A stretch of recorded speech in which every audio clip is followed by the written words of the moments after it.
Merhabalar hanımefendiler, beyefendiler, kıymetli izleyenler.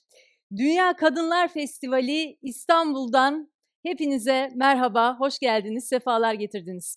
Ben Duygu Demirdağ, bugün bu sahnede yanınızda olmaktan büyük mutluluk duyuyorum. Ben bir gazeteciyim ve yazarım, yani işim anlatmak. Bugün burada anlatacaklarımız için de çok heyecanlıyım. Neden derseniz bu sahnede ve bu festivalde bütün kadınların hikayesini, hayatını, kadınlara dair gerçekleri duyacağız, anlatacağız, konuşacağız. Şöyle bir düşünüyorum da işi anlatmak olan benim gibi bir insan için bile dünya, alışkanlıklar, düzen, eski yeni normaller pek cesaretlendirici değil. Bir kadına dünya evet anlatmalısın, evet senin sesin daha çok duyulmalı cesaretini vermiyor. Neyse ki bizim cesaretimiz var, birlikte var olma, birlikte başarma cesaretimiz var. Bugün bu cesareti çoğaltacağımız için de büyük mutluluk duyuyorum. 3 gün boyunca şimdi sizlerle birlikte olduğum bu sahne bir kutlama alanı haline gelecek. Kadınları, var olmayı, ses verebilmeyi, birlikte başarmayı kutlayacağız hep birlikte. Dolayısıyla bu sahneden sizlere seslenmekten de büyük onur duyduğumu belirtmek isterim. Bizi izleyenler kadar dinleyenler için de festivalimizi tarif ederek başlamak istiyorum ki benden sonra 3 gün boyunca da bütün katılımcılarımız, konuşmacılarımız böyle yapacaklar, tarif ederek başlayacaklar söze. Şu anda ben festival boyunca bulunacağımız Sabancı Center sahnesindeyim. Dünya Kadınlar Festivali, British Council ve Sabancı Vakfı logoları bulunan bir ekranın, bir güzel ekranın önünden sizlere sesleniyorum. Koyu kestane renginde saçlarım var, doğduğumdan beri böyle ve kırmızı bir tulum giymek istedim bugün sizlerin karşısında olurken. Neden derseniz biliyorsunuz bizlere renk, tavır, şekil, biçim konusunda pek çok fikir veren oluyor, pek çok rol biçen oluyor. Ama biliyoruz ki kadınlar kendilerini nasıl iyi hissediyorlarsa öyle var olmaları gerek. Ben de en sevdiğim rengi tercih ettim. Umarım siz de ekranlarınız başında bizi izlerken bugün en sevdiğiniz kıyafetlerinizi giyiyorsunuzdur, en sevdiğiniz renklerle birlikte. Değerli misafirler, Dünya Kadınlar Festivali, yani orijinal ismiyle Women of the World Festival, WOW, 10 yıl önce İngiltere'de başladı ve o 10 yıl içinde de dünyanın 6 kıtasında 30 farklı lokasyona yayıldı. 2 milyondan fazla kişiyi ağırladık bugüne kadar. Festivalin başında Londra'da bulunan Southbank Center'ın eski sanat direktörü, Wow Vakfı'nın da kurucu direktörü olan sevgili Jude Kelly var ki birazdan kendisi de bizlere seslenecek. Bu sene ilk kez Birleşik Krallığın kültürel ilişkiler ve eğitim fırsatlarından sorumlu kuruluşu British Council ve Sabancı Vakfı'nın işbirliğiyle Türkiye'de İstanbul'da düzenleniyor festivalimiz. Bundan da büyük mutluluk ve gurur duyuyoruz. Bir ilki hep birlikte başarıyor olmaktan. Elbette malumunuz pandemi koşulları hala geçerli. Birbirimize bir süre daha bu ekranlardan bakacağız, sesleneceğiz. Dolayısıyla festivalimizi de dijital platformda gerçekleştiriyoruz. Ama bu sayede hali hazırda çok büyük olan bu salonumuz daha da büyüdü. Çünkü kapılarını tüm Türkiye'ye açtı. Geniş bir izleyici kitlesi biliyorum ki bize eşlik ediyor bugün. Çok heyecanlıyız. Dünya Kadınlar Festivali nasıl bir festival? Ve neden farklı? Biraz bundan bahsetmek istiyorum. Biz bu festivalde diyoruz ki toplumsal cinsiyet eşitliği ve kadınların insan hakları meselesi, mücadelesi yalnızca sivil toplumun alanı değildir. Yalnızca akademinin alanı da değildir. Yaratıcı sektörler içinde bir meseledir. Dolayısıyla tüm bu alanlar arasında bir köprü yaratıyoruz bu festival sayesinde. Festival eşitlik yolundaki çalışmaları da paylaşıyor ve söze başlarken de belirttiğim gibi tüm kadınlarla birlikte bu çalışmaları kutluyoruz. Eşitlik mücadelesini görünür kılıyoruz hep birlikte. 3 gün boyunca coşkuyla bir arada olacağız ve festivalin etiketini de bu yüzden birlikteyiz olarak seçtik. Her şeye rağmen birlikteyiz, pandemi koşullarına rağmen, evlerde biraz da izole edilmiş halde olmamıza rağmen birlikteyiz, birlikte güçlüyüz. Sizden de destek rica ediyoruz. Lütfen 3 gün boyunca bütün paylaşımlarınızı birlikteyiz etiketiyle birlikte bizlere iletin. Wow İstanbul'da aynı zamanda kişisel hikayelerimizi de dinleyeceğiz. İşte bu kısım çok önemli, hepimiz için önemli biliyorum. Çünkü benim hikayem kadınların kendileri gibi olmalarına çok da anlayış gösteremeyen, çok da tahammül edemeyen bir sektörde başladı. Az önce de söyledim, ben bir gazeteciyim. Muhabir olarak başladım söze ve şöyle geriye dönüp bakıyorum 15 yıl olmuş. Bu 15 yıl içinde ilham veren, dönüştüren bütün hikayelerin peşinden gittim. Özellikle de kadınların hikayelerinin belgesellerle, programlarla, sözle, yazıyla daima anlatmaya gayret ettim. Ama şöyle bir düşünüyorum, mesela benim sektörüm yaş almış kadınlarla ilgili ne düşünür? Siz de şimdi aklınıza gelmişken düşünün Türkiye'yi, Türkiye'deki ekranları bir düşünün. Örneğin 55 yaşından büyük, 60 yaşından büyük bir kadın anchor hatırlıyor musunuz? Hatırlamayacaksınız çünkü maalesef yokuz ekranlarda. Halbuki bir erkek meslektaşımızı düşünelim. 60-70 yaş arası onun meslekteki en kıdemli, en tercih edilebilir olduğu zamanlar. Bizim için böyle bir alan yok. Halbuki biliyoruz ki iyi olan tüm şeyler zamanla olan şeyler. Deneyim, tecrübe, kıdem bunlar çok önemli ama işte mesela kadın gazeteciler, kadın ekran yüzleri yaş aldıkça, tecrübe aldıkça daha az tercih edilebilir hale geliyorlar. Buna rağmen anlatıyoruz. Çünkü kadınlar yalnızca anlatıcı olarak değil, fikrine başvurulan, yorumlayan insan olarak da maalesef medyada görünür değiller. Şöyle bir düşünün, yeniden sizden yardım isteyeyim. Takip ettiğiniz tartışma programlarında kaç kadına söz verildiğini hatırlıyorsunuz. İşte sırf bu yüzden Türkiye'de Kadın Sözü diye bir programa başladım. Bunu bütün mecralarda, kendi kişisel hesaplarımda da devam ettiriyorum. Çünkü gördük ki kadınlar bir meseleyi anlatmak konusunda da, tartışmak konusunda da çok daha netler, pozitif anlamda dönüştürücüler. Onları dinlemekte, onlarla konuşmakta büyük bir ayrıcalık benim için. Bunu söylemek istedim, söze böyle başlamak istedim ama bugün burada çok kıymetli hayat hikayelerine tanık olacağız. Bugüne hep birlikte nasıl geldik bundan bahsedeceğiz. Birazdan hem ana konuşmacılarımız bu ekranda olacaklar hem de panellerle birlikte kadınları ve hikayelerini daha iyi tanıyacağız ve göreceğiz ki, bunu siz zaten biliyorsunuz ama bir kez daha hatırlayacağız ki nereden gelirse gelsin, dünyanın neresinde yaşarsa yaşasın, hangi geçmişe sahip olursa olsun hiçbir kadının hikayesi tuzu kuru olarak başlamıyor. Ama galiba önemli olan bu hikayeyi nasıl devam ettireceğimiz, nasıl kendi hikayemizi yazacağımız, ilham veren kadınları dinliyor olmaktan gurur duyacağım bugün. Çok heyecanlı olduğumu bir kez daha söyleyeyim ve hemen ev sahiplerimizin sesini, sözünü dinleyerek devam edelim. Festivalin açılış konuşmalarına geçiyoruz değerli izleyenler. Öncelikle sözü Women of the World Vakfı kurucusu Jude Kelly'e vermek istiyorum. Sevgili Jude Kelly bize Londra'dan seslenecek.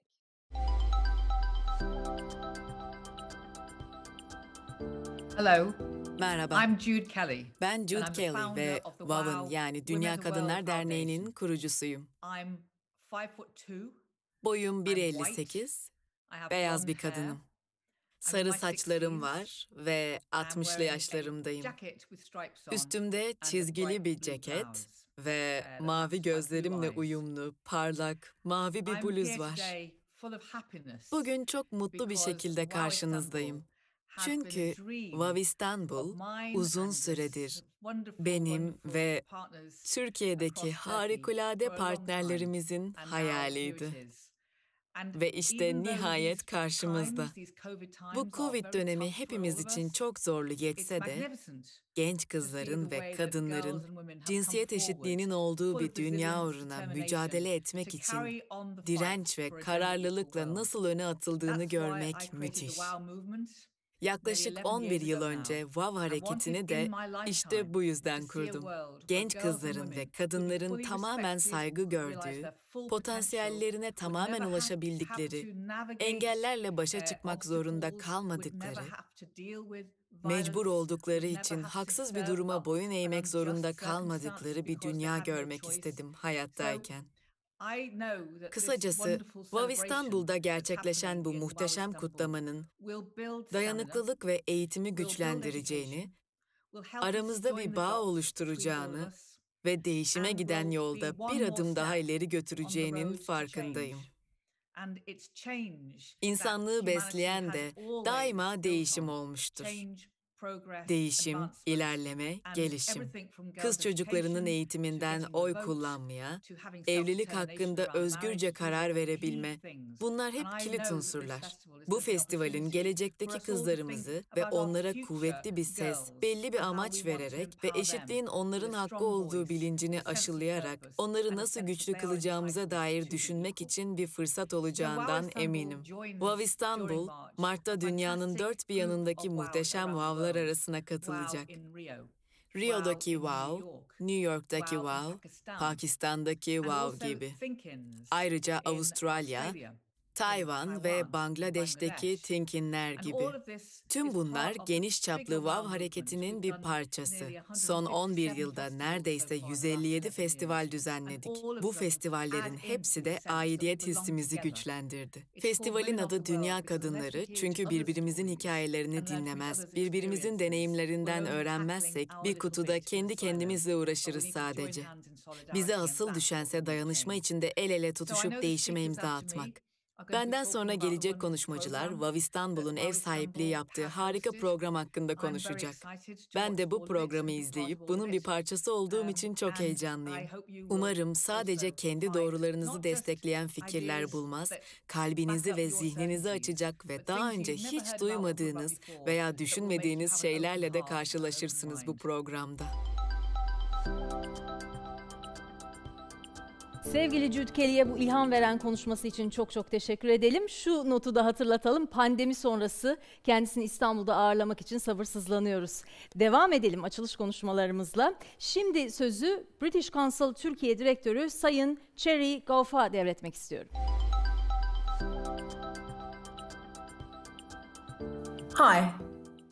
Merhaba, ben Cherry Gough ve konuşmama kendimi tarif ederek başlayacağım. Açık renk saçlı, gözlüklü ve orta yaşlı bir kadınım. Şu anda oturma odamdayım ve arkamda da bazı resimler var. Hava da güneşli. Pekala. Türkiye'deki British Council'ın direktörüyüm. İstanbul'dan sizlere ulaşan bu ilk Dünya Kadınlar Festivali WOW'a hoş geldiniz demekten mutluluk duyuyorum. Dünyanın neresinde olursanız olun sizi WOW ve İstanbul'la buluşturduğumuz için çok heyecanlıyız. Kadınların başarılarını kutlayan WOW, dünya kadınlarının ortak sorunlarıyla yüzleşmek için yeni dostluklar, işbirlikleri ve paylaşımlara da ev sahipliği yapıyor. En az 16 milyonluk nüfusuyla ikonik bir kent olan İstanbul, aynı zamanda antik ve modern ticaret yollarının, antik ve modern kültürlerin, medeniyetlerin buluşma noktası olması özelliğine sahip. Bir 21. yüzyıl kentinde yaşamanın tüm acılarını ve keyiflerini, risklerini ve fırsatlarını barındırıyor aynı zamanda. Bu festival de kadınların kentteki yaşamları hakkında.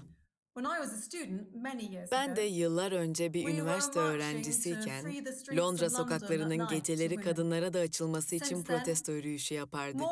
O zamandan beri tüm dünyada şehirlere taşınan kadınların sayısı arttı. Bunlardan bazıları iklim değişikliği etkileri veya savaş yüzünden yurtlarını terk etmek zorunda kaldı. Kadınların hayatında değişen çok şey olsa da hiç değişmeyen şeyler de var hala. WOW İstanbul'da kadınların şehirde yaşadıkları farklılık ve zorlukları, kadınların kamudaki yaşamlarını ve ev hanımlarının görünmez yaşamlarını ele alacağız. Festival küratörleri, ilham verici partnerlerimiz, WOW Vakfı ve Sabancı Vakfı ile beraber İngiltere ve Türkiye'deki kadınların ortaya koyduğu müzik ve performanslardan oluşan ve bu iki ülkenin olağanüstü kadınları arasında geçen sohbetlerin de yer aldığı muhteşem bir program hazırladı. Müthiş kadınların ve bu inanılmaz kentin adeta bir metiyesi olan bu festivalde keyif alacak ve üstüne düşünecek birçok şey bulmanızı umuyoruz.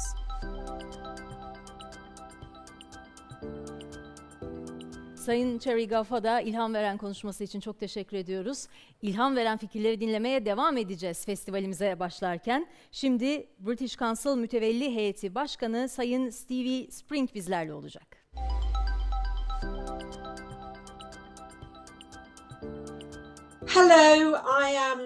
Merhaba, ben Stevie Spring.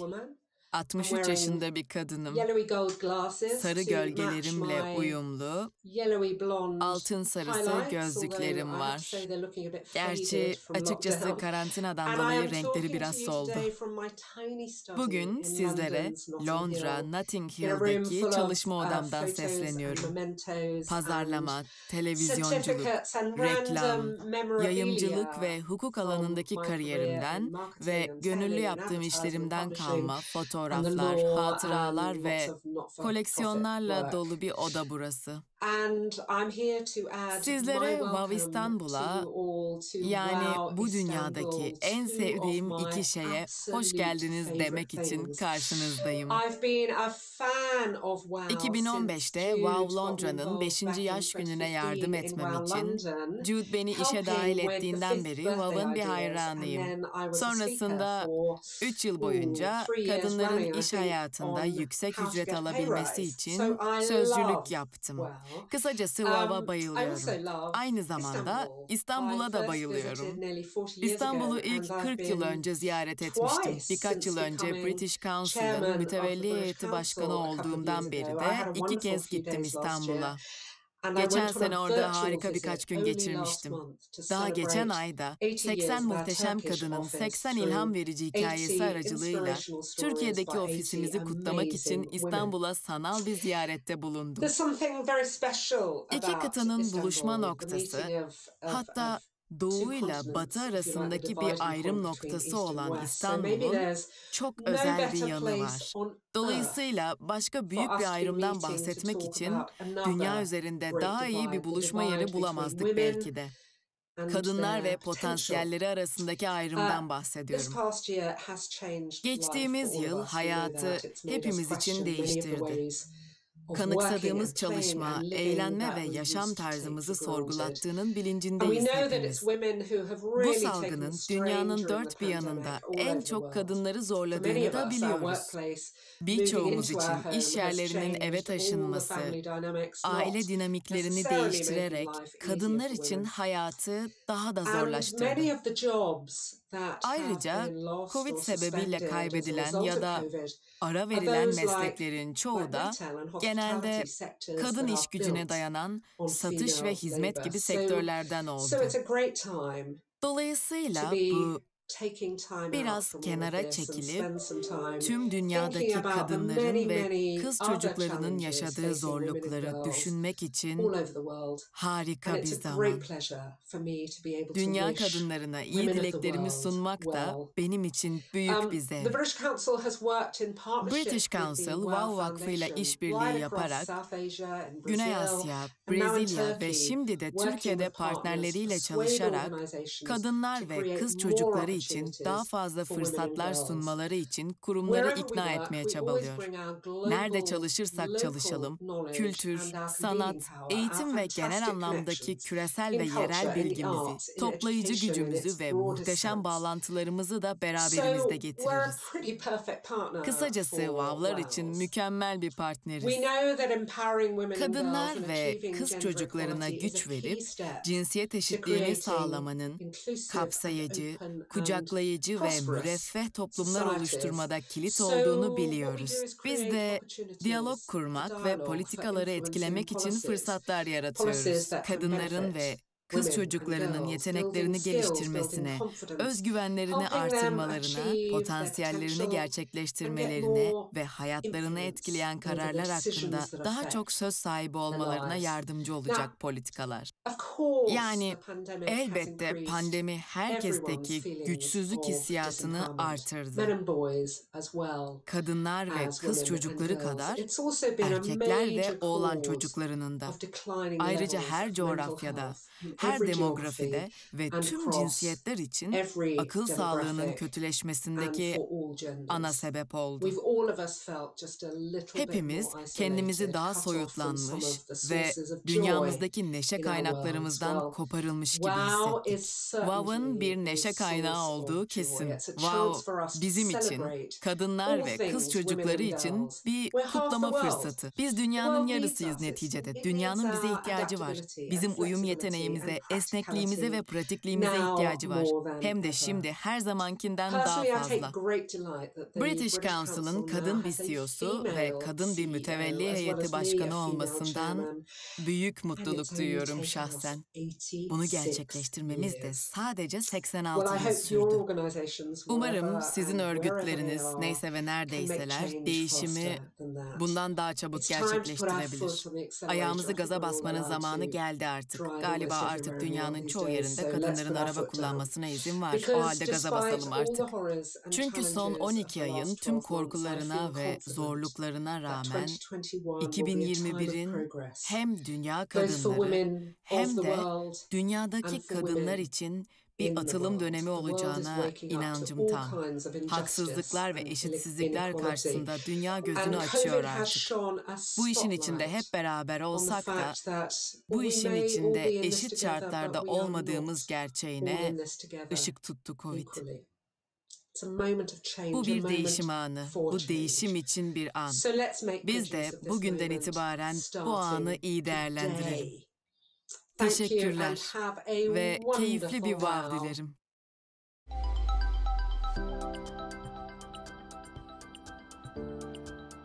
Sayın Stevie Spring'e de konuşması için çok çok teşekkür edelim. Değerli izleyenler, hanımefendiler, beyefendiler, şimdi sözü dünyanın en güçlü kadınlarından birine, bu listede Türkiye'yi temsil eden tek isme, aynı zamanda ev sahibimize, yani Sabancı Vakfı Mütevelli Heyeti Başkanı Sayın Güler Sabancı'ya devretmek istiyorum. Teşekkürler Duygu. Değerli katılımcılar, kıymetli sanatçılar ve sivil toplum temsilcileri, sevgili izleyiciler, Sabancı Vakfı olarak British Council işbirliğiyle WoW Dünya Kadınlar Festivali'ni Türkiye'de ilk kez düzenlemekten mutluluk duyuyoruz. Ben Güler Sabancı. Şu anda sizlere Sabancı Center'dan sesleniyorum. Şu anda bir toplantı odasındayım.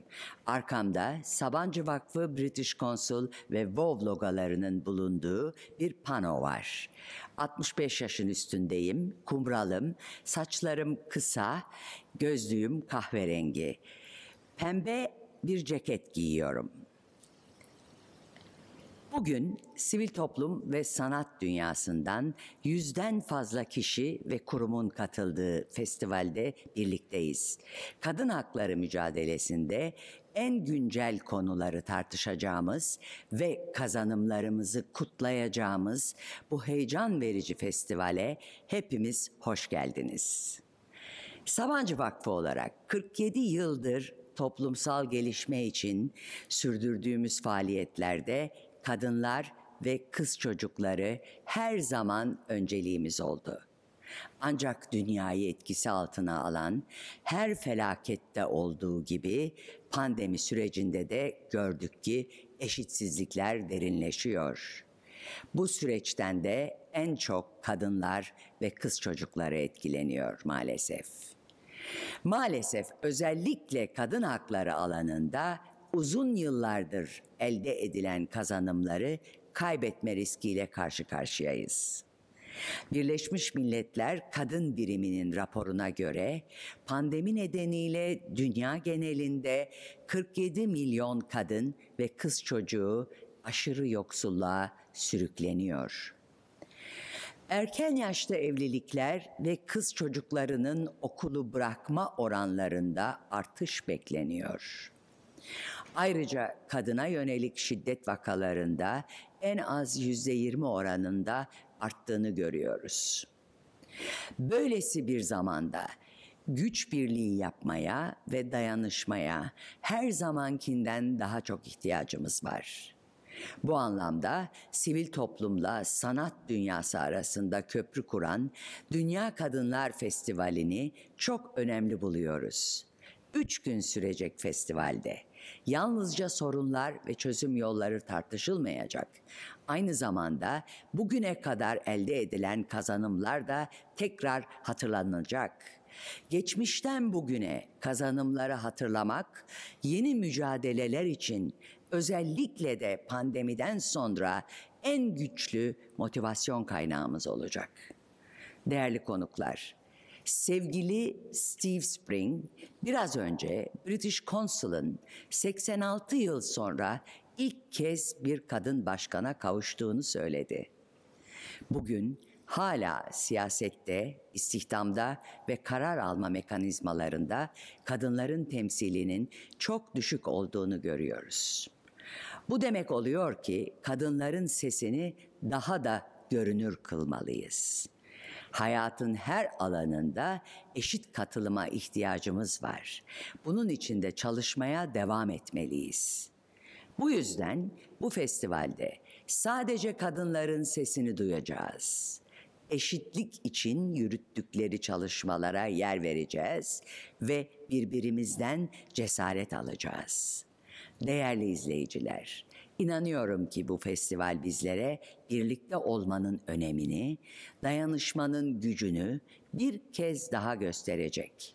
Bu vesileyle festivalin ilk kez Türkiye'de düzenlenmesine öncülük eden British Council'a, festivalin gerçekleşmesi için özveriyle çalışan vakfımız Genel Müdürü Nevgül Bilgen Safkan ve onun ekibine çok teşekkür ediyorum. Ekranları başında heyecanımıza ortak olan tüm değerli izleyicilerimize, festivale katılan ve toplumsal gelişmeye emek veren tüm kadınlara ayrıca teşekkür ediyorum. Sizleri gönülden kutluyor ve kucaklıyorum. Hepimize umut ve güç veren bir festival olmasını diliyor. Daha eşitlikçi bir dünya hayaliyle tüm kadınların 8 Mart Dünya Kadınlar Günü'nü şimdiden yürekten kutluyorum.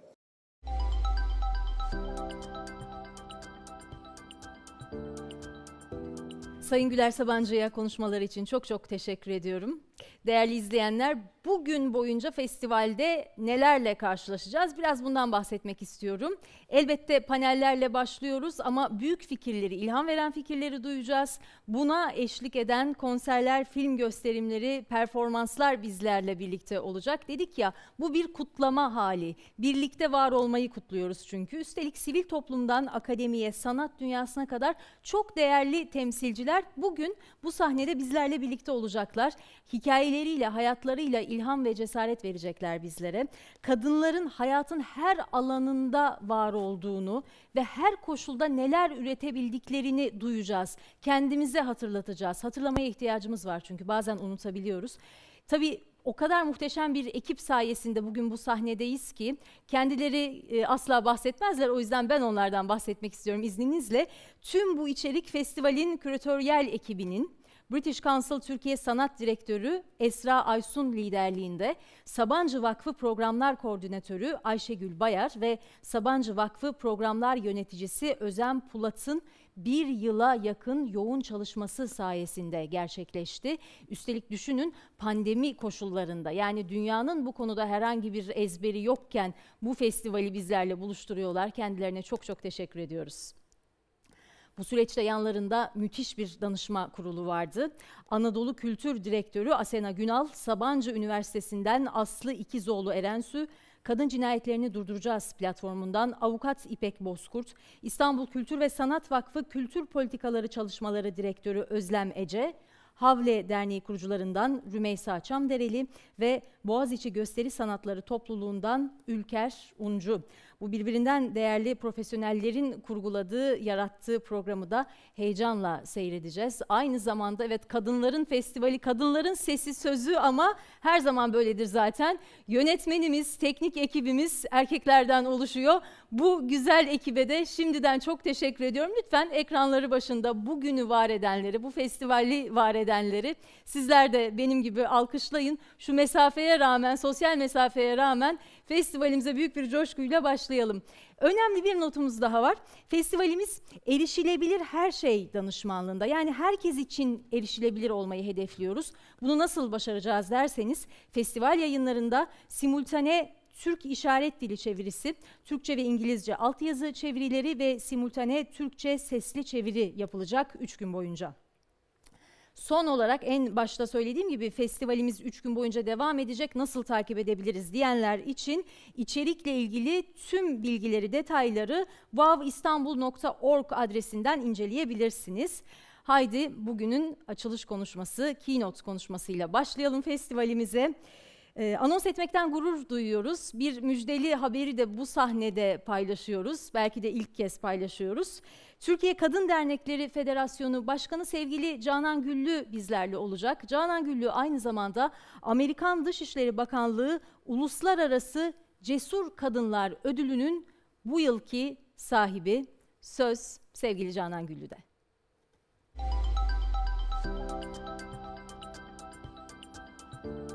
Merhaba, gri saçlı, hafif kilolu, 50 yaşın üstünde, genelde kırmızı giyen ve küçük yaşlarından beri aktivizmle uğraşan bir kadınla buluşacaksınız şimdi.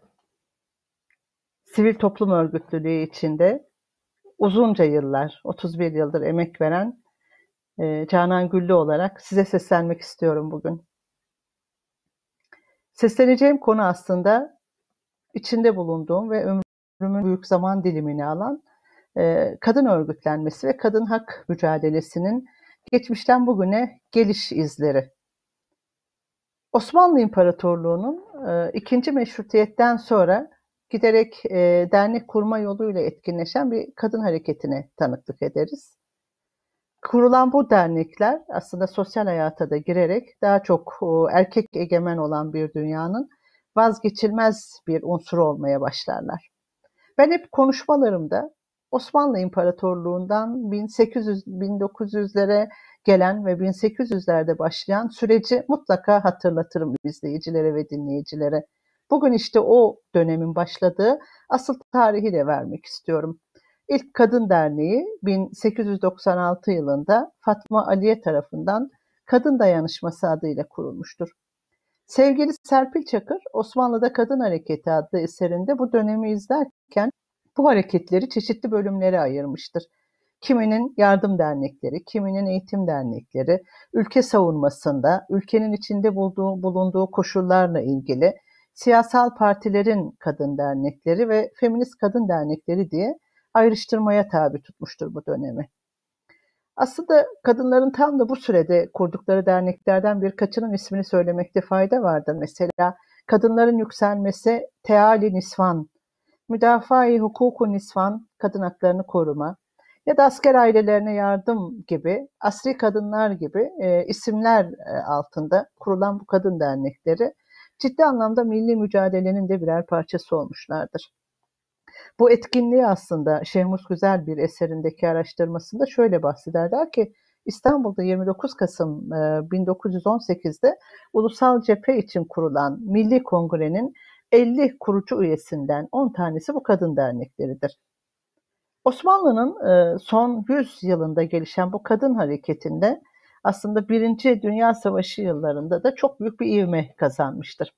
Savaşa giden erkeklerin yerine madende, temizlik işlerinde çalışmış. Hatta askere giden, bürokraside çalışan erkeklerin yerine de telgrafhanelerde, postanelerde ve bürokraside yer alarak 1. Dünya Savaşı'nda girdikleri bu kadın çalışma hayatından bir daha hiçbir şekilde çıkmamışlardır. Aslında tam bu süreç içinde Osmanlı döneminde de hani biraz önce bahsettiğimiz işgal mitinglerinin düzenlenmesini hepimiz hatırlarız. Halide Edip Adıvar'ın özellikle Fatih mitingini gazetelerin köşelerine yazılarak insanların toplantıya çağrıldığı ve 10.000 kişinin üzerinde bu toplantılara katılan ve mitinglerin hafızalarımızda bugün bile konuşmamıza sebep olan süreçlerinin de mimarları kadınlar. Kadınların birçoğu aslında sadece cephe gerisinde değil, cephenin içinde de savaştılar. Cephe gerisinde askere yardım, kıyafet yardımı, para orduya ama bu anlamıyla da bir mücadelenin görünür olabilmesi için de batılı ülkelerin yöneticilerinin eşlerine telgraflar gönderdiler.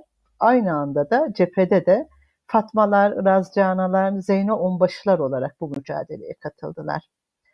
Kadınların örgün eğitimde yer alması, sahneye çıkması, işte bürokratik işlerde çalışmaya başlamasına rağmen Osmanlı'daki bu mücadele kadın hakları söz konusu olduğunda yine de bir karşı taraftan muhalefetle karşılanıyordu. Bu nedenle yasal hakların alınma süreci aslında Cumhuriyete denk gelmiştir.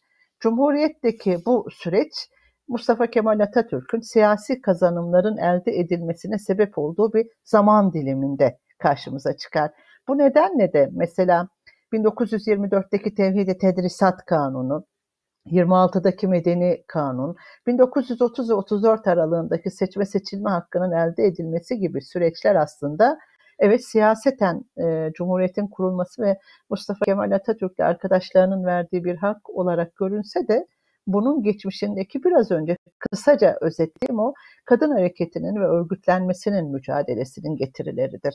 Tüm bu süreci herkes gibi altın tepside sunulan bir hak olarak lütfen betimlemeyelim ve bunu duyduğumuzda bu geçmişte 1896'da ilk kurulan hatta kafes arkasından mücadeleye başlayan Osmanlı'daki kadın hareketinin gayretini ve çabasını hafızamıza kazıyalım. Burada tam konuşmanın bu noktasında aslında bir özel notu eklemem gerekiyor. Osmanlı feminizmi adı altında düşünsel bir hareketlilikten de bahsetmemiz gerekiyor bizim burada ve bu hareketin mimarı Nezihe Muhittin'den. Nezihe Muhittin aslında ciddi anlamda 15 Haziran 1923'te yani Cumhuriyet ilan edilmeden önce Türkiye'de ve dünyada ilk siyasal partiyi kuran kadındır. Bunun da altını iki kez çizelim. Bir, haklarımızın verilmediğini. İki, Cumhuriyet'in ilanından önce bu topraklarda bir kadının bir siyasal parti kurma gayretini, başarısını, öngörüsünün altını çizme açısından bu cümleyi de hafızamıza kaydedelim lütfen. Nezihe Muhittin'in şöyle bir cümlesi vardır. Tam da bizim Virginia Woolf'un bazen kendi içinde söylediği cümlelerle feminizmi tarif ederken ya da bizim anlamımızla feminist hareketin batılı liderlerini dile getirirken burada bizim Nezihe Muhittin'le ilgili söyleyecek bir cümlemizi de hatırlatmak istiyorum. Kadınların düşük toplumsal statüsü biyolojik özelliklerinden değil, toplumsal kurgularından kaynaklanıyordu. Bu bizim için gerçekten o yıllarda tespit edilmiş ve bugün bizim toplumsal cinsiyet eşitliği algısıyla konuştuğumuz süreçlerin kadar uzun bir geçmişe sahip olduğunun hatırlanması açısından çok önemli.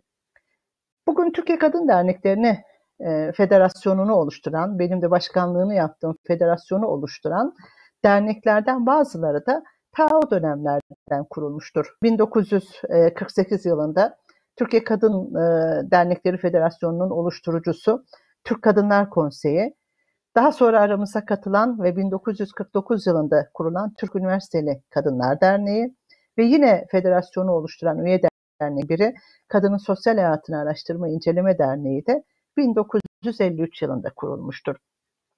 1975 yılında ise İlerici Kadınlar Derneği'nin kurulduğuna tanıklık ederiz. Yani bu gördüğünüz, bildiğiniz, isimlerini saydığım dernekler ülkemizin kadınlarında sosyal hak ve özgürlükle mücadelelerine aday olmaya ta o dönemlerden başlamışlardır. 1980 ihtilali tüm bu hareketlerin kapatıldığı dönemlerdir. Kara bir tablodur, kara bir hatıradır ve buradan tekrardan hep birlikte ses verelim ki bu ihtilaller, bu müdahaleler her demokrasi, çağdaşlık ve etik düzeninde esefle karşılanacak olaylardır. 1990'lar feminist hareketin canlandığı, mücadelenin ikinci hareketin canlandığı, mücadelenin yine yeniden başladığı zamanlardır.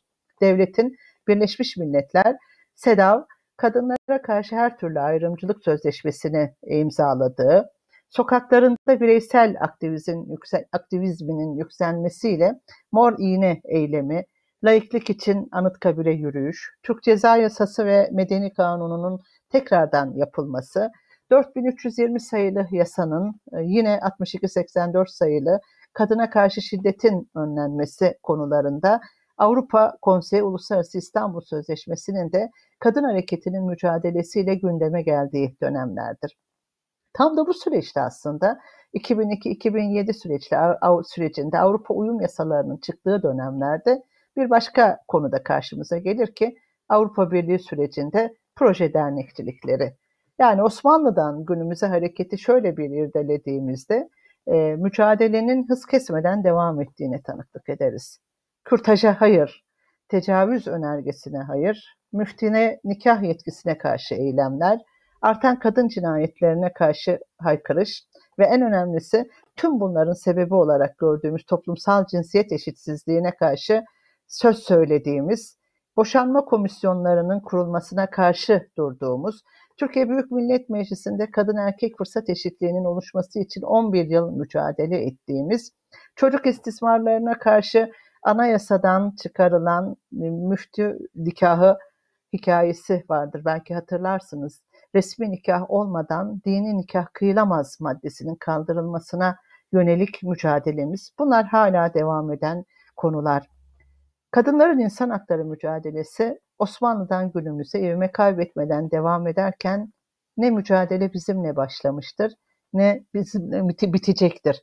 Biz sadece arada bir halkayız ve mücadeleye devam diyoruz. Her zaman söylediğim bir cümle vardır. Mücadele kazandırır, biz kazanacağız.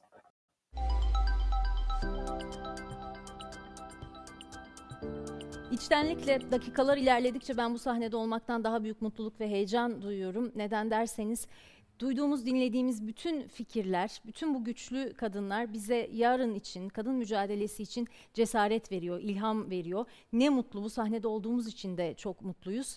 Daha da kalabalıklaşacağız şimdi. Daha fazla ilham veren hayat hikayesi, gerçek öykü dinleyeceğiz. Bunları hep beraber konuşup anlayacağız. 3 gün boyunca festivalde panellerimiz olacak. İlkiyle başlıyoruz. Şehir hayatına katılım başlığını seçtik bu panel için. Neyi kastediyoruz? Çok kısaca bir cümleyle açıklayayım sizlere. Bizler her birimiz farklı kadınlık hallerinden geçerek bugünlere geldik. Hala da geçmekteyiz. Farklı gerçeklerimiz var, geçmişlerimiz var. Tüm bunlarla birlikte hayata nasıl katılabiliriz? Bir de bir önemli sorumuz daha var elbette. Şehirler bu hayata katılma yolculuğunda bize acaba ne kadar destek oluyorlar? Tüm bunları soracağım. Kimlere soracağım? Değerli konuklarımı size tanıtmama izin verin lütfen. Engelli Kadın Derneği kurucularından Avukat Arzu Şenyurt Akta bizlerle birlikte olacak. İstanbul Büyükşehir Belediyesi Sosyal Politikalar Koordinatörü Zelal Yalçın, Kadın Koalisyonu gönüllüsü Sinem Mısırlıoğlu ve İngiltere'den bir misafirimiz var, Londra'dan Women's Equality Party Başkanı, aynı zamanda Londra Belediye Başkan adayı Mandu Reid bizlerle birlikte olacak. Bu konuda da sorularım olacak kendisine. Londra'nın bir kadın belediye başkan adayı olur mu acaba? Çok sorumuz var. Hadi başlayalım konuşmaya.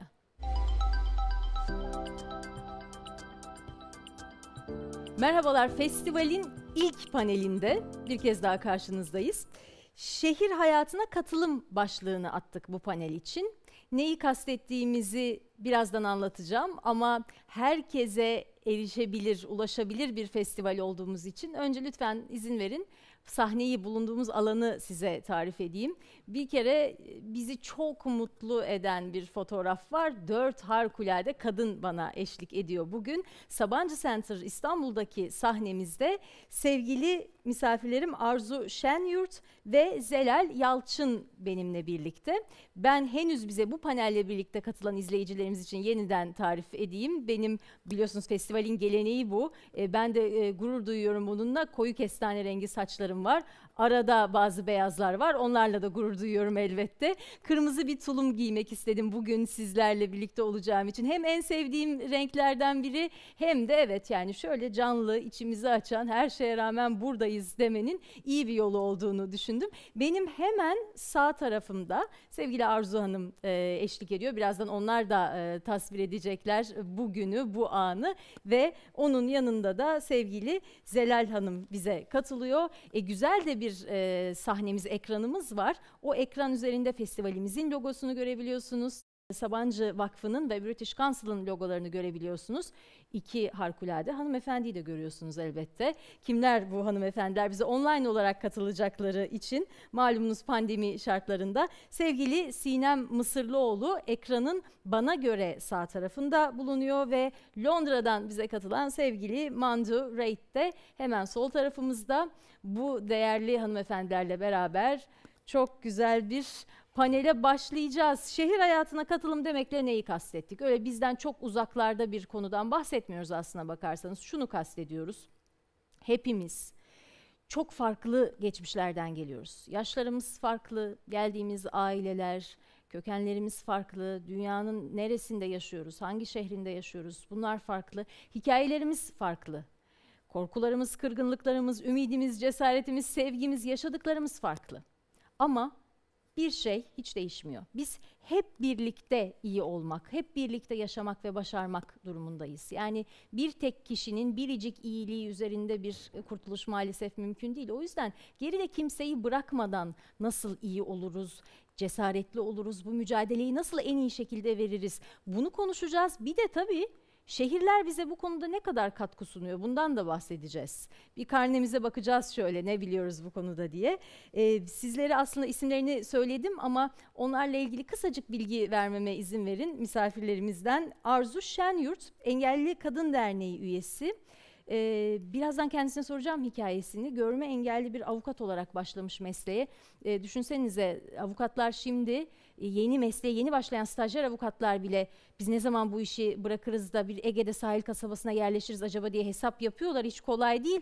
Arzu Hanım'a soracağım bu işin inceliklerini, hem bir kadın hem de engelli bir birey olarak nasıl mücadele verdiğini. İşte o mücadeleyi daha da kurumsallaştırmış kendisi. 2011 yılında Engelli Kadın Derneği kurucuları arasında yer almış. Aynı zamanda Sabancı Vakfı Hibe programına da katılmış ve 2013'ünde fark yaratan isimlerinden biri.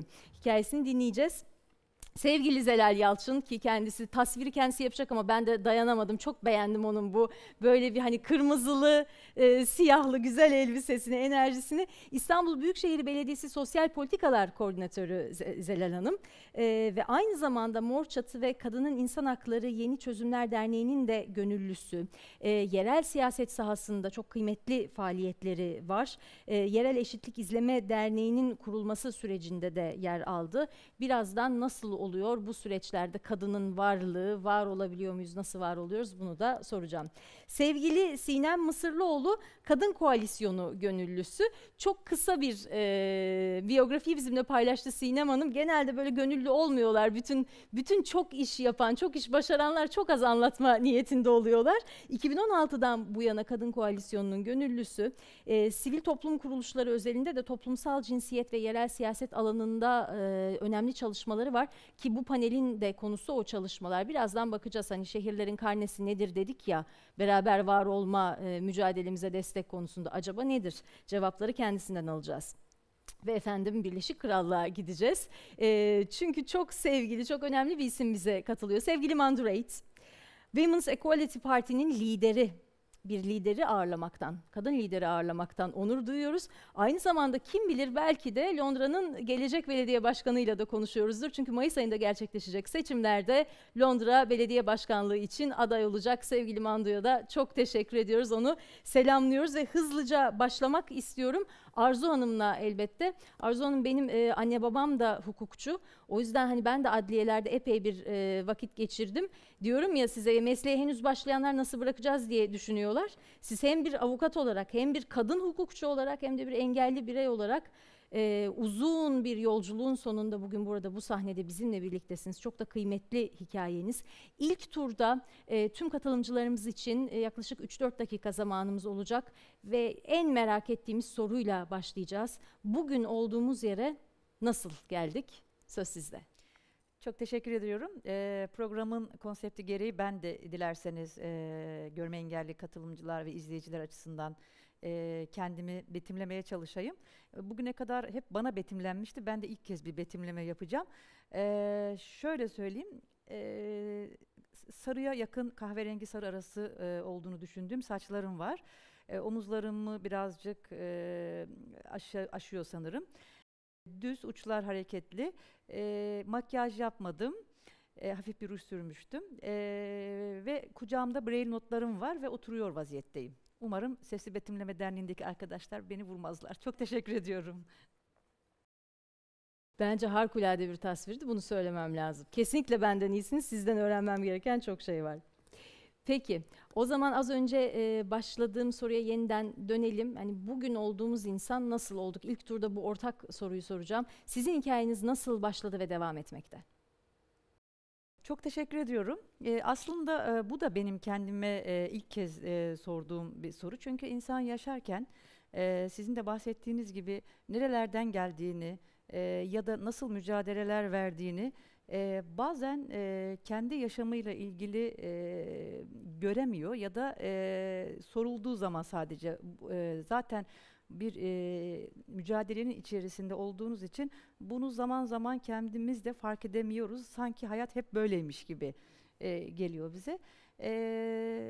Kişisel olarak hani kendi hikayemden bahsetmek gerekirse ben 1976 doğumluyum. Doğum tarihimi söylüyorum ki herkes hesaplasın. Direkt yaşımı söylemiyorum. Evet. 7 yaşında Körler Okulu'na eğitim hayatımla başladım. Eğitim hayatımdan söz etmek gerekirse. 7 yaş Körler Okulu için aslında çok erken bir yaş. Şunun için söylüyorum.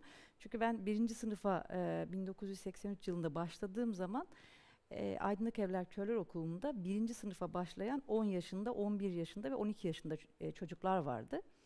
Neden öyleydi? Çünkü o yıllarda körler okulları 7 taneydi ve sırayla giriliyordu. Benim babamın ve amcamın erken 5 yaşından itibaren yazılmasıyla ben 7 yaşında başlayabildim körler okuluna ve akranlarımın bazıları çok büyüktü ve ben o dönem biraz dehşete düşmüştüm. Hani nereye geldim, burası neresi? Dolayısıyla bir adaptasyon süreci oldu ve okul yatılı olduğu için yatılı okul ortamının hem avantajlarını hem de dezavantajlarını yaşadım aslında. Avantajları şöyleydi, inanılmaz bir dostluk, dayanışma, paylaşım ve aslında belki bizleri buraya getiren işte problem çözme ve sorunlarla baş etme pratiklerini aslında ilkokul ve ortaokul yıllarında başlayan serüvenle şimdi düşündüğümde kazandığımı düşünüyorum. Eğitim spesifik olarak veriliyordu. Kabartma yazı şu an hani elimde de gördüğünüz Braille alfabesini Körler Okulu'nda öğrenmeye başladık ve bu Braille alfabesi görme engelli bireyler için olmazsa olmaz bir iletişim ya da işte öğrenme aracıdır bizler açısından. Körler Okulu'ndaki eğitim hayatı ya da işte Körler Okulu'ndaki eğitim meselesi zaten birkaç aslında panelin konusu olabilir. O yüzden o bölümü hani çok uzatmadan ortaokulun da orada geçtiğini belirtmek isterim. Daha sonra lise ve üniversiteyi engelsiz akranlarımla birlikte Ankara'da, Ankara Hukuk Fakültesi'nde 1994 yılında girdim. Üniversite yıllarımda hayatı, insanları ve engellilikle ilgili meseleleri aslında kavramaya başladığım ve başımıza gelecek ya da baş etmek zorunda kaldığımız şeylerin kökenlerini ve kaynaklarını düşünme ve araştırma yılları olarak aslında tanımlayabilirim.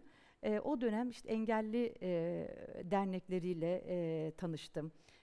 Yöneticilikler, üyelikler, işte o derneklerdeki komisyonlarda faaliyetler yapıp engellilik alanında neler oluyor meselesini arkadaşlarımla birlikte kavramaya çalıştık diyelim. 1999'da sizin de bahsettiğiniz gibi iş yaşamım başladı okul bittikten sonra. Avukatlığa başladım. Tabii avukatlığa başladıktan sonra istihdamla ilgili işte öğrencilik bitti. Yani öğrencilik yıllarındaki o el yordamıyla, arkadaş, aile desteğiyle alınan eğitimler bitti. Burada şimdi profesyonel bir yaşam başladı.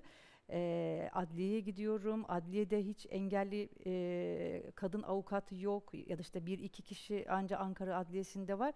Hep Ankara Adliyesi'nde kendi kendime yürürken şunu düşünürdüm bastonla. Çünkü o yıllarda hep erkek engelli avukatlar vardı. Keşke engelli kadın avukatlar da çoğalsa.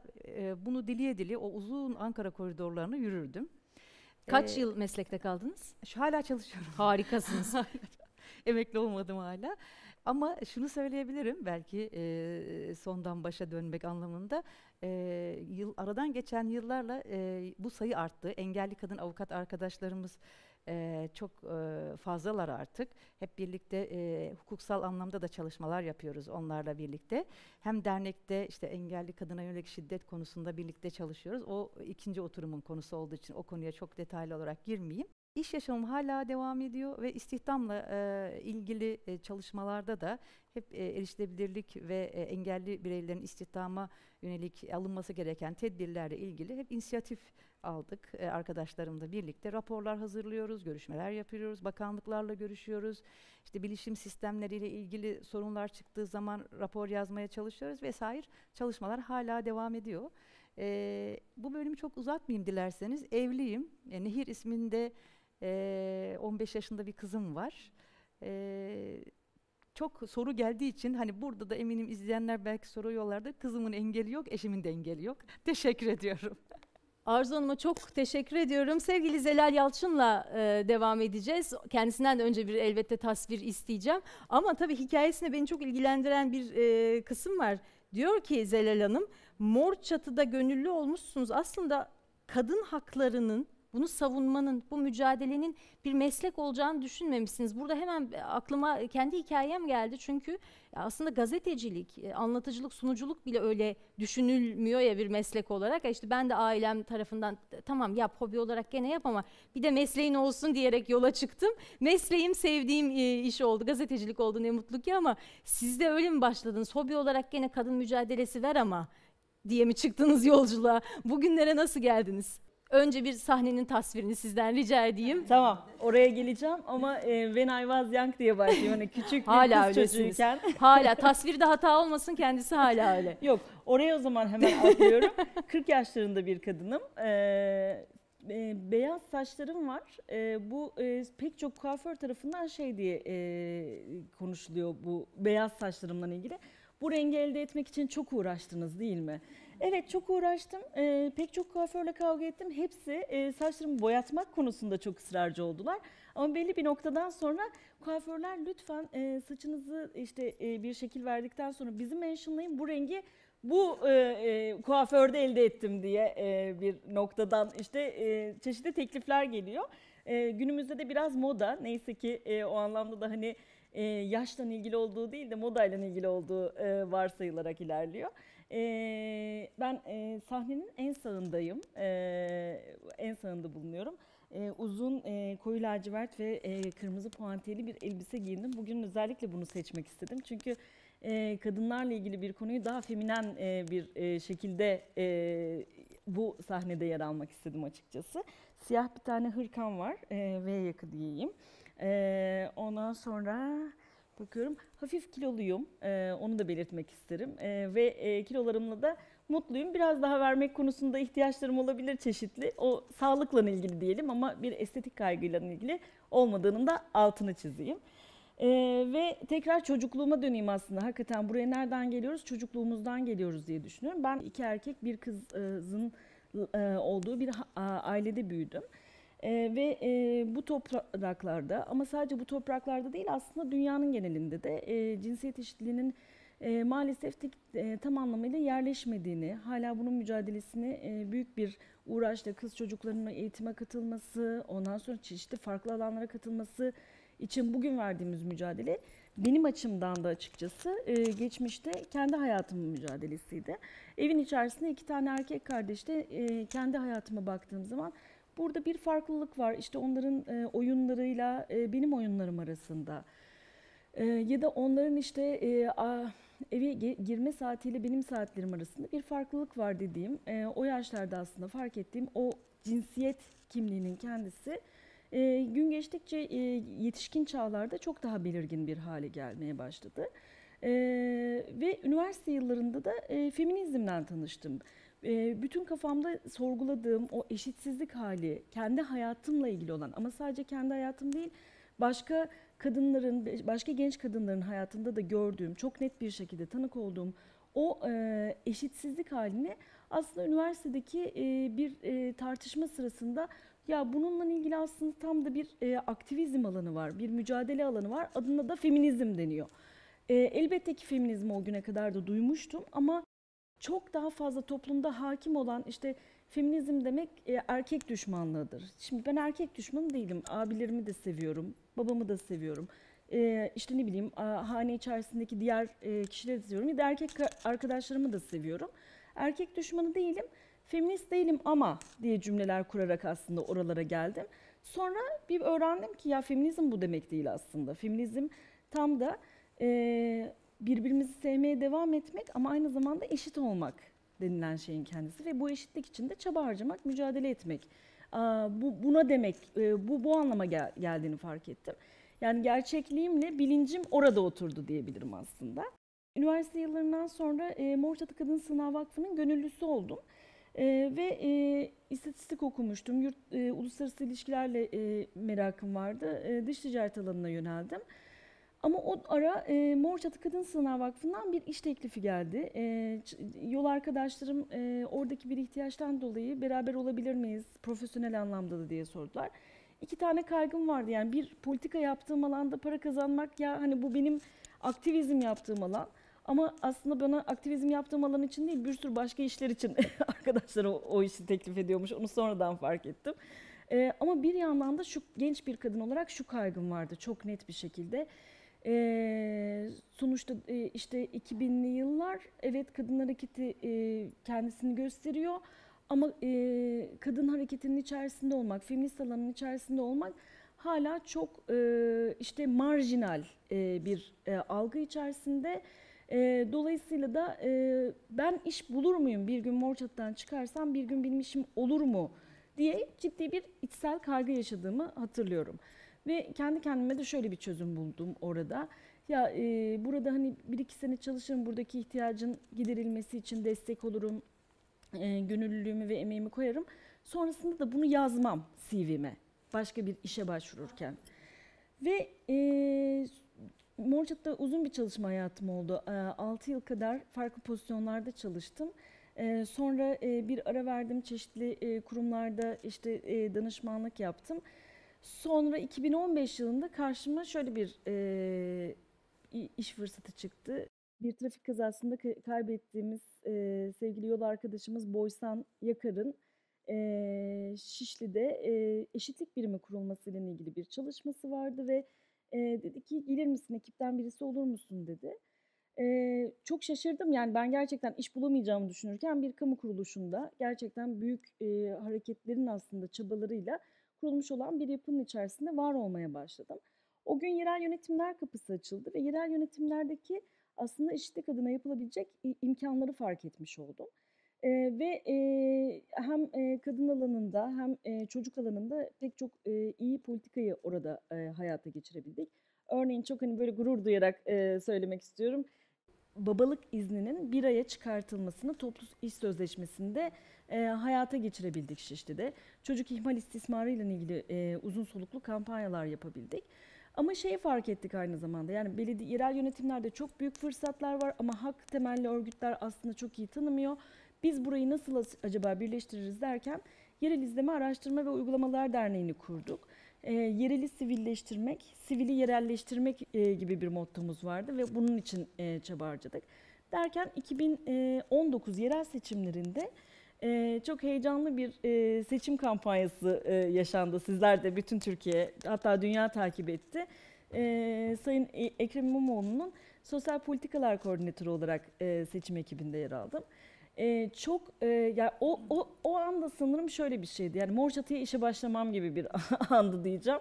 Yani sonuçta çok bıçak sırtı bir süreç işledi ve tartışmayı kendi adıma şey yaptım. Yani biz burada var olma sebebim kadınlar ve çocuklara dair politikaların yerel politikada ana akımlaşmasını sağlamak olmalı diye bir misyon yükledim kendime. Ve gerçekten de yerel seçimlerde kreşler sanırım en çok konuşulan Doğru.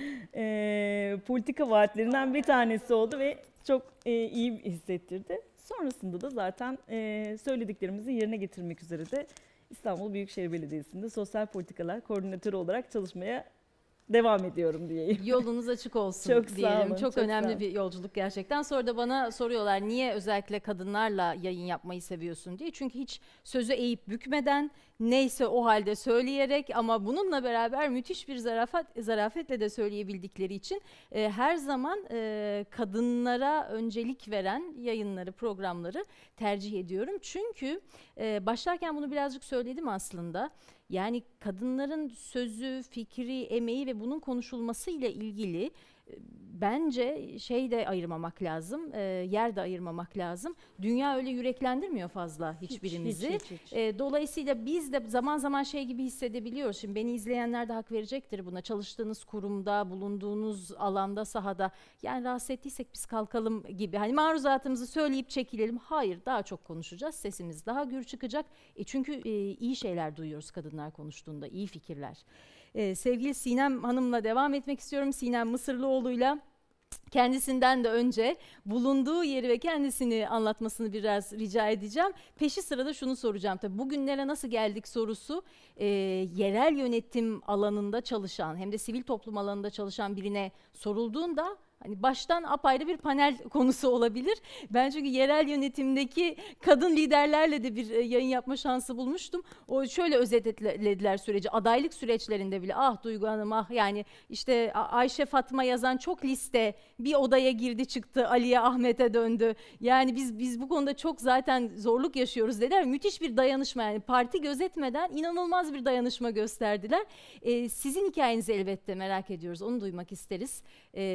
Bugüne, bu salona, bu panele hangi yollardan geçerek geldiniz? Merhabalar. Önce ben de bir kendimi ve çevreyi anlatmaya çalışayım. Bu çok zor olmayacak çünkü olabildiğince sade bir yerdeyim. Oturuyorum. Üstümde çivit mavisi bir tişört var. Çünkü ben ailemi ziyarete geldim ve 2 tişört, 2 kotla geldiğim için çok da seçme şansım yoktu. Ama Allah'tan en sevdiğim tişörtümü yanıma almışım ki hani buraya da sizlere de en sevdiğim, kendimi iyi hissettiğim bir şekilde katılmak isterdim. Saçlarım kısa. Yani bir tarafım daha kısa. Sağ tarafım daha kısa, sol tarafım daha uzun. Kulağımda sizin fark etmediğiniz ama yine benim çok sevdiğim telkari küpelerim var. Ve beyaz bir kulaklıkla konuşmaya çalışıyorum şu anda sizle. Ve bir boş duvarın önündeyim, bomboş. Beyazla gri karışımı bir duvarın önünde oturuyorum ve sizle bu şekilde konuşuyorum. Dediğiniz gibi aslında ben de biraz Arzu gibi hiç düşünmedim, hiç sormadı kimse aslında. Yani hiç sormadı ve hayat o kadar hızlı akıyor ki ve özellikle toplumsal cinsiyet alanında aslında Türkiye'de hangi alanda çalışırsanız çalışın, yerel siyasetle ilgileniyorsanız, sivil toplumla ilgileniyorsanız ve kadın alanlarındaysanız belki bu biraz daha zor hale gelmiş oluyor. Fakat hayat çok hızlı akıyor ve hani siz ne yapmıştınız, nasıl başlamıştınız, hangi ara buraya geldiniz, o süreçte neler yaşadınız fark etmiyorsunuz bile. Bu çok bir noktada üzücü bir şey aslında. Hep şey diyorum, biz izleme çalışması yaparken koalisyonda çünkü yaptığınız şeyi de göremiyorsunuz. Çünkü sürekli bir yapma halindesiniz. Koalisyonda biz izleme çalışması yaparken biraz onu da fark ettik. Hani izlemenin bir iyi yanı da geriye dönüp ne yapmışız? Çünkü izlediğimiz şeyler aynı zamanda hepimizin katkı sunduğu, dönüştürmek için emek harcadığı şeylerde. Biraz izlemenin öyle bir avantajı da oluyor. Ne yaptığımızı, ne ettiğimizi yani durabilmek de bir mesele. Çünkü durmaya hakikaten vaktimiz yok. Her yer bir mücadele alanı çünkü. Ama izleme yaparken durup ne yaptığınızı düşünüyorsunuz. Ya da birisi size soru sorduğu zaman neredeydim ve nasıldım ve ne hale geldim sorusuna bir yanıt bulmaya çalışıyorsunuz. Tabii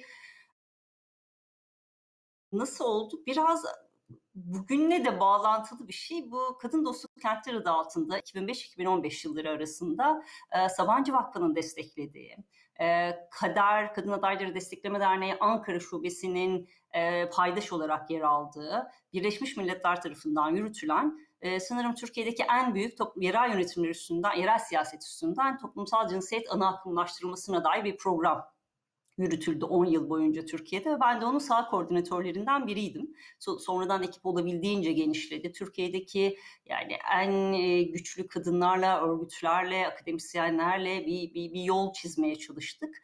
Bütün hedef şuydu, yerel siyasetin yerel siyasette toplumsal cinsiyet perspektifini oraya yerleştiriyor olabilme. Ve benim yani Zelal kadar şanslı değildim. Üniversitede tanışmadım aslında. Benim kadın koalisyonuyla da yollarımın kesişmesi, toplumsal cinsiyetle yollarımın kesişmesi de aslında bu programa oldu, vesile oldu. Bu program sayesinde oldu. Ben kamu yönetimi mezunuyum. Aslında yerel yönetimler okudum. Yani işim yerel yönetimlerdi. Fakat toplumsal cinsiyet üstünde yerel yönetimlerin hayatlarımıza ne kadar dokunduğu, ne kadar dönüştürücü olduğu, bir kadının hayatını ne kadar etkileyebileceği, nasıl bambaşka şeylere yol açabileceğini görmem 10 yıllık bir deneyimle oldu tabii. Çünkü bu süreç bizim aynı zamanda eylem planları yaptığımız, belediyelerle stratejik planlar yaptığımız, yani ve sadece belediyelerde değil şüphesiz ki Taşra Teşkilatı'yla aslında sizin de buradaki konu başlığınız kentte kadın olmak ve katılım üstünden neler yapabileceğini gördüğüm bir alan oldu ve oradaki deneyimler bir süreden sonra yani biraz bende iş olarak başladığı bir gönüllü yaşama ve sivil toplum örgütlenmesine dönüştü. Çünkü hayatımın kontrolünü ele almamın yolu aslında yani Türkiye'de katılım mekanizmaları çok fazla değil, çok da güçlü değil. Ve kadınlar çok da görünür değiller. Tabii ki 10 yıl içinde 15 yıl içinde çok şey değişti ama hala değiller. Hayatımın kontrolünü ele almak, hayatım üstünde söz sahibi olmanın bir yolu da aslında yerel yönetimlere dahil olabilmek ve onunla da sivil toplum aracılığıyla dahil olabilmek. Yani olabileceğiniz her alandan, girebileceğiniz her alandan dahil olmak ve elimizde de sivil toplum vardı. Yapabileceğim şey de sivil toplumdu. Ve kadın koalisyonunda tam da ilgilendiğim alan hem yerel siyaset hem de toplumsal cinsiyet alanından ilgileniyordu. Bunun üstünden ben de sanırım hiç vazgeçmeyecek şekilde ve bir daha kopmayacak şekilde hem koalisyona hem de toplumsal cinsiyet çalışmalarına bağlandım. Şeyi vurgulamak istiyorum. Bir iki şey çok etkileyici ve dönüştürücüydü benim için. Bir gün yerel siyaset çalışmalarına yani belediyelerle yapacağımız etkinliklerde sağlığa erişim konusu. Şimdi her konunun bir cinsiyeti var. Sağlığın da bir cinsiyeti var tabii. Ve biz kadınlarla beraber belediyeyle ortak bir çalışma yürüttük ve mesela o gün o çalışma yaptığımız zaman bu yerel eylem planlarının, ihtiyaç tespitlerinin yani pek çok uzun bir sürecin sonunda ortaya çıkan bir çalışmaydı.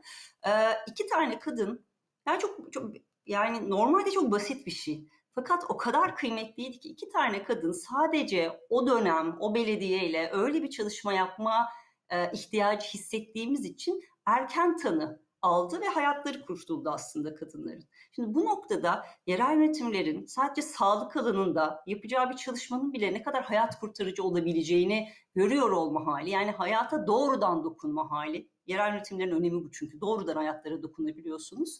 Bu inanılmazdı. Benim için aslında çok sarsıcı bir süreçte oldu. Bir hikaye de aslında onu Zelal'le söyledi. Yani bu sadece bizim üstümüzden değil ama yerel yönetimlerde evet çok imkan var ve onlar da dönüşüme çok açık aslında. Sadece umursamamak üstünden değil ama fark etmek, hayata müdahale etmenin en belirleyici yani ilk adımı ve farkındalık sağlıyor olma hali, yerel yönetimler içinde de farkındalık sağlıyor olma hali çok dönüştürücü, hepimiz için dönüştürücü. Bir gün İl Genel Meclisi'nde bir konuşma yapıyorum 8 Mart'ta. Kadın hakları ve işte toplumsal cinsiyet eşitliğine yönelik bir meclis üyesi çok ciddi muhalefet etti. Yani bir nevi saldırmaya yönelik, yani sözel saldırıya yönelik bir yaklaşım sergiledi. İşte eşitliğin olmadığına dair böyle hepimizin bildiği uzun bir konuşma. Ben konuşmama devam ettim. Fakat o sırada gazetesini açıp okudu. Şimdi bu da bizim hiç yabancısı olmadığımız yaklaşımlardan bir tanesidir. Fakat bunlar çok yorucu şeyler. Yani sürekli böyle yaşıyor olmak çok yorucu geliyor bir süreden sonra. Sonra bir yıl sonra yerel seçimler oldu işte ve bu meclis üyesi belediye meclisine girdi. Ben belediye başkanını ziyarete gittim çünkü bu eşitlik mekanizmalarının kurulmasıyla ilgili birçok çalışma yapılması gerekiyor ve tabii ki hani öncelikle belediye başkanıyla görüşmek gerekiyor. Ve orada şeyi gördüm. Ya bu meclis üyesi belediye meclisine geçmiş ve orada üst düzey bir görev almış. Ben kapıdan girer girmez belediye başkanının yanına geçmeden önce onu geçmem gerekiyordu. Çünkü dedim ki Sinemciğim çok zor bir yıl seni bekliyor. Yani umarım o eşitlik komisyonları ve eşitlik birimlerini yeniden kurma şansımız olacak diye düşünürken orada tekrar yani belediye başkanını beklerken tekrar tabii ki toplumsal cinsiyet eşitliği kadınlar ve erkekler üstünden bir sohbet gelişti. Tekrar bu sefer başka bir tarafından yine sözel bir müdahale ve inanılmaz bir şekilde bir yıl önce bana müdahale eden, benimle konuşurken beni dinlemeyen meclis üyesi benim ağzımı bile açmama gerek kalmadan eşitliği oradakilerini anlatmaya başladı ve benim kelimelerimle anlatmaya başladı. Yani benim kelimelerimde derken yani o süreç içinde o meclisle yürüttüğümüz çalışmalar doğrultusunda kullandığımız argümanları onlara karşı kullanıyoruz. Gazete okumuyormuş yani, sizi dinliyormuş bir taraftan. Dinlemekten öte evet beni dinliyormuş. O ayrı, dinlemiyormuş gibi gözüküyormuş, dinliyormuş.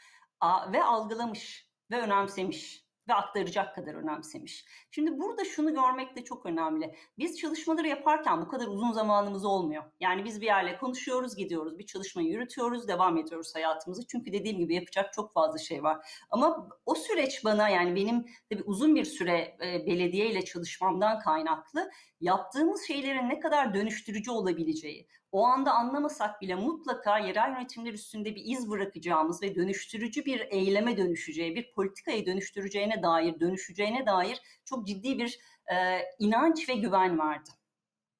Ve buradan hareketle de zaten yerel siyasetin hepimizin hayatındaki yeri düşünüldüğü zaman yani hem profesyonel hayatımı hem de topyekün gönüllü olarak ayırabileceğim tüm zamanı yerel siyaset ve tabii ki toplumsal cinsiyet konusuna ayırmaya karar var. Aslında bu karar vermekle değil, yaşam oraya aktı. Ya aksi düşünülemez. Çünkü hani bu çok doğrudan benim hayatım ve hatta hepimizin hayatıyla ilgili bir şey olduğu için. Evet. Hazır son örnek ümitliyken, ümit var örneklere ben böyle sıkı sıkı tutunuyorum. Hemen Mandure'ye dönmek istiyorum bu konuda. Tabii ki söze başlarken önce kendisinden de bir tasvir rica edeceğim. Yayın başlamadan önce biz ekranda onu gördüğümüzde ben, Arzu Hanım benden rica etti, bana biraz anlatabilir misiniz diye. Ama tabii ki onun tasviri çok daha açıklayıcı olacaktır kendisine dair. Sorum da şu olsun sevgili Mandure, ben bir gazeteci olarak kadın meslektaşlarımla da konuştuğumda zaman zaman şey hissine kapılabiliyoruz. Yani işte bu yaptığımız iş, bu söylediğimiz söz bir yere geliyor, takılıyor ve yetmiyor. Bir şeyleri değiştirmeye yetmiyor. Şimdi sizin hikayenizi çok merak ediyorum. Nasıl başladı, nasıl ilerliyor? Siyasetle bir şeyleri değiştirebileceğinize dair inancınızı, umudunuzu nasıl ayakta ve diri tutuyorsunuz? Ek sorum da bu. Tünaydın İstanbul. Burada olduğum için minnettarım. Davetiniz için teşekkürler. Çok memnun oldum. Önce betimleme. Londra'daki evimde ön odamda oturuyorum. Arkamda konuşan bir grup kadını gösteren güzel bir resim var ve oturma odamda kocaman bir resim var çünkü biz kadınlar için bir araya gelip hikayelerimizi paylaşmanın, konuşmanın ne önemli olduğunu bana hatırlatmasını istiyorum. Saçım kahverengi ve çok kıvırcık. Siyah bir gözlüğüm var ve baskılı siyah bir tişört giyiyorum. Üstünde çok sayıda göz var. Bu en sevdiğim tişörtlerden biri. Bu gözler, kadınların görünür olmasının önemini simgeliyor. Kamusal hayatta görünür olmasının. İş yerinde görünür, eğitimde görünür, politikada görünür. Tüm değişim buradan başlar. İnsanların burada olduğumuzu görebiliyor olmasına bağlıdır. Aynı önceki panelistin şehrin gelecekteki belediye başkanının kendisi orada ve görünür olduğu halde yokmuş gibi davranıp tepki verdiğini anlatması gibi. Makyajım yok ama bu politik bir tavır değil. Sadece makyaj yapmayı bilmiyorum. Hiç öğrenmedim. Nadiren makyaj yapacak vaktim oluyor. Kendimi ve çevremi tatmin edici şekilde betimleyebilmişimdir umarım. Davetiniz için tekrar teşekkürler.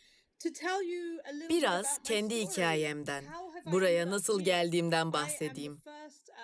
Britanya tarihindeki ilk kadın ve etnik azınlık siyasi parti lideriyim. Partim, Kadınların Eşitliği Partisi. Britanya tarihindeki ilk feminist siyasi parti. Kurulalı 5 yıl oldu. Dürüst olmam gerekirse, birkaç aya Londra Belediye Başkanlığı'na aday olacak olmak, hayatımın, kaderimin, geleceğimin parçası olacağı, hayalini kurduğum bir şey değildi. Feminizm ve siyasi feminizm yolculuğum oldukça şaşırtıcı, garip ve kesinlikle beklenmedik bir yolculuktu. Irk ayrımı rejiminin son yıllarında Güney Afrika'da büyüdüm.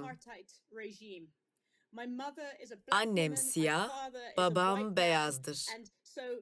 Dolayısıyla rejimin son yıllarında ailemizin siyasi olarak önemli olduğunu tahmin edebilirsiniz.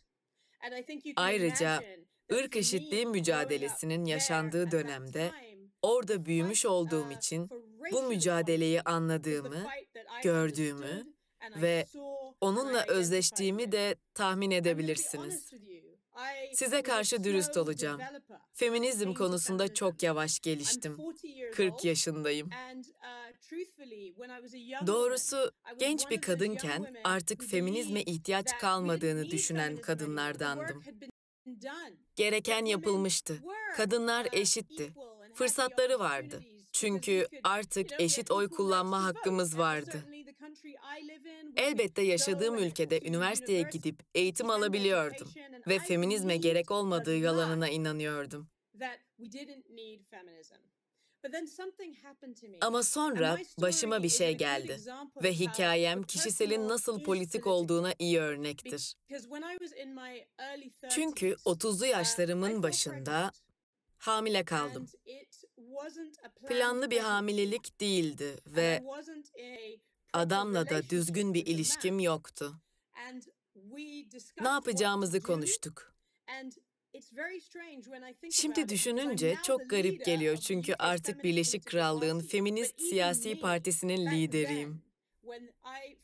Ama o zamanlardaki ben, plansız bir şekilde hamile kaldığımda ne ben ne de o adam çocuğa bakacak tek insanın ben olacağımı hayal edemiyorduk. Bunu hayal edemiyordum. O da edemiyordu. Dolayısıyla bir karar vermem gerekti. Çünkü hayatım, eylemci olma, dünyaya katkıda bulunma, dünyada değişim yaratma, gurur duyacağım bir kariyere sahip olma planlarım yürümeyecekti. Bunun yanında bekar bir anne olarak çocuk yetiştirmenin tüm sorumluluğu bana kalacaktı. Çünkü adamla aramda düzgün bir ilişki yoktu. İyi biriydi ama kendi çocuğu konusunda hiçbir şey yapmayacaktı. Üstüne düşen rolü oynamaya hazır değildi. Ve işte o anda cinsiyet rollerini, normlarını, bakım işinin erkeklerin değil, kadınların olduğunu düşündüğümüzü anlamaya başladım. Bir kadının kariyeri hep erkeğinden daha önemsiz oluyordu. Feminizme ve siyasi feminizme ihtiyacımız olduğunu anladım. Her zaman çocuk istemişimdir. Ve o anda kürtaj olmayı seçtiğimi söylemek bazı açılardan beni üzüyor.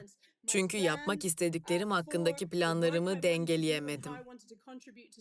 Yaşadığım durumda topluma nasıl katkı koyacağımı bulamadım. Ardından Kadınların Eşitliği Partisi'ni öğrendim. Şu anda başında olduğum parti ve bu bana böyle olması gerekmediğini gösterdi. Erkeklerin de eşit haklara sahip olup babalar olarak görevlerini yerine getirmelerini beklentisini yaratmak için çalışıyoruz. Çocuklarına bakabilmek için işten izin alabilmeleri için, çocuk bakımının temel kamu hizmeti sayılması için çalışıyoruz. Böylece erkekler de kadınlar da yetenekleriyle topluma, ekonomimize katkıda bulunabilirler. Toplumumuz hem aile hayatları hem de deneyim ve becerilerini tüm toplumun hizmetine sunacakları üretken kariyerleri olabilmesini desteklemediği için birçok harika kadının yeteneklerinden faydalanamıyoruz. Toplumumuz erkeklerin evlerde daha büyük roller üstlenmesini desteklemiyor. Bence bunu değiştirebiliriz. Ama harekete geçmezsek değiştiremeyiz. Yani kişisel deneyimim, şahsi yolculuğum bu. Sesimizi yükseltmek, kadınları görünür kılmak, birbirimize destek olmak zorundayız. Erkekleri dahil etmeli, sorumluluk almaya davet etmeliyiz. Çünkü kadınlar olarak biz toplumlarımıza destek olmak için yüzlerce yıl bedavadan çalıştık. Bu konuda söyleyeceğim çok şey var. Ama diğer panelistleri dinlemeyi de çok istiyorum. Bu yüzden çok vaktinizi almayacağım. Çünkü konuşmak istediğim şeylerden bazılarının zaten konusunun açılacağına eminim. Teşekkür ederim. Biz teşekkür ederiz. Şunu söylemem lazım sevgili Mandu'ya. Şu an onun sesi bir büyük salonda, pandemi nedeniyle görece elbette boş bir salonda yankılanıyor ve hani ta yüreğimizden anlıyor, hissediyoruz. Çok teşekkürler tüm katılımcılarımıza bir kere bu kadar açık, bu kadar yürekli şekilde kendi gerçekliklerini ve bizimkileri anlattıkları için. Elbette soracak çok sorun var daha. Hız kesmeden hemen ikinci tura başlamak istiyorum. Biraz biz ne yapıyoruz ve ne yapmalıyız bundan sonrası kısmında yine Arzu Hanım'la başlamak isterim. Arzu Hanım, Engelli Kadın Derneği olarak siz hani dedik ya şehre katılım, toplumsal hayata katılım, neler yapabiliyorsunuz? En çok ihtiyaç nerede? Ne yapılması lazım? Teşekkür ederim. Şimdi öncelikle Engelli Kadın Derneği'nin kısaca nasıl bu noktaya gelindi meselesiyle ilgili birkaç cümle kurmak isterim. Sizin de bahsettiğiniz gibi Engelli Kadın Derneği 2011 yılında kuruldu ve aslında bir ihtiyaç neticesinde kuruldu. Çünkü 2011 öncesi bir araya gelen bir grup engelli kadın aslında kadın çalışmalarında ve engellilik çalışmalarında aksayan, yolunda gitmeyen bir şeyler olduğunu tespit etti ve bir araya gelerek ne gibi sorunlar yaşanıyor, nasıl çözümler üretilir üzerinde kafa yorarken en sağlıklı ve pratik olarak dernekleşmek gerektiğini düşünerek 2011 yılında Engelli Kadın Derneği'nin kuruldu ve Türkiye'de ilk idi o yıllarda. Sonrasında işte hem sivil toplum alanında hem de kamu politika uygulayıcılarıyla bir araya gelinen bir dizi birçok çalışmalar yapıldı. Ki bu çalışmaların en önceliği ve en başlangıç noktası Sabancı Vakfı ile Engelli Kadın Derneği arasında yürütülen ve 3 yıl süren engelli kadınların hak temelli mücadele adımları projeleri oldu. 1, 2, 3 şeklinde. Bu projeyle Engelli Kadın Derneği engelli kadınlara ulaştı ve yaklaşık 14 yanlış hatırlamıyorsam şehirde 160 kadar engelli kadınlarla bir araya gelindi. Toplumsal cinsiyet eşitliği, kadına yönelik şiddet, engelli hakları gibi konular engelli kadınlarla atölye çalışmalarıyla ve eğitimlerle bir araya gelinerek eğitimler düzenlendi. Yine bu proje kapsamında ilk kez benim tanışma konuşmamın bitirme cümlelerinden de bir tanesiydi. Toplumda en çok sorulan, sıkça sorulan sorular dediğimiz bir kitapçık hazırladık ve orada bize en çok sorulan soruları ve cevaplarını hazırladık. İnternet sitemizde mevcut bu haliyle engellikadın.org'da. Aynı zamanda engelli kadın ve toplumsal cinsiyet ve engelli hakları ile ilgili el kitapları hazırladık proje kapsamında. Yine çok kıymetli bir çalışma 2013-2014 yıllarına ait engelli kadına yönelik şiddet raporunu Engelli Kadın Derneği hazırladı ki bu Türkiye'de ve birçok ülkede ilk çalışma denilebilir. Dünya Sağlık Örgütü dahil ülkemizdeki kadına yönelik şiddet çalışmaları yapan kamu ve sivil toplum kuruluşları arasında engelli kadına yönelik şiddet istatistikleri maalesef o yıllarda hiç yoktu. Biz bu raporla aslında engelli kadınlara yönelik şiddeti görünür hale getirerek ne gibi sorunlar yaşanıyor, şiddetle mekanizma noktalarında engelli kadınların somut durumları nedir diye bilgi edinme başvuruları, medya taraması, meclisteki soru önergelerinin taranması ve birebir anket çalışmasıyla bu projeyle engelli kadınlara yönelik şiddet raporunu hazırladık.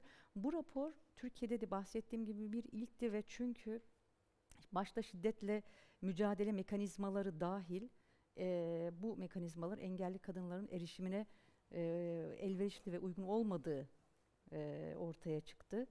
Aslında mevzuat anlamında engelli kadınlarla ilgili çok iyi noktadayız. Nasıl iyi noktadayız? Çünkü Birleşmiş Milletler Engel Hakları Sözleşmesi ülkemizin de taraf olduğu ilk taraf olan ülkelerdeniz biz. Madde 6 engelli kadınlarla ilgili. Dolayısıyla biz bu maddeden de hareket ederek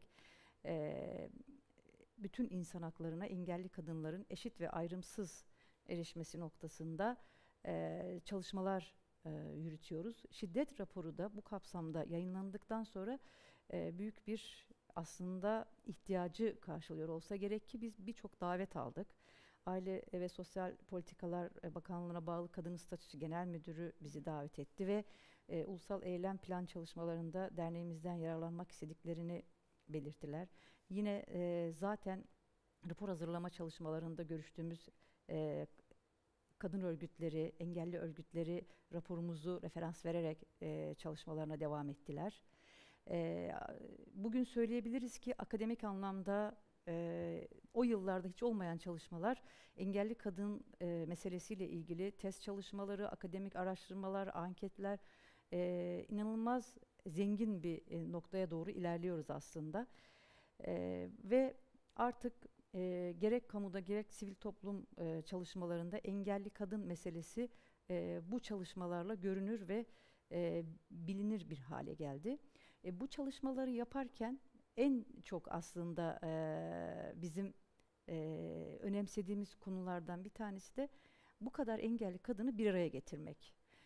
Sabancı Vakfı'ndaki o projeyle bizimle birlikte çalışan arkadaşlarımız çok yakından hatırlayacaklardır.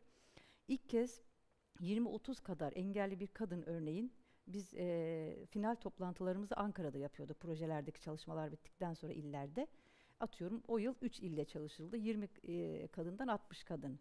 Yarısının gelemediğini varsayarsak 30 kadar kadını uçakla Ankara'ya örneğin biz davet ediyorduk. Bir otelde ağırlıyorduk ve siz oradaki şeyi düşünün. Ortamı düşünün.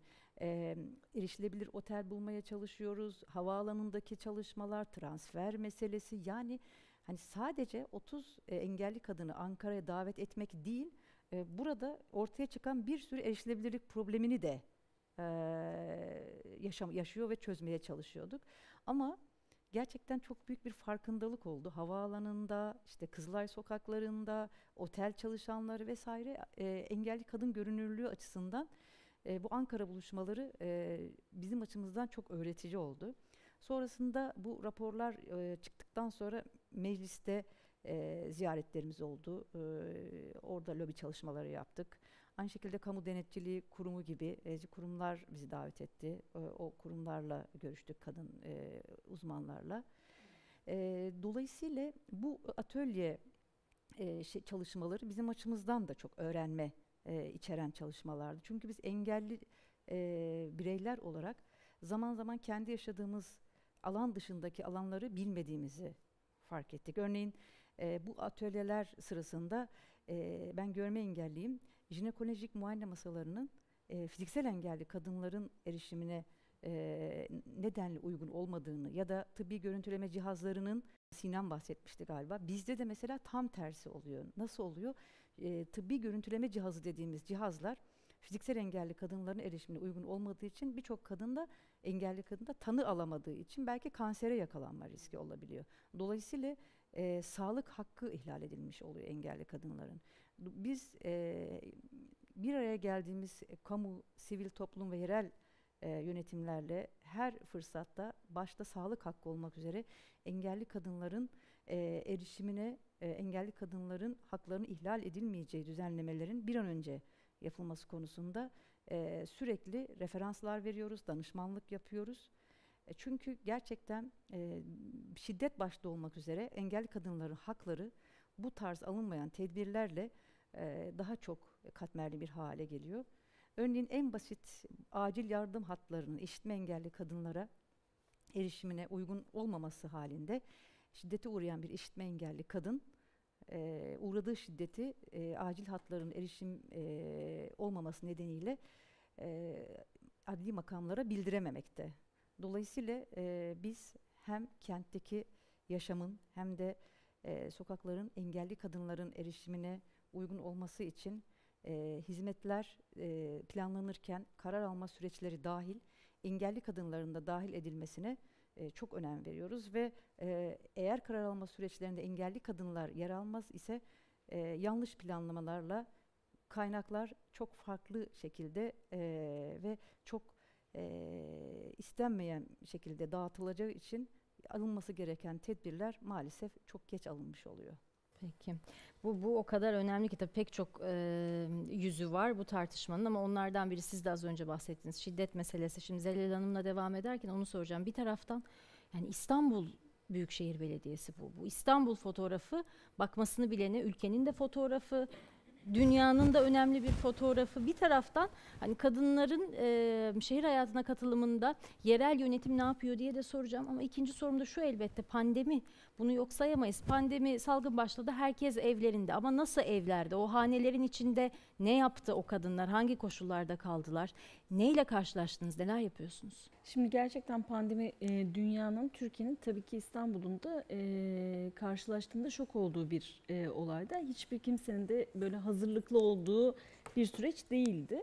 Ancak şöyle bir gerçeklik var ki her ne kadar yapıların kendisi pandemi diye bir şeye hazırlıklı olsa da olmasa da bu kadın alanında, kadınların ihtiyaçları alanında bir aksiyon, yani kasları varsa eğer o kaslar o afet anlarında da çok daha güçlenerek hareket edebilir ve hayata geçebilir olduğunu gerçekten biz de kendi deneyimimizden fark ettik çok ilginç bir şekilde.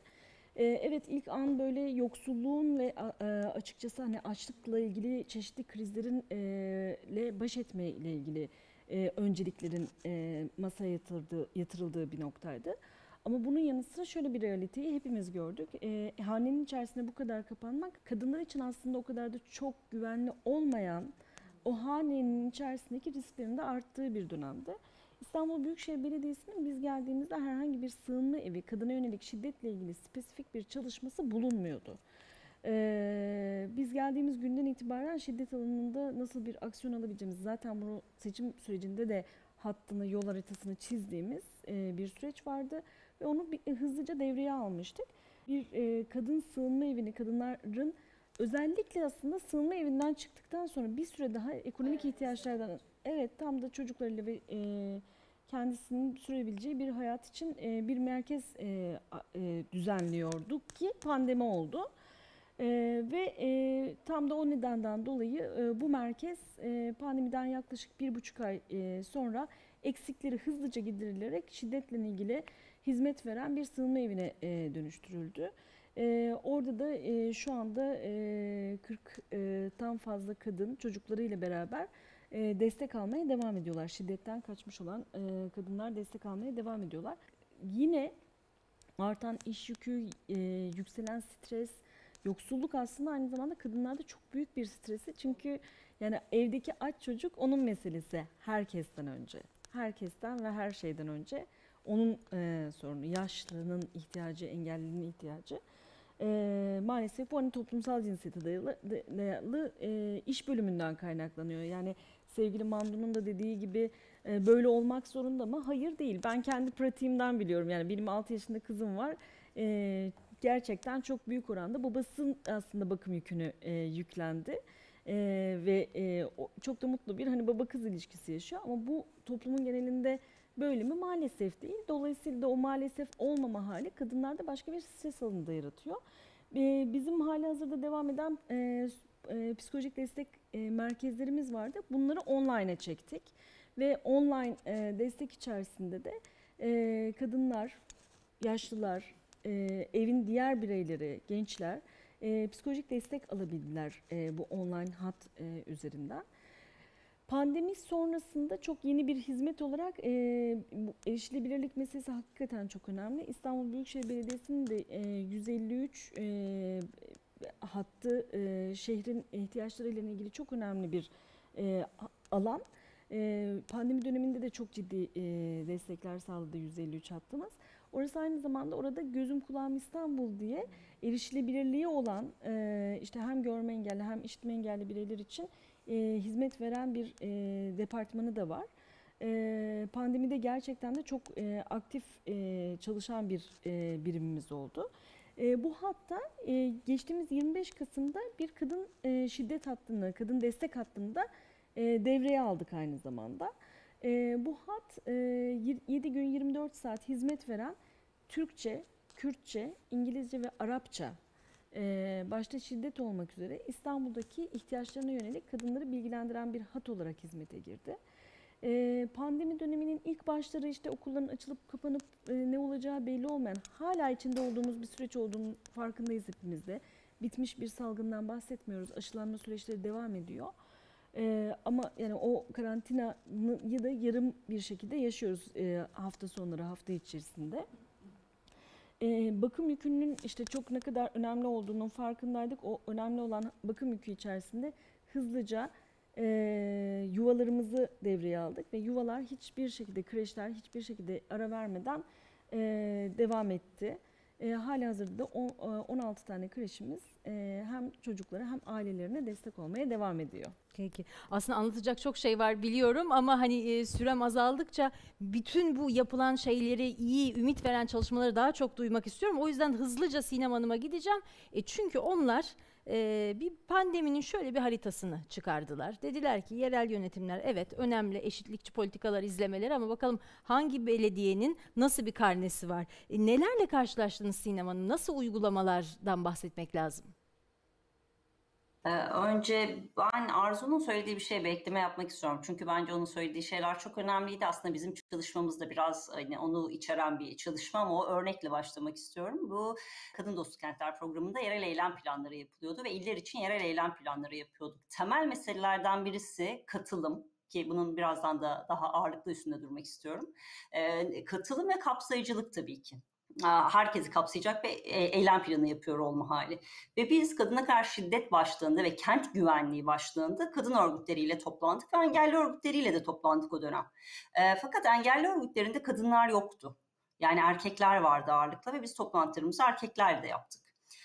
Sonra işte eylem planları bitti, üstünden yıllar geçti. Biz eylem planlarının tanıtımlarını ve aktarıyoruz. Yani nasıl katılımcı ve başarılı ve işte cinsiyeti gören planlar yaptığımızı anlatırken Arzu olabilir, Engelli Kadın Derneği'nin de olduğu bir toplantıydı. Çünkü Arzu olabilir ya da başka bir arkadaş şöyle dedi. Biz de bir ışıklandırma hakikaten önemli bir şey. Yani kentin aydınlatılması önemli bir ayrıntı güvenlik açısından. Biz bu aydınlık konusu üstüne ağırlık vermiştik ve bunlardan bahsederken Engelli Kadın Derneği'nden bir arkadaş şey dedi. İyi de biz hiç görmüyoruz ki dedi. Yani sizin orayı aydınlatıyor olmanız bizim o sokaktaki güvenliğimize nasıl katkı sunacak dedi. Şimdi bu sizin için çok sıradan olabilir. Fakat onlarca insan bunu düşünmemiştik biz hiç. Yani hakikaten kent güvenliğinde engelli kadınların güvenlik üstünden o ışıklandırmanın anlamsızlığını ve onlar için özel başka bir önlem alınması gerektiğine dair onlarca insan, onlarca kurum hiçbir şey hiç düşünmemişti. Bu açıdan engelli, yani bir iki şey açısından çok önemliydi bu. Engelli Kadın Derneği, yani karma örgütler içinde ya da işte sadece kadınla özdeşleştirilmeyen fakat toplumsal cinsiyetin her şeyi kestiğini kanıtlaması açısından, sizin sivil toplum örgütleriyle işbirliği yapmanızın yeterli olmadığı, orada katılımın, yani cinsiyet kimlikleri üstünden katılımın ne kadar önemli olduğu, cinsiyet kimliklerine de ne kadar önem verilmesi gerektiği konusunu anlatması açısından hepimiz için büyük bir ders olmuştu. Onu özellikle hakikaten Arzu tam da şeyden bahsetmişken, bu sağlığa erişimde kısmını anlatmışken bunu da aktarmak istedim. Kadın Koalisyonu olarak yaptığımız pandemi haritasında önce yani tabii Kadın Koalisyonu'ndan çok kısa bahsetmek istiyorum. 2000 yılından beri bu yerel siyaset, yerel politika geliştirme süreçlerinde işte katılımcılığı ön plana çıkartarak bu süreçlerin toplumsal cinsiyete uygun tasarlanıyor olması, planlanmasından uygulanmasına kadar bütün aşamalarda toplumsal cinsiyet stratejisinin yerleştiriliyor olması, işte toplumsal cinsiyete duyarlı bütçelerin yapılıyor olması üstünde kurulu bir çalışmamız var. Yani odaklandığımız konulardan bir tanesi de bu ve sistematik olarak biz belediye incelemesi yapıyoruz. Bundan bir önceki çalışmada işte belediyeleri kadınlarla sınamak diye yine belirli belediyelerin toplumsal cinsiyet politikalarını izleyen bir çalışma yürütmüştük. Fakat pandemi bir afet, yani pandemi başlı başına bir kriz. Afet ve sonrasından da gelen kriz süreci. Ve biz şunu biliyoruz, yani bunu sadece biz bilmiyoruz, bunu araştırmalar da gösteriyor. afetlerin de cinsiyeti var. Yani işte örgütlerin yaptığı çalışmalara da bakabilirsiniz, akademik çalışmalara da bakabilirsiniz. En son 20 yıl boyunca dünyadaki afetleri ele alan bir çalışmada afetler, yani depremlerden, sellerden, tsunamilerden, hani bildiğiniz doğal afetlerden de bahsediyorum. Kadınların ölüm oranının çok daha fazla olduğu, tamamen toplumsal cinsiyete dayalı eşitsizliklerden kaynaklı.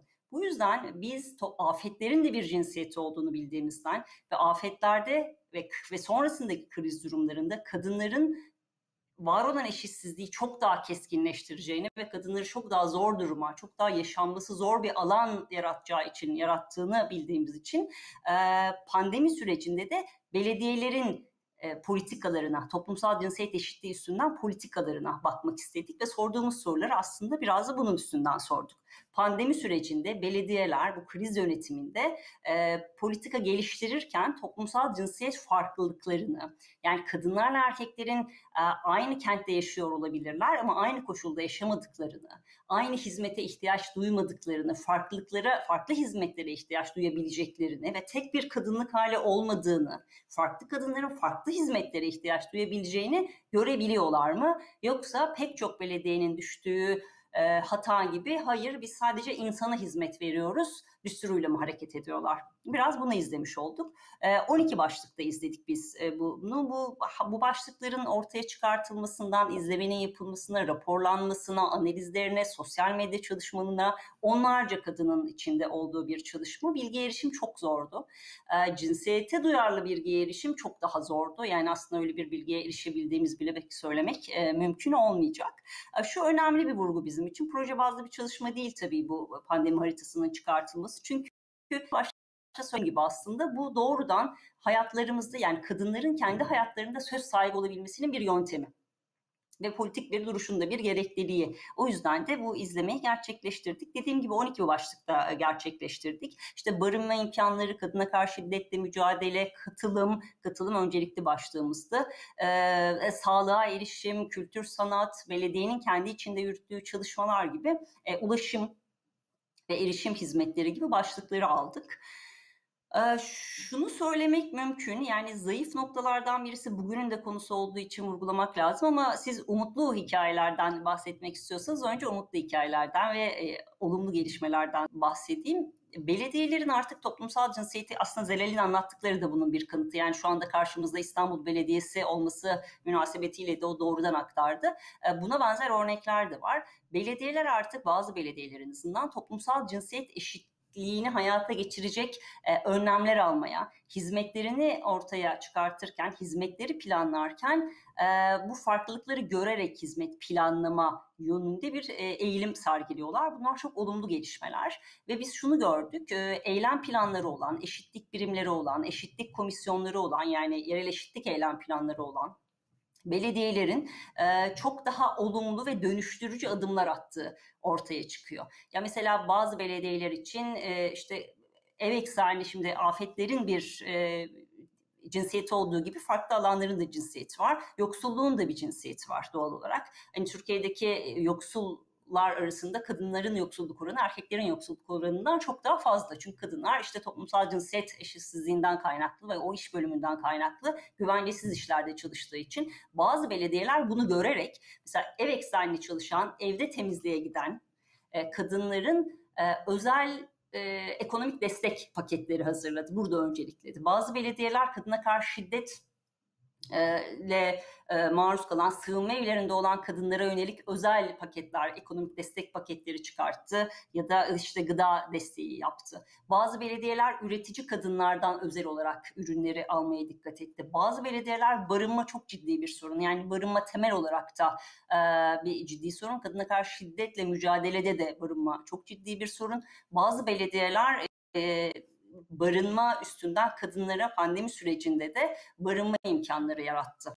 Sürem çok azaldığı için şunu özellikle de sormak istiyorum Sinem Hanım. Hani önce umutlu hikayelerle başladınız ama en büyük eksiği nerede gördünüz örneğin? Toplumsal cinsiyet eşitliğine, yani toplumsal cinsiyeti bir politika olarak düşünmüyorlar. Yani mağdur kadınlara desteklemek üstünden giden bir yaklaşım sergiliyorlar. Ama belediyeler bunu bir politika olarak, yani var olan bütün alanlarına yerleştirmek zorundalar. Bu bir. İkincisi de en büyük eksiklikte katılım yok. Yani bu olumlu çalışmaların olduğu alanlarda bile kadın örgütleriyle hareket eden, yani biz 42 belediye izledik. Kadın örgütleriyle pandemi sürecindeki bu krizi kadın örgütleriyle yürüten belediye sayısı 1 ya da 2 tane. O da şiddet başlığı üstünden, bunu da vurgulamak istiyorum. Yani hani yine kadınlarla çalışmayı kadına karşı şiddet başlığına sıkıştırıp ama ana politikaların, farklı politikaların geliştirmesi üstünden katılımda yine kapalı. Katılım ve toplumsal cinsiyet eşitliğinin bir politika olarak algılamamaları ve buna yönelik politika geliştirmemeleri üstünden temel bir eksiklik var diyebiliriz. Peki. Hızlıca devam edeceğim çünkü sürem gerçekten çok az kaldı ama yani önemli sorular, Mandu'dan cevabını duymak istediklerim. Birincisi, lideri olduğu partide kadınlara yönelik yapılanlar, yani istihdam, eğitim, sağlık politikası, toplumsal hayattaki eşitlikle ilgili yapılanlar. Bir de tabii işte son artık final sorumuzun içinde yine umut olsun. 6 Mayıs 2021'de gerçekleşecek seçimler. Londra Belediye Başkan adayı kendisi. Nasıl bir başkan olmayı planlıyor Londra için? Tabii kazanırsa, seçilirse de bütün bu ekibi kutlamaya davet edecek mi? Beraber kutlayacak mıyız? Elbette. Ve İstanbul'daki siz tüm kardeşlerime, Londra'da kapımız her zaman açık. Bir adım geri çekilelim. Feminizm hakkında çalışmak istiyorum. Onu tanımlamak istiyorum. Çünkü tanımlamamın, Londra gibi bir şehrin erkeklerle kadınların gerçekten eşit vatandaşlar olduğu bir şehir olma potansiyeli var dediğimde, neden bahsettiğimi açıklamaya ve hayat vermeye yardımı olacak. Çünkü şu anda Londra'da erkeklerle kadınlar eşit vatandaş değiller. İstanbul'da da eşit vatandaş değiller. Dünyanın hiçbir yerinde eşit vatandaş değiller. Ama bu ne demek? Feminizm aslında neyi istiyor? Benim için feminizm, herkesin potansiyelini kullanabilmesi, özgürlüğü ve adaleti demek. Buna erkekler de dahil. Daha önce başka bir konuşmacının dediği gibi, amacı kadın üstünlüğü ya da kadın egemenliği değil. Amaç, toplumda herkesin gelişebileceği şartları yaratmak. Dolayısıyla Londra Belediye Başkanı olarak her politika oluşturma döneminde, bütçe belirleme döneminde, şehrimizde yaşanan herhangi bir sorunu çözmeye çalışırken ya da sadece gelecek için planlama yaparken şunu yapacağım. Bu politika şehrimizdeki kimsenin özgürlüğünü etkiliyor mu? Kadınların açısından nasıl görünüyor? Bu politika şehrimizdeki herkes için adil mi? Kadınlar nasıl bir deneyim yaşıyor diye soracağım. Mesela toplu taşıma ağı. Demin birisi söyledi. Yaptığımız eşitlik, cinsiyet eşitliği çağrısı, aklınıza gelen her şeyler kesişiyor. Dünyanın tüm şehirlerindeki kadınlar, toplumdaki rolümüz nedeniyle toplu taşıma sistemini erkeklerden farklı kullanıyor. Tüm taşıma sistemleri erkeklerin hayatlarına göre tasarlandı. Tarihsel olarak erkekler düz hatlarda, şehrin kıyısından merkezine doğru yolculuk ederler. Kadınlar daireler çizer, mahallelerinde, toplumlarında hareket ederler. Çünkü çocukları almak, mutfak alışverişi gibi işlerle uğraşıp doğrudan ve yakın şekilde kendi toplumlarımızda çalışırız. Ama taşıma sistemlerimiz merkeze gidip gelmeyi kolaylaştırırken, yerel bölgelerde yolculuk etmeyi çok daha zor hale getirir. Londra Belediye Başkanı olarak şehrin temel altyapısını kadınların hayatlarını kolaylaştıracak şekilde düzenlerdim. Ayrıca maruz kaldığımız bazı negatif durumları da ele alırdım. Bu durumları da kadına yönelik şiddet olarak basitleştiriyorlar. Sokak aydınlatması kadınlar için sokakları daha güvenli kılar. Böylece sadece kendi işimizle ilgilenirken var olabilir, gelişebilir, başarılı olabiliriz. Bunun benim feminizm anlayışımın özgürlük yönüyle bağlantısı var. Lider olduğum Kadınların Eşitliği Partisi'nde bizim erkeklerle kadınların gerçekten eşit vatandaşlar olduğu bir dünya yaratmak için gerekenlere dair bir tarifimiz var. Ve bu tarifin içindeki malzemeler aslında çok basit. Eşit temsil. Erkeklerle kadınlar gücü paylaşmalı. Kararların ortak alındığı masalarda oturmalıyız. Böylece nüfusun yarısı, %50'si kararlara dahil olabilir. Şehirlerimizi, toplumlarımızı ve kamunun parası ve bütçesinin nasıl harcanacağını birlikte şekillendirebiliriz. İkincisi eşit ücret. Kadınların düşük ücretli, istikrarsız işlerde çalışması ve sefalet içinde yaşaması ihtimali daha yüksek. Dolayısıyla erkeklerle kadınlar arasındaki ücret farkını ele alan politikalar devreye sokmalı ve erkeklerle kadınların aynı işi yapmak için farklı ücret almasını yasa dışı hale getirmeliyiz. Üçüncü malzeme de eşit ebeveynlik ve çocuk bakımı. Bu konuya daha önce biraz değindim. Ama bize gereken erkeklerin evlerde üstüne düşen sorumlulukları yerine getirmesi ve kadınların istemeleri durumunda özgür olabilmeleri. Herkesin hayattaki rolü aynı değil. Ama kadınlar çalışmak, beceri ve yeteneklerini kullanmak isterse bunu yapabilmeliler. Ailenize, toplumunuza hizmet etmek için yeteneklerinizi kullanmak arasında seçim yapmak zorunda kalmamalısınız. Eşit eğitim. Evet, bu ülkede oğlanlar da kızlar da okula gitme hakkına sahip. Ama eğitim sistemimiz oğlanlarla, kızlarla eşit hizmet sağlamıyor. Genelde kadınların hakim olduğu konularda daha çok erkek ve oğlan çocuğu görmek istiyorum. Ve ekonomi, bilim ve teknoloji gibi konularda daha çok kadın görmek istiyorum. Çünkü bu dünyamızın bilincini değiştirmeye başlar. Çocuklarımızın önüne farklı örnekler koyar. Eşit medya, gazetecilik, gazeteler, büyük haber kanalları, yapan bir kanun olmalı. Herhangi bir konu için yorum her zaman bir erkek ya da kadından alınıyor. Kendini ifade etme ve medya üzerinden kamuoyu ile iletişime geçme şansı bulanları dengelemeliyiz. Erkek ve kadın gazetecilerin sayısı dengeli olmalı. Ve medyada kadınların bakış açısının her zaman ifade ediliyor olması gerekli. Eşit sağlık. En azından bu ülkede kanser gibi ciddi hastalıklarda kadınlara teşhis konulmasının 3-4 yıl daha uzun sürdüğünü biliyoruz. Hatta doktora erkeklerden daha sık gidiyor olmalarına rağmen. Acımıza inanılmıyor. Ciddiye alınmıyor.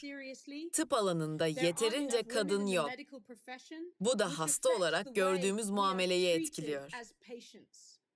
Hepimizin bel bağladığı ilaçların klinik denemeleri genelde, bu artık değişmeye başladı ama genelde sadece erkekler üstünde deneniyor.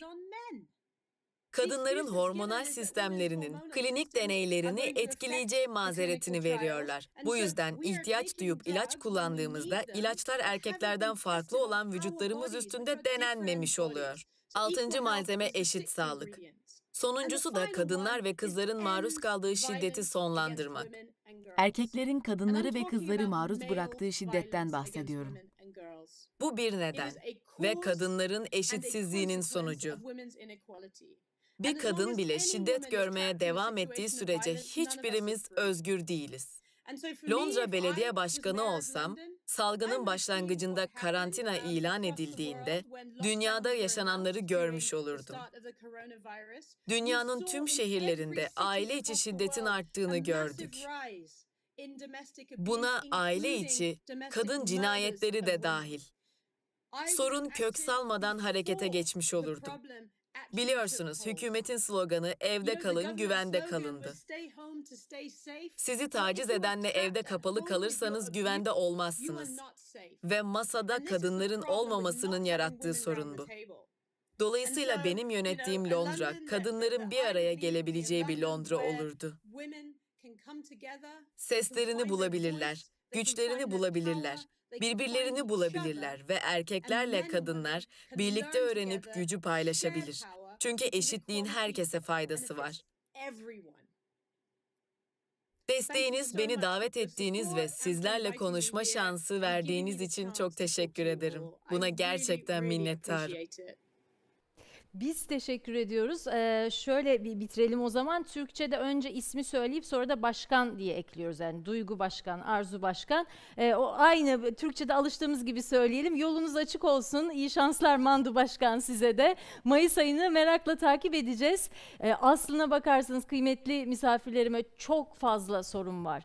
Bundan sonrasına dair, geleceğe dair de ama dop dolu bir festival programı bizi bekliyor. Süremin sonuna geldiğim için burada nokta değil ama virgül rica ediyorum. Nasıl birlikte var oluruz mücadelesini bundan sonra konuşmaya devam edeceğimizi biliyorum. Ve bize katıldığınız için sevgili Arzu Şenyurt, Zelal Yalçın, Sinem Mısırlıoğlu ve Mandu Ray çok çok teşekkür ediyorum. Biz teşekkür ederiz. Çok sağ olun. Efendim panelimizin sonuna geldik ama festivalimiz dop dolu bir şekilde devam ediyor. Hadi hızlıca bakalım bugün kimleri dinleyeceğiz, hangi değerli fikirleri duyacağız?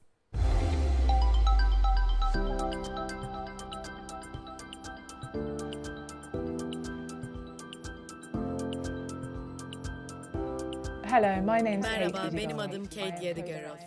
Birleşik Krallık Bristol'da bulunan Make'in yardımcı yöneticisiyim. 40'lı yaşların başında beyaz bir kadınım.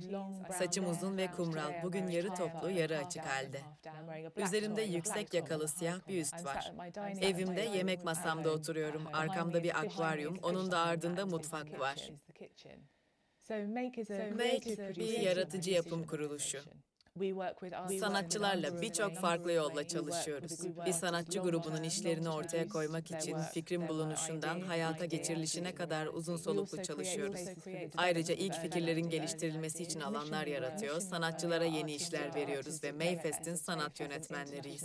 Mayfest 2 yılda bir Bristol'da düzenlenen uluslararası bir tiyatro festivali. Harika sanatçılar Joe Bannon ve Layla Diallo'nun bu iki yeni işini size sunmak üzere bugün burada olduğum için çok heyecanlıyım. Joe ve Layla, Bristol'da yaşayan ve elbette sanatları bu şehrin ötesine uzanan sanatçılar. Yıllardır onlarla birlikte çalışıyor ve çalışmalarını takdir ediyoruz. Bu programda yer alan temalardan bazılarını düşünürken, ikisinin de kadınların kamu alanı ve ev ortamı arasında ilişkileri konusundaki sorulara sıra dışı ve şık yollarla cevaplar vereceklerini düşündüm. Bu programın bir parçası olmak gerçekten önemli ve çok özel. Her zaman özel ama sektörün ağır darbe aldığı bu dönemde bilhassa özel. Bu dönemde bağ kurma, konuşma ve en önemlisi kutlama fırsatları son derece nadiren ortaya çıkıyor gibi. Bu sorulardan bazıları karşısında kendimizi ıssız ve yalnız hissediyoruz. Elbette cinsiyet eşitliği ve kadın hakları konularında empatiyle, bazen de şiddetli bir şekilde etkileşime devam etmek, hepimizin yapması gereken bir iş ve daha yapılacak çok iş var.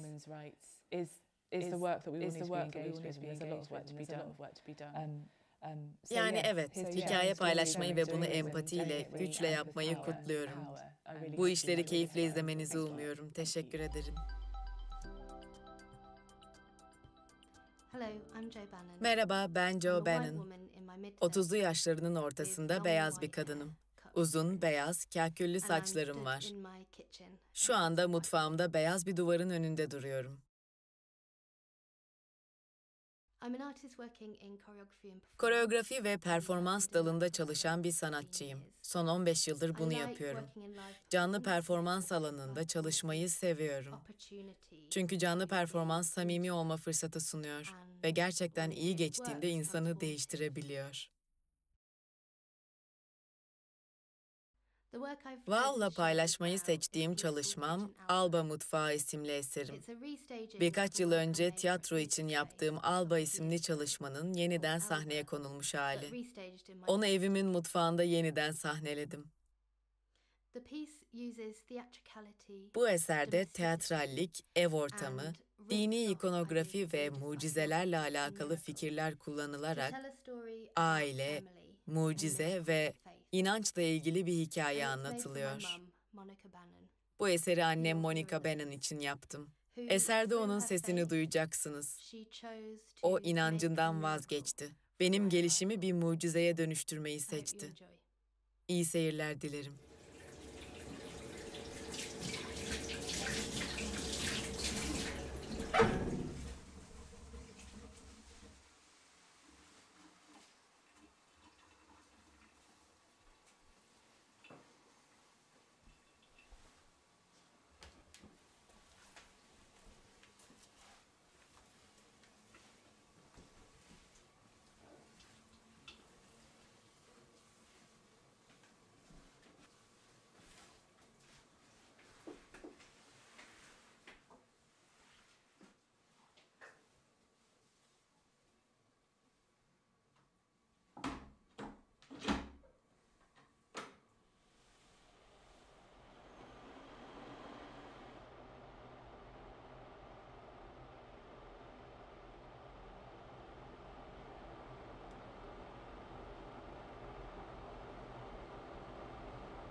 Then Madge came over that night and Madge said, I'll help you bath Joanne. And so we put you in the bowl, washed your hair first, she wrapped you up in the towel, and Madge sprinklers puts the whole water on you. Next thing was, all your hair vanished. And I thought, my goodness, her whole hair's gone. We got into a panic then. And she said, it'll be all right, it'll be all right. So she wrapped you in the towel and started drying off your hair. And then it all started coming back again.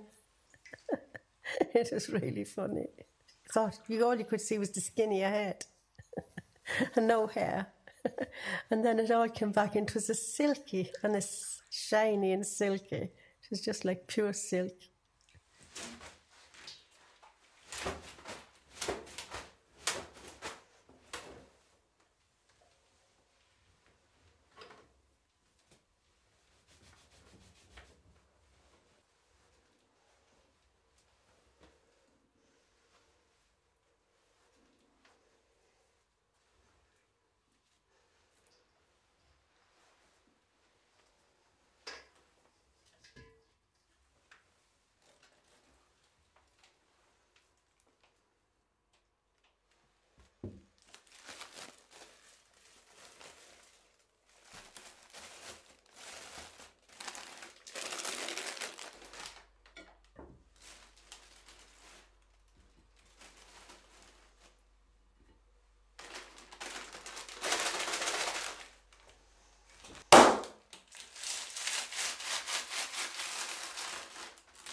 Yeah, we're coming down at McDonald's and and he was young, and I'd say not more than maybe 13, 14, and he shouted at you, "Oh, look at that albino," or something, and you just turned and ran after him to get him, and of course I had to start running after you because you weren't very old at the time either, I don't think.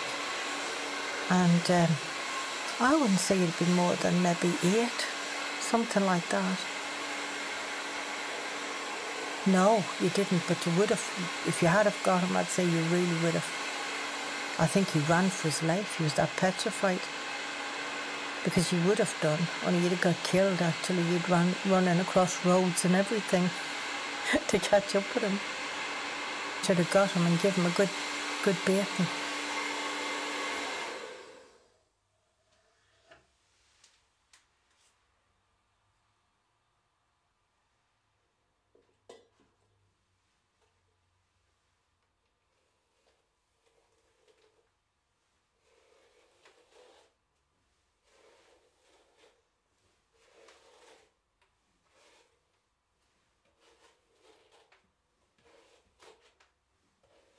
The Pope was coming to Coventry, to Baginton Airport, where we lived out in Willenhall. And there was lots of people coming back to stay at our house. Lots of family and friends, about 60 people. And my sister went over and got everything ready, put on all the food and everything. And then Dad picked me up and we brought you home. And they weren't going to let me come home because they said the roads would be so blocked that they wouldn't be able, the nurse, the midwife wouldn't be able to get to me. If not, she'd come the next day.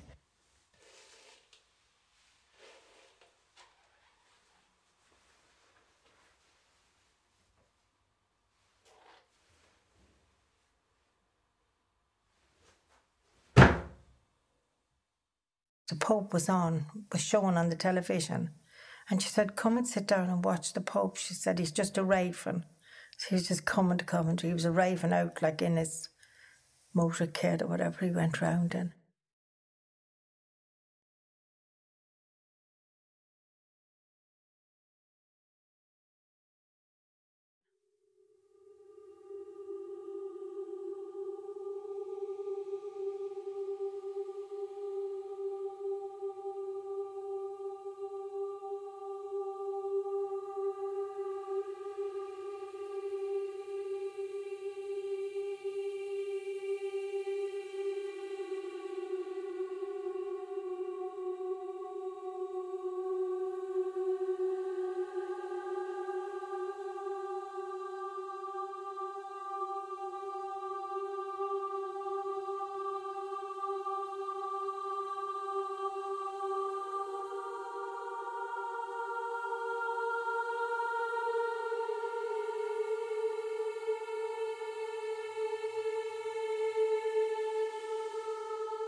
The Pope was coming when you were coming. You were arriving home when the Pope was coming at the same time. So that was funny.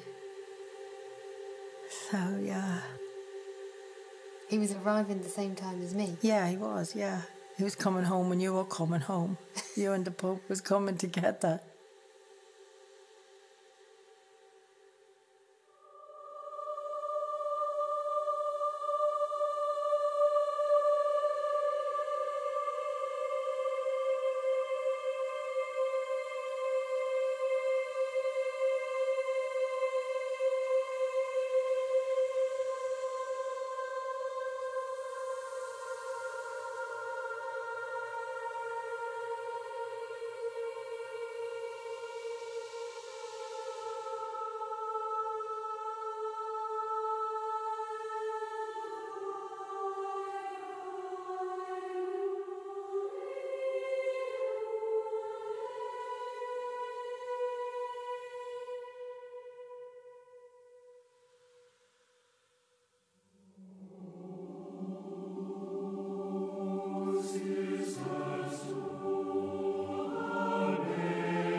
Hello, I'm Leyla Merhaba, Diallo. ben Leyla Diallo.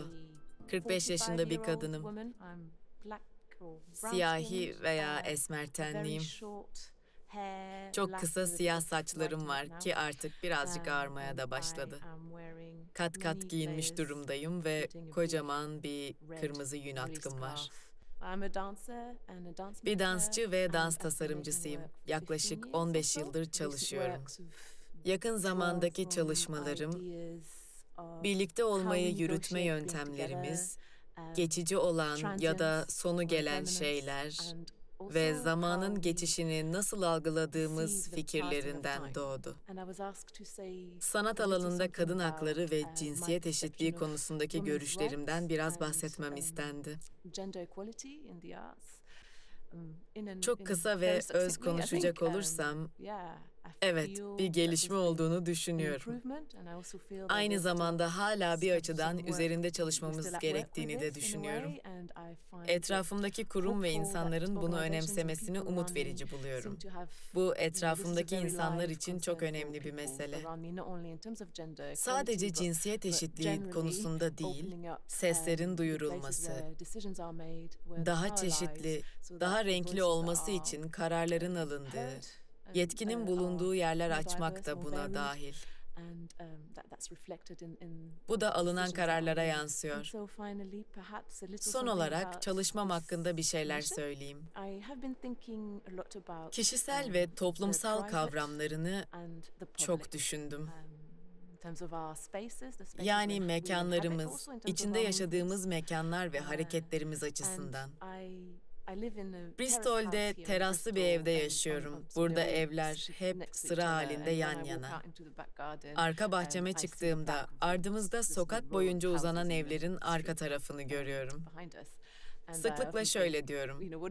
Şu arka duvarı kesip alabilsem, gündelik hayattaki hareketlerin koreografisinin ardında kim bilir neler keşfedebilirdim. Belki de bu benim başlangıç noktam oldu. Sıradan veya gündelik ya da sıkıcı bir yer, hareket veya jestle başlayıp, onun başka bir şeye, aykırı, belki biraz ayrışan bir şeye dönüşüp dönüşmeyeceğini göreyim dedim. Bir açıdan sıradan olandan çıkıp sıra dışı olana gitmeyi keşfetmek istedim. Yani üzerine eğildiğim şey bu oldu. Bu dans mutfağıma küçük bir davet. Mutfağım son derece fonksiyonel olmaktan serbest dansa geçtiğimiz yer. Yani bu mutfağıma bir davet ve o fikirlerden bazılarının incelenişi.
Yeniden merhaba. Festivalimiz büyük fikirlerle devam edecek efendim. Farklı alanlardan gelen, farklı deneyimlere sahip kadınların hikayelerini dinleyeceğiz.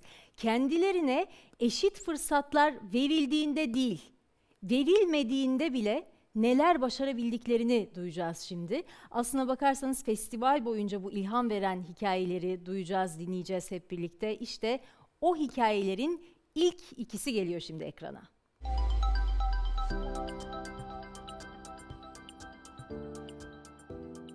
Merhaba, ben Gamze Elibol. 38 yıldır bedensel engelliyim. Şu anda kocaman bir sahnedeyim. Arkamdaki ekran mavi. Ben kırmızı elbiselerimle karşınızdayım. Saçlarım mavi bu arada ama bugün topladım. Gözlüklerim de mavi. Maviyi çok seviyorum. Tekerlekli sandalyede profesyonel olarak dans ediyorum. Adım Gamze Elibol. 1,5 yaşında bir poliosekeli yani çocuk felci rahatsızlığı sebebiyle engelli kaldım. İnsanlar hayat hikayemi dinlediği zaman beni 5'e 0 yenik başladığımı düşündüler. Ama 5'e 0 yenik kime göre, neye göre? Hemen bunları paylaşalım. 1. Doktorum. Gamze asla yürümez dedi. 2. İlkokul öğretmenim. Gamze'den hiçbir şey olmaz, Gamze okumaz dedi. 3. Üniversiteler. Sen bedensel engellisin, tiyatro bölümü, konservatuvar okuyamazsın dediler. 4. Mahalledeki o komşu teyzeler. Bu evlenmez çocuğu da olmaz dediler. 5. İlk evlendiğim adam. Sen bensiz bir hiçsin dediler. Şimdi hemen sırayla dönecek olursak geçmişe. İlk doktorum benim poliosekeli olarak bedenimin yarısı daha zayıf olduğu için bundan sonraki hayatımı tamamen tekerlekli sandalyede ilerletebileceğimi ve yaşamımın böyle olacağını söylemişlerdi. Ama ben 35 yıl yürüdüm. Geçirdiğim operasyonlar sonrasında o ayaklarla ailemi ve kardeşimi okutarak yoluma devam ettim. Daha sonrasında dönüp baktığımızda ilkokul öğretmenim. 5 yıl kendisinden psikolojik şiddet gördükten sonra hem bedenim hem engelim hem de babamın çöpçü olmasıyla alay ederek beni yıldırmaya çalıştı. Ama onun da tezini çürüttüm. Çünkü bana, daha doğrusu aileme, Gamze okumaz, ondan hiçbir şey olmaz dediler. Ama şu anda işletme mezunuyum ve birçok alanda da projeler, proje yazma kursları ve aynı zamanda da okuduğum kitaplar sonrasında şu anda bir masal kitabı yazıyorum. 3. Üniversiteler. Daha mülakata bile alınmadan önce dediler ki sen bedensel engellisin. O sırada da ayağım aksayarak yürüdüğüm bir engel potansiyelim var. Ve dediler ki tiyatrocular engelsiz olur. Ben bu tezi de çürüttüm. Tam 7 yıl özel kurslarda eğitim alarak ve birkaç tane de üniversiteye misafir öğrenci olarak tam 7 yıllık tiyatro geçmişim var.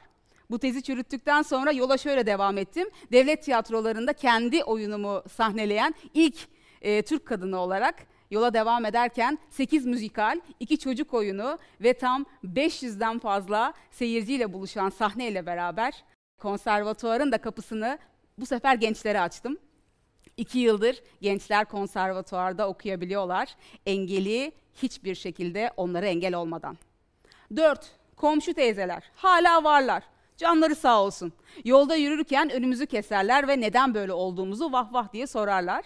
Komşu teyzelere sesleniyorum buradan, en azından şu anda yaşayanlara. Hiç merak etmeyin, evlendim. Hatta şu anda 18 yaşında bir kızım var. Kızım üniversitede konservatuvar okuyor. Sanki annesinin intikamını almak ister gibi tiyatrocu olma peşinde. 5. İlk evlendiğim adam. Evet, aynen 5. sırada olduğu gibi bana 5 parmağını gösterdi. Ve dedi ki sen bensiz bir hiçsin. Kadınsın, otur oturduğun yerde. Ben ne getirirsem onu yersin. Kariyer de neymiş?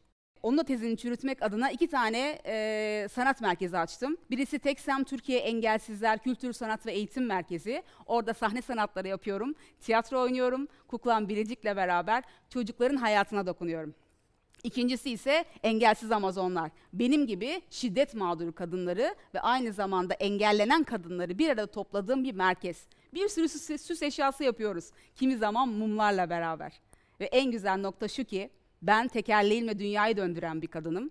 Ve hiç unutma ki şimdi sıra sende. Şunu söylemek istiyorum. Ben başardım, şimdi sıra sende. Teşekkürler.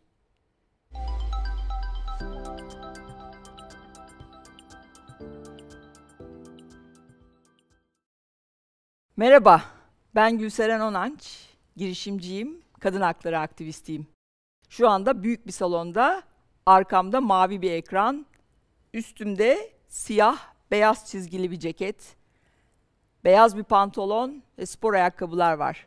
Saçlarım kıvırcık ve kabarık, bana yakıştığını düşündüğüm gözlüklerim var. Ben küçük yaşımdan beri yaşantımda hep anlam aradım. Hep ideallerimin peşinden koştum. Biricik olan hayatımın anlamlı olması gerektiğine inandım.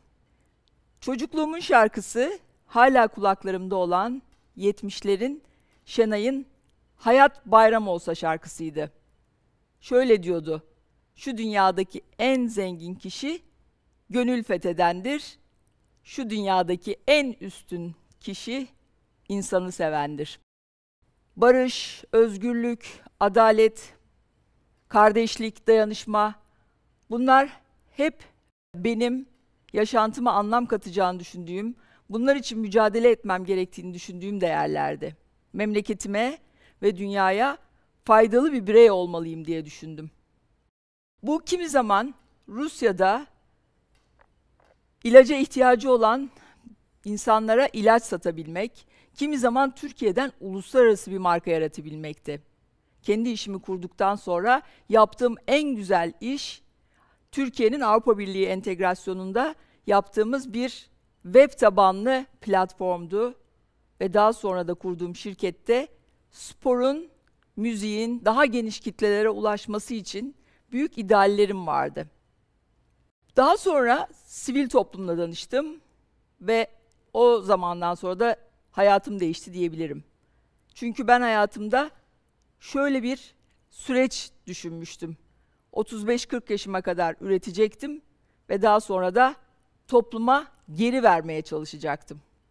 Biz arkadaşlarımla beraber Kadın Girişimciler Derneği'ni kurduğumuzda sivil toplumun Türkiye'ye ve dünyada ne kadar büyük bir farklılık yaratabileceğini ve kadına yönelik ayrımcılıkla mücadelenin sivil toplumda ne kadar başarılı olabileceğini anladım. Dünyanın daha yaşanılır bir yer olması için sivil toplumun ne kadar önemli bir araç olduğunu keşfettim ve girişimcilik becerilerimi de sivil topluma aktarabilirsem yaşanabilir bir dünyayı sivil toplum kanalıyla arkadaşlarımla dayanışarak yaratabileceğime inandım. Benim kadar şanslı olmayan kadınlara işlerini kurmaları için destek olmak benim için çok anlamlıydı. Avrupa Birliği sürecine Türkiye'nin de özellikle toplumsal cinsiyet eşitliği için uygulanmasını sağlamak, politikacılara bu konuda baskı yapmak, çalışan kadınların üzerindeki yükü alabilmek üzere onlara kreş desteği verebilmek için politikacılarla görüşmek, onlara baskı yapmak gibi etkili bir mecra olduğunu gördüm sivil toplumun. Kadın liderliğinin desteklenmesi, kadının siyasette var olması da yine bu süreç içerisinde çok önemli oldu. Böylelikle yaşam yolculuğum Kagider'le sivil toplumla tanışarak uzayan, gelişen bir yaşam yolculuğuna dönüştü. Kadınlar dünya tarihi boyunca en çok ayrımcılığa uğrayanlar. Yalnızca son 100 yılda birey olarak seçme ve seçilme hakkına sahip oldular. Avrupa'nın birçok ülkesinde kadınlar bu haklara sadece 30-40 yıl önce erişebildi.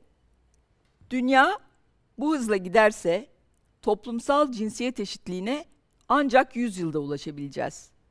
Ben ise toplumsal cinsiyet eşitliğinin sağlanmadığı bir dünyanın iklim krizini de çözülemeyeceğine, kız çocuklarının okullaşması, yoksullukla mücadele ve benzeri gibi diğer konularında başarılamayacağına inanıyorum. Toplumsal cinsiyet eşitliği demek, yaşanılır bir dünya demek. Dünyamız patriarkal, erkek egemen bir sistemin kıskacı altında. Bu sistem dünyaya ve insanlığa zarar veriyor. Geleceğimizi tehlikeye sokuyor. Yeni bir sistemi inşa etmek zorundayız. Bunu toplumsal cinsiyet eşitliğini sağlayarak başlayabiliriz. Bunun için yerelde gelişen ama global kadın hareketiyle entegre olan kadın hareketleriyle başarabiliriz. Kadın liderliğiyle başarabiliriz. Bunun için WOW festivallerini bu sürece katkı sunan değerli arkadaşım Jude Kelly'e bu şahane girişiminden dolayı tebrik ediyorum ve Türkiye'deki WOW festivallerini organize eden British Council'a ve Sabancı Vakfı'na teşekkür ediyorum. Bizi bu anlamlı günde 8 Mart'ta bir araya getirdiği için de kadın dayanışmasını yaşayabilmemiz için bize fırsat verdiği için hepsine yeniden teşekkür edelim. Yaşasın kadın dayanışması.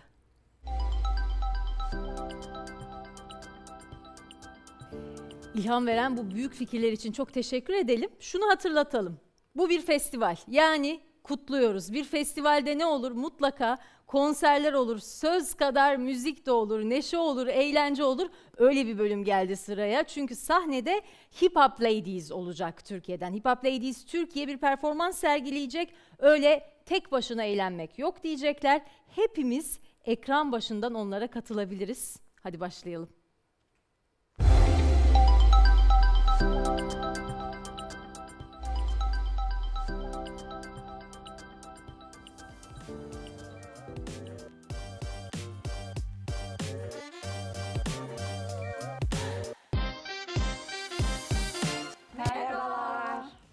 Hip Hop Ladies Turkey ekibi olarak şu anda bir dans stüdyosundayız. Arkamızda uzun bir perde var ve mavi bir koltukta oturuyoruz. Duvarlar tuğladan, yerlerde gri. Ben Selen Gürmen Sanders. Üzerimde sarı renkli uzun kollu var. Altında da siyah bir kot giyiyorum. Saçlarım hafif dalgalı bugün çünkü maşa yaptım. Omuzlarıma kadar geliyor ve kahverengi gözlerim var. Burnum biraz kemerli ancak Karadenizli değilim. 15 yaşımdan beri dans ediyorum. Hip hop'la ilgileniyorum en azından. Battle'lara katılıyorum. Eğitmenlik çok yapmadım ama çeşitli workshoplar verdim. Asıl mesleğim pole dance stüdyosuluğu, işletmeciliği ve eğitmenliği. Dolayısıyla kadınlara oldukça alan tanımayı seven bir insan. Merhabalar, ben Aydan Uysal. Yaklaşık 20 senedir dans ediyorum. Asıl alanım hip hop ve break dans ama bütün sokak dans türlerini seviyorum. Aynı zamanda 15 senedir de eğitmenlik yapıyorum.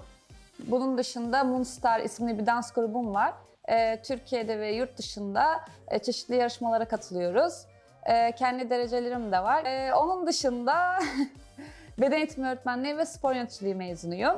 Saçlarım kırmızı. Genellikle kırmızı saçlarımla tanınırım bu ortamda. Ben Karadenizliyim. Ünyeordu doğumluyum. Gözlerim kahverengi, ışıkta bal rengine dönüşüyor. Üzerimde kırmızılı, siyahlı bir üst var, kapşonlu. Altımda da siyah, bol bir eşortman altı var. Ayakkabılarım da renkli. Zaten çok renkliyimdir. Hem dış görünüş hem içten. Öyle derler. Bu kadar. Merhabalar, ben Duygu Etikan. Ben de kıvırcık saçlarımla ünlüyümdür. Uzun ve kıvırcık saçlarım var. İstanbul doğumluyum. Uzun senelerdir dans ediyorum. Muhtemelen bir 20 sene olmuştur. Ben dansa folklorla ve daha sonra modern dansla devam ettim. Daha sonra street jazz ve jazz eğitimi de aldım İstanbul'da. Onunla beraber televizyondan izlediğim hip hop videoları ve müzik videolarından da çok etkilenerek hip hop dansına büyük yürek verdim ve kendimi geliştirmek için birçok farklı dans kampına katıldım. Tam 10 yıldır Uluslararası İstanbul Street Dans Karnavalı'nda genel koordinatörlüğünü ve organizatörlüğünü yapıyorum. Ülkemizde çok az street dans etkinliği olduğu için bu nedenle böyle bir festival ortaya çıkarmak istedim. Ve birçok dansçı da giderek destek verdi ve büyüyerek uluslararası platformda başarılı bir etkinlik haline geldi. Onun dışında üzerimde mavi ve beyaz uzun kollu bir sweatshirt var. Altımda desenli siyah bir tight var. Makyaj yapmayı çok seviyorum. O yüzden suratımda şu anda böyle makyaj da var. Ten rengimde buğday ten rengi diyebiliriz. Herkese merhaba. Ben Firuze Gülay Tezcan. İstanbul'da yaşıyorum. 28 yaşındayım ve çocukluğumdan beri dans ediyorum. Babam ve annem dansçı ikisi de. O yüzden küçüklüğümden beri bu kültürün içindeyim.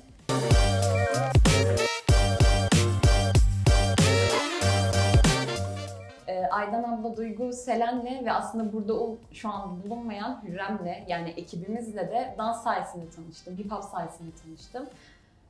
Ve benim de herkes gibi çok renkli bir kişiliğim var. O yüzden de bir sürü yani hip hop'un içinde bulunan bir sürü dans stilinden besleniyorum.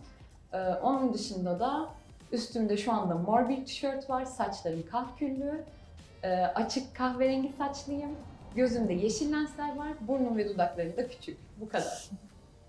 Biz dans alanında üretim yapıyoruz. Özellikle de hip hop dans alanında. Uzun senelerdir birbirimizi tanıyoruz. Aydan, ben, Selen, Gülay ve şu anda aramızda olmayan Hürrem var. Ama Hip Hop Ladies Turkey adıyla son 3 senedir projeler gerçekleştiriyoruz. Bu bağlamda özellikle kız çocuklarıyla ve kadınlarla farklı projeler yapmak ve onları destekliyor olmak bize çok mutluluk veriyor. Bir de aynı zamanda 3 senedir de yaptığımız bir festival var, Urban Spirit Festivali. Hip Hop'un Güçlü Kadınları diye. Projelerimiz devam edecek. Toplumumuzda ve günümüzde genel olarak kadınlara çok fazla yer verilmediğini düşünüyoruz. Yer veya ses.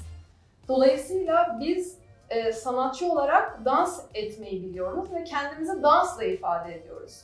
Dolayısıyla dansı yayarak kadınlara ve kız çocuklara seslerini yükseltmelerini, özgüvenlerini daha yükseltmelerini ve kendilerine alan açmayı öğretebileceğimize inanıyoruz. Öğretemeyeceksek bile kendilerine sadece dik olarak durup ben varım demeleri bizim için önemli. Dolayısıyla biz kadınlar olarak ve sanatçılar olarak varız ve biz bunu istiyoruz diye sesimizi duyurup kendimizi ifade edebildikçe bir şeylerin değişebileceğine inanıyoruz.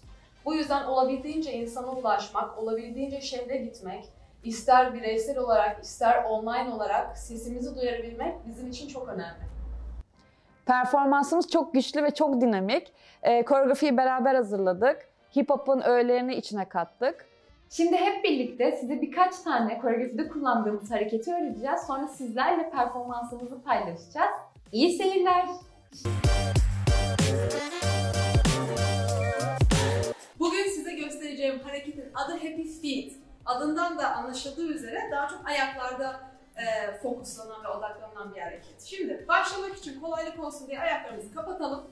Aydın Hocam da arkada zaten gösteriyor olacak, bana asistanlık yapacak. Teşekkürler. Şimdi parça parça öğreneceğiz. Önce bedenimi sağa doğru çeviriyorum ve sağ bacağımın topuğunu hop bastım. Kapat. Şimdi bedenimi sağa çevirirken sol bacağım parmak ucunu sola açıyorum ve kapatıyorum. Ayaklarımın pozisyonu bu olacak. Şimdi hafifçe bir sıçrama katıp birleştireceğim. Zıpladım. Sağ topuk, sol parmak ucu bastım. Zıplayıp geri dönüyorum. Hop. Şimdi aynısını diğer tarafa yapıyoruz. Yani bedenim sola dönerken ayaklarım açılacak. Önde kalan ayak topuk, arkada kalan parmak ucu. Son, 2, 3, 4. Hop. Ve geri. Hıt. Yes. Şimdi bu hareketi birleştirip hiç durmadığımızda, yani ortaya geldikten sonra hemen sağ açtığımızda düzenli bir happy feet tık tık tık. Tabii bir sürü varyasyonu var. Sonuna eklemek için de koreografimizde de kullandığımız gibi küçük bir şey daha yapacağız. Şimdi öne doğru bedenim ve iki bacağımı da açacağım. Topuklara hop hop geleceğim. Ve topuk kapat. Çok fazla üstünde dengede durmaya çalışmıyorum. Çünkü dengesi bozuk bir hareket zaten. Sadece aç, kapat. Yes. Kollarınız istediği her şeyi yapabilir. Dengenizi bulmak için şey yapabilirsiniz. Ben genelde yumruk yapıp bir sağdan bir soldan açmayı seviyorum. Sadece açıp kapatabilirsiniz de. Birkaç kere önce yavaş sonra da hızlı tekrar edelim. Başlangıç pozisyonu, ayaklar kapalı ve sağ, kapat, sol, kapat, sağ, kapat, sol, kapat. Değişik yerler deneyebilirsiniz. İsterseniz farklı şekillerde pozlar verebilirsiniz. Yes. Sonuna eklemek için de bir kere sağ yapacağız. Bir kere sol yapacağız. İki topuk açacağız, kapatacağız. Sonra da dizler biraz içeride, iki parmak ucu ve kapat. Tamam? Haydi en baştan ve sağ, kapat, sol, kapat, topuk, kapat, parmak ucu, kapat. Yeah! Adı neydi? Happy feet! Woo! Haydi bir daha ve 1 ve 2 ve 3 ve 4. Happy feet, istediğiniz müzikte çalışabilir, istediğiniz varyasyonlarını deneyebilirsiniz. Yavaş yapıyoruz.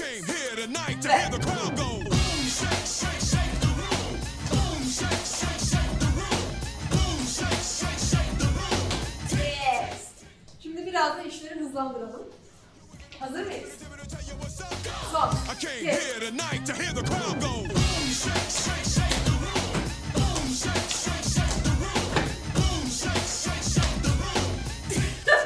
Yeah. Çok iyi oldu. Bu kadar. Merhabalar. Şimdi öğreneceğimiz hareketin adı March Step. Birazdan koreografide de göstereceğiz. Koreografide de göreceksiniz. Aynı askerlerin yaptığı gibi marş adımlarından gelen bir step bu. Ve ondan sonra da bir rol göstereceğiz. Onun varyasyonlarını da sizinle yaparız. Şimdi march step yaparken dizi karnınıza doğru çekiyorsunuz. Çekiyoruz. Vücudunuz hafif öne doğru gidiyor. Ve kollarınızdan destek alarak kolunuzu aşağı doğru ittiriyorsunuz. Bu. Bunu dans ederken ister birbirinize doğru yapabilirsiniz. İster öne, geriye doğru yapabilirsiniz.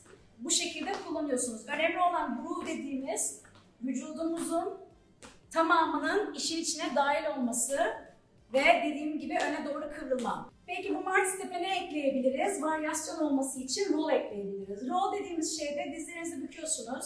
Buna hafif pilye pozisyonu diyoruz. Bunu yaparken dizlerimiz hep bükülü ve içeriye doğru tek dizinizi bükerek hareket ettiriyorsunuz.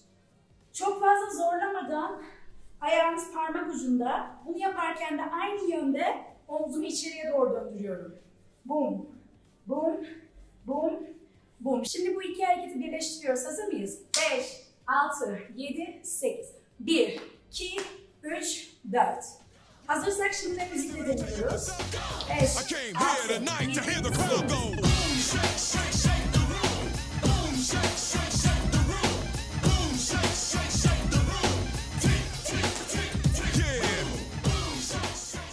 Herkese merhaba. Öğreteceğim hareketin adı şimdi Humpty Hump. Humpty Hump ya da Humpty Jump da deniyor. Humpty Hump hareketi Humpty Hump kişisinden geliyor. Yani adamın adı Humpty Hump ve şarkının adı Humpty Hump. Şarkı şöyle, do the Humpty Hump, do the Humpty Hump. Aslında tam söylenildiği gibi hareketin de aynı akıcılıkta yapıyoruz. Hareket çok basit. Ortada ayaklarımızı birleştiriyoruz. Yani çapraz yapacağız. Hop. Sonra bunu açıyoruz. Açtıktan sonra vücudumuzu aslında sadece sallanıyoruz. İstediğiniz yöne, sağ veya sola sadece sallanıyoruz. Tekrardan deneyelim. 3, 4. Kapat, aç, sallan, sallan, sallan. Sallanmayı 3 kere yapıyoruz. Yani sallan, sallan, sallan ya da sallan, sallan, sallan. Nasıl isterseniz. Bunu yaparken de kolumuzu çeviriyoruz. O da şöyle. 1, 2, 3, 4. Ya aynısını hep birlikte yapalım. 3, 4. Kapat, aç, 2, 3, 4. Kapat, aç, 2, 3, 4. Bunun aslında ufak bir triği var. V'de giriyoruz hareketi. Yani şu. Ve 1, 2, 3, 4. Ve 1, 2, 3, 4. Hareket bu kadar basit. Bir kere daha sayı yapalım. Sonra müzikle. Son, 2, 3, 4 ve 1, 2, 3, 4 ve 1, 2, 3, 4. Bu kadar. Şimdi biraz bunun yönlerini değiştirelim. Müzikle yapalım. Eğlenelim. Let's go. Come on. Do the Humpty Hump. Come on, do the Humpty Hump. Check me out, y'all. Do the Humpty Hump. Just watch me do the Humpty Hump. Evet, şimdi sizlere Battle Fight varyasyonu göstereceğim. Battle Fight nedir? Breaking dansında kullandığımız bir hareket. Daha çok böyle rakibe karşı kullanıyoruz bunu. Görmüşsünüzdür, kapışmalar oluyor. İşte grup kapışmaları ya da bireysel. Karşındaki kişiye sanki battle teklif ediyorsun. Yani onunla kapışmak istiyorsun gibi. Tamamen bu. Bunu doğaçlama yapıyoruz aslında ama ben sadece bir tane koreografide kullandığımız şekilde öğreteceğim sizlere. Şöyle, tekme atıyorum. Fark etmez hangi adımla başladığını, size göre sol. Tekme, tekme.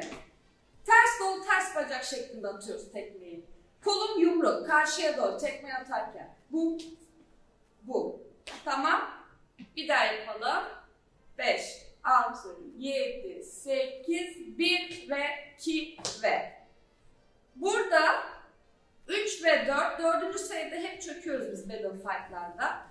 O aradaki sayıyı göstereceğim. Bunu yaptım. 1, 2. Burada tekrar tekme atarken bu sefer iki kolum çapraz oluyor öne doğru. Bu sadece bir varyasyon bu arada koreografide yaptığımız. Çektiğimde elim belimde ve çöküyorum. Çöktüm. Bu. Bir kere daha çok yavaş yapalım baştan. 1, 2, 3 ve 4. Şimdi bir tık hızlı yapalım. 5, 6, 7, 8, 1, 2, 3 ve 4. Güzel. Bunu yaparken normalde yerimizde durmuyoruz. Bu tekmeyi atarken sağa atıyorsam ya da solu diğerinde zıplayarak yapıyoruz. Bakın. Zıpla, zıpla, bum, bum, tak. Tamam. Bu bir koreografide kullandığımız varyasyon.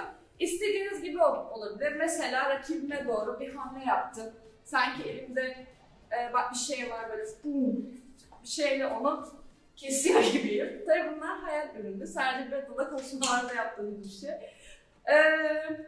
Bir kere daha hızlı yapalım sonra müzikle. Son, 2, 3, 4. 1, 2, 3 ve 4. Güzel. Şimdi müzikle yapalım. Son, 2, 3, 4. Evet, şimdi koreografiyi öğrenme zamanı. Zaten hareketlerin çoğunu biliyorsunuz. En baştan başlayalım. Happy Feet'le başlıyoruz. Hareketi biliyorsunuz. Biz ekstradan ona bir kol koyduk. Nasıl başlıyorduk? O, daha sonra geriye, yukarıya. Yani tek eklediğimiz kol sağ, sol, geriye, bum, bum, bu. Tamam, bir kere deneyelim. Son, 2, 3, 4 ve 1, 2 ve 3 ve 4 ve. Burada Duygu Hoca'nın öğrettiği harekete giriyoruz. Marş step. Evet, marş step. Son, 2, 3, 4 ve 1, 2 ve 3 ve 4 ve. Zaten biliyorsunuz. İkisini birleştirdik. Daha sonraki hareketimiz Manhattan Upright. Adımımızın üzerinde zıplıyoruz. Sanki böyle bir şey fırlatıyorum. Tek ayaktayız bakın. Tamam, burada kaldık. Birden hop, müzik zaten onu veriyor. Ve direkt adımı attım öne, geriye, tak tak, güzel. Tamam, yani bunu yaptıktan sonra aynı elimde bir şey vardı, onu fırlatacağım. Fırlattım öne doğru, adımı bastım, yine bam bam. Sonra müzikte tak tak tak tak boom diye bir şey var. Orada istediğiniz gibi pozlar verebilirsiniz. Tak tak tak tak boom. Tamam. O boom'dan sonra da Humpty Jump'a giriyoruz ya da Humpty Hump. Gül Hoca'nın öğrettiği hareket. Burada ve 1, 2 birbirimize doğru yapabiliriz. Ve 1, 2, 3, 4. Daha sonra da benim öğrettiğim Battle Fight. Ve tekrar o tik tik tik tik boom kısmı gelecek. Orada da pause, pause, pause, pause, boom, pause. İstediğiniz bir pause. Tamam, en baştan sona bir gidelim. Evet. Sonra müzikle zaten göreceksiniz. Hazır mıyız? Evet. 5, 6, 7, 8, 1, 2, 3, 4 ve 5, 6, 7, 8, 1, 2, 3 ve 4. Ta ta ta ta boom ve 1, 2, 3, 4 ve 1, 2, 3, 4 ve 1, 2, 3 ve 4. Pa pa pa pa boom. Evet, şimdi müzikle. Hazır mıyız? Yeah.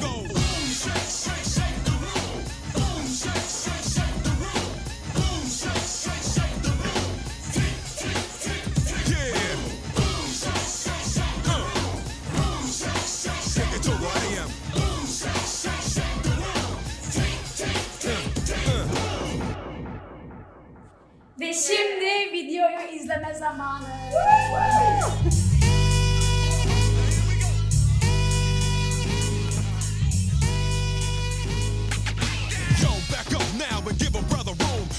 Is lit and I'm about to go boom. Mercy, mercy, mercy me. My life was a cage, but on stage I'm free. Hyped up, psyched up, ready for wildin'. Standing in a crowd of girls like an island. I see the one I wanna sit. Come here, cutie. I flip her around and then I work that booty. You with it, I want me to tip it, tell you what's up. You with it, I want me to tip it, tell you what's up.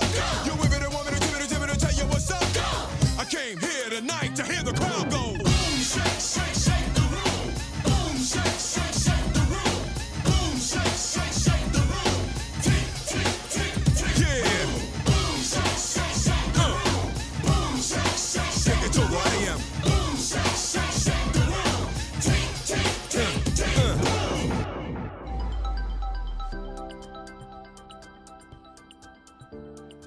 Hip Hop Ladies Türkiye'ye çok teşekkür edelim.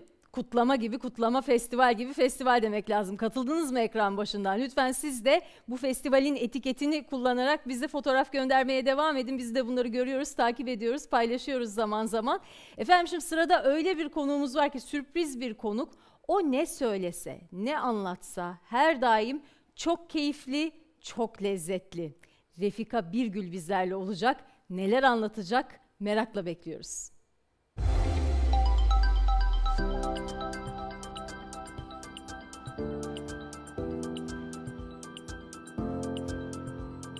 Herkese merhaba, ben Refika. Ben şu an evimin salonundayım. Böyle arkamda kıpkırmızı güzel bir memleket halısı var. Üstümde çok rahat ettiğim, çok sevdiğim bir ceketimle oturuyorum. Ve böyle hani birazdan mutfağa gireceğim, size güzel bir yemekler yapacağım. Heyecanlıyım. Ama onun yanında kadın olma ve kadınlık hikayemi sizle paylaşmak istiyorum. Kadın olmak dünyanın en güzel şeylerinden bir tanesi diyelim. Fakat olması da o kadar kolay değil. Çünkü pek çok garip şeyler insanın başına gelebiliyor. Ben inanıyorum ki hepimizin kadın olma yolculuğunda erkeklerle, diğer insanlarla daha doğrusu paylaşabileceği ama küçük ama büyük değerli hikayeleri var.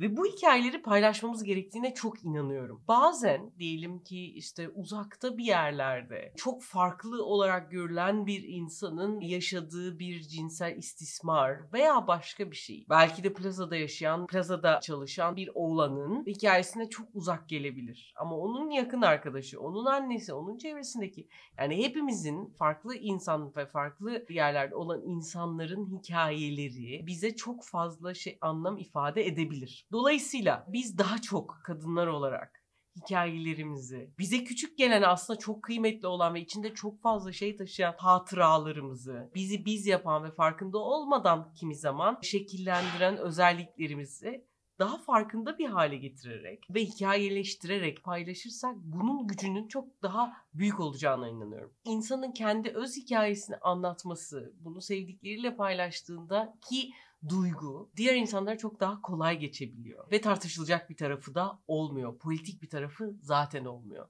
Ve her şeyin politize olduğu bu dünyada ve bir yerlere bir taraflara çekildiği, taraf olmayanın bertaraf olduğu dünyada aslında tarafı olmadan, yani kadın olarak her şeyi kapsayıcı olarak hikaye anlatmak çok kıymetli.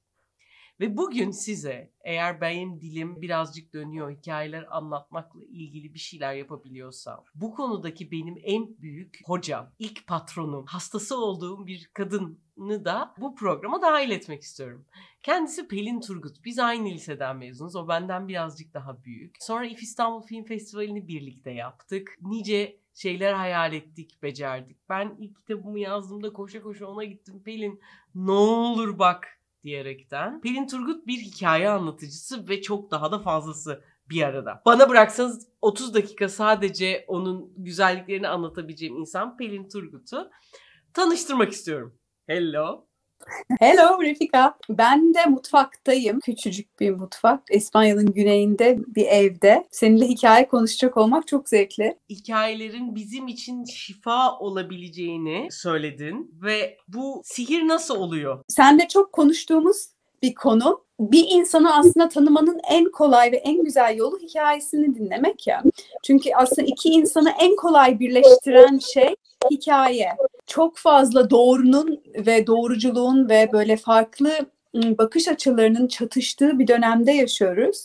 Ama birisinin hikayesini dinlediğimizde orada bir çatışma yaratılması mümkün değil. Onun için benim için hikaye dinlemek, yani birinin hikayesini dinlemek hem bir lütuf hem de bir anlamda bizim o aramızda kurduğumuz duvarları diyelim aslında delmemize, başka bir taraftan bakmamıza, empati kurmamıza yardımcı olan bir yol. Bunun için zaten birçok savaş geçmişi olan bölünmüş toplumlarda mesela hikaye anlatıcılığının çok kullanılmasının bir sebebi bu. Hikayeyle tartışmak mümkün değil. Hikayeyi ancak dinleyip vay be diyebiliriz. Evet. Peki bugün nasıl olacak ben de bilmiyorum, gayet heyecanlıyım. Ben hikayemi anlatacağım. Sen de bu hikaye üzerinden herkese örnek olabilecek o hikaye nasıl daha güzel anlatılır mı? Bakalım öyle mi olacak? Sen güzel hikayeni anlatacaksın. Çok merak ediyorum çünkü senin birçok hikayeni biliyorum. Bilmediğim bir hikaye dinleyecek olmanın ben de aslında zevki ve keyfi içerisindeyim. Sen anlatacaksın. Ondan sonra bakalım oradan nereye evrileceğiz? O zaman başlıyorum. Ben aslında bir taraftan çok geleneksel bir ailede büyüdüm. Benim babam Nevşehir'den geliyor. Annem savaşlı bir ülke olan Kıbrıs'tan geliyor. Tıbbiye'de tanışıyorlar. Sonra abim oluyor, ben oluyorum. Ve sonrasında yavaş yavaş büyümeye başladıkça tabii bir önde de bir abi olunca, bir erkek figürü, o böyle bir taraftan hem yolu açıyor gibi oluyor. Fakat aslında bir kız çocuğu olarak bir nevi ailede 3 tane büyük oluyor. Hem abin var. Abi figürünün çoğu zaman pek çok şey çok rahat yapmaya izin olduğunu görüyorsun. O 12-13 yaşında arabayı kullanmaya başlayıp işte dışarı çıkınca helal olsun derken 15 yaşında arkadaşlarınla bir yere gitmek istediğinde 40'lardan su geliyor. Ve daha sonrasında ben Amerika'dan burs alıp Amerika'ya gidebiliyordum full bursla ve böyle çok çok iyi bir okula. Fakat ailem dedi ki sen kız olarak Amerika'ya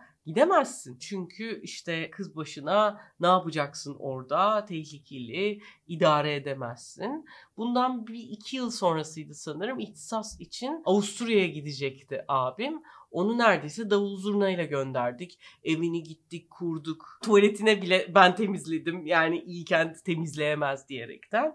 Ve çok büyük gurur duyuldu ve ben gidemedim ve böyle oldu. Daha sonraki yıllarda bu bende bir, evet, dünya biraz aslında erkeklerin dünyası ve orada sen istediğin güçlü olmak istiyorsan biraz onlar gibi davranmalısın hissini daha çocukluktan, oynanan oyunlardan, işte böyle durumlarda daha büyük adımlarla. Daha sonrasında da aslında sen eğer başarılı bir insan olarak addedilmek istiyorsan evli olmalısın ve bir kocan olmalı durumundan çokça hissettim. Hatta hiç unutmam, Kalem Adası diye bir ada vardır Dikili'de, bilir misiniz bilmiyorum. Bu ada böyle çok güzel bir ada, cennetin bir parçası. Ben kano yapmayı çok severim, bayılırım böyle. Ben adanın etrafını dönmek istiyorum. Annem dedi ki abinle gidebilirsen. O sırada onun kayınvalidesi falan geldi. Annem de artık evlenince kocan seni kanoyla gezdirir gibi bir laf etti. Ben tabii artık hani 24 yaşında falan şalter attı.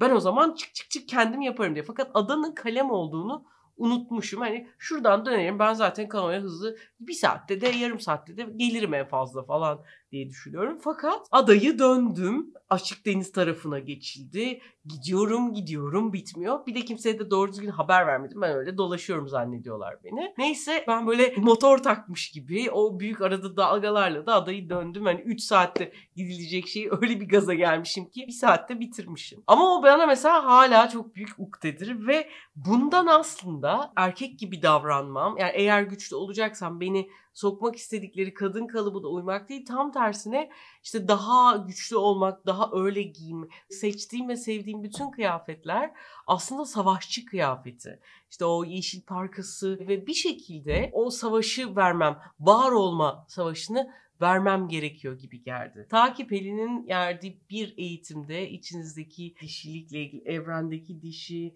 işte Müslümanlıktan sonraki önceki kendimi böyle durduğum yer bana çok doğru geliyordu ve durduğum yerin ne olduğunu fark ettiğimde aslında Anadolu'nun o bereket tanrıçaları, o kadın, Anadolu'daki o bereketi temsil eden dişi gücü de buldum. Ve o içimdeki o dişi gücün aslında ne kadar kuvvetli olduğunu, beni çok ağır depresyon geçirdiğim bir dönem vardı. Yemek yapmak kurtardı. Hep o dişi gücün beni alıp bir yerden kurtardığını, hikaye anlatmayı ve içimdeki daha az kuvvetli gibi olan yerleri, yaşamış olduğum taraflardaki onları paylaşmanın gücünü hissetmem, yine benim içimdeki dişinin bir nevi beni böyle hop alıp kurtarması, kutsaması gibi oldu. Büyük sofralar olsun, sevdiğim insanlar etrafında olsun, onlar doysun, artsın, eksilmesin, taşsın, dökülmesin hissini bu kadın olarak hissetmek beni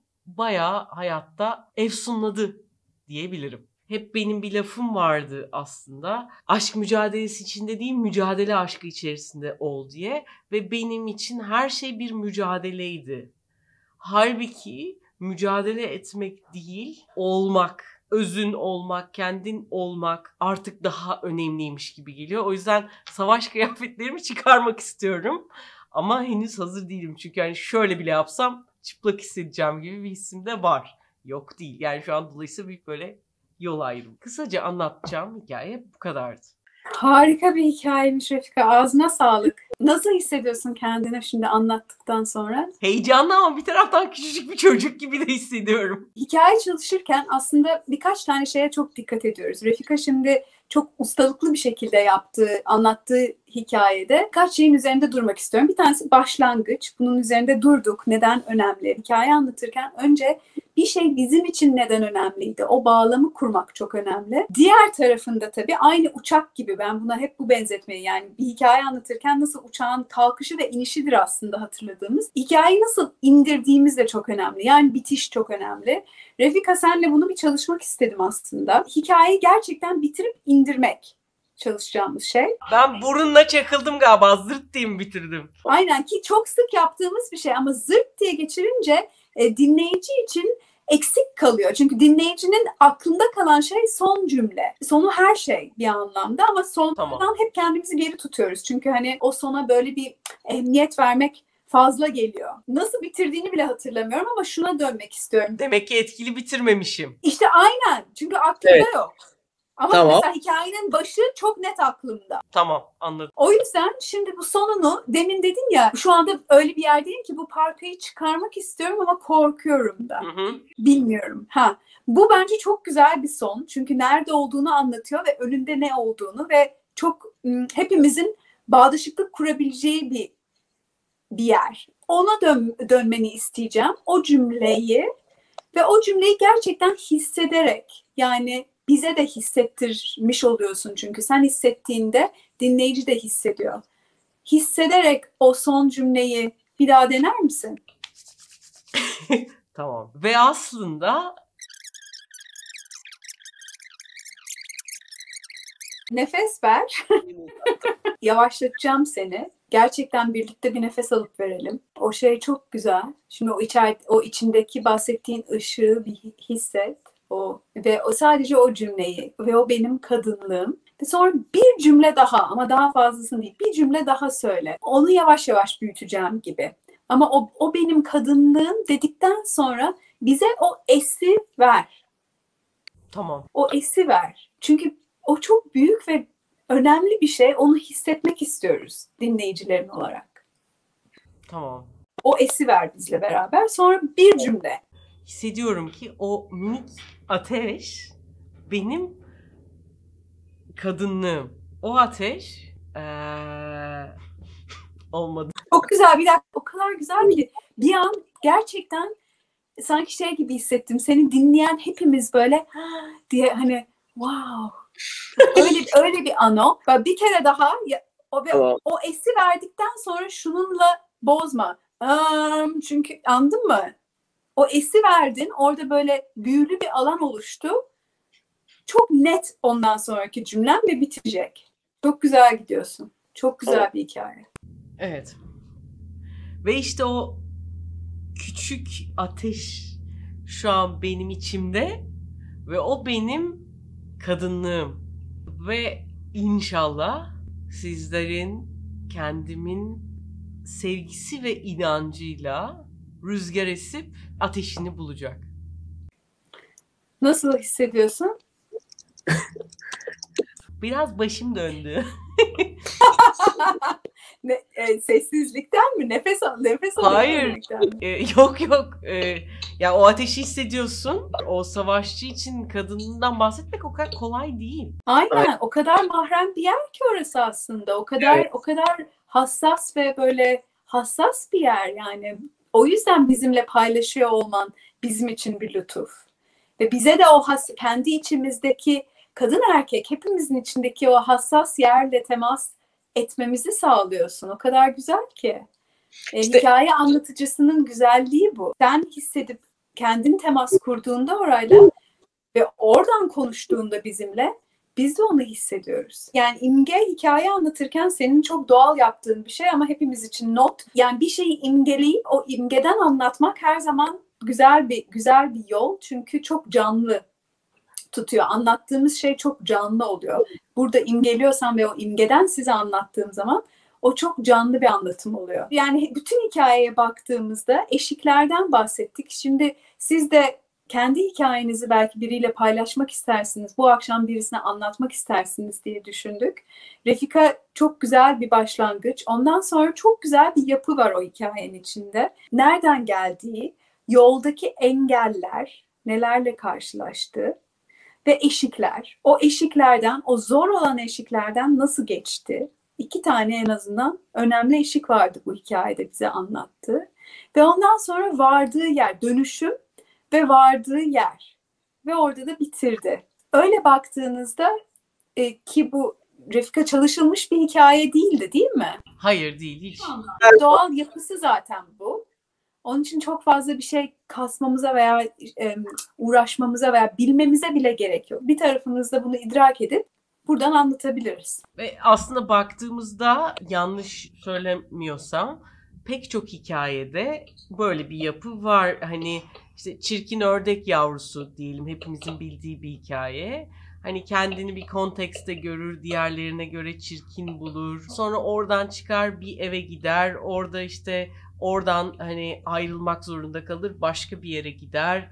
Orada başka bir şey başına. Yani aslında onlar aynen hani kano hikayesi şey gibi duraklar ve sonra işte o sen anlatma unutmadığım uçarken kendi şafkını gölün üzerinde gördüğünde hepimiz onunla onu görür ve hissederiz. Ya buna şey diyorlar, yani bu kahramanın yolculuğu diyorlar aslında. Yani bu her film için veya her sevdiğiniz kitap için baktığınızda aslında geçerli olan bir yol gibi. Sık sık dönüşümle çalıştığımızda, özellikle şu anda bütün dünya bir dönüşüm vaktinden geçtiği için belki söylemekte fayda var.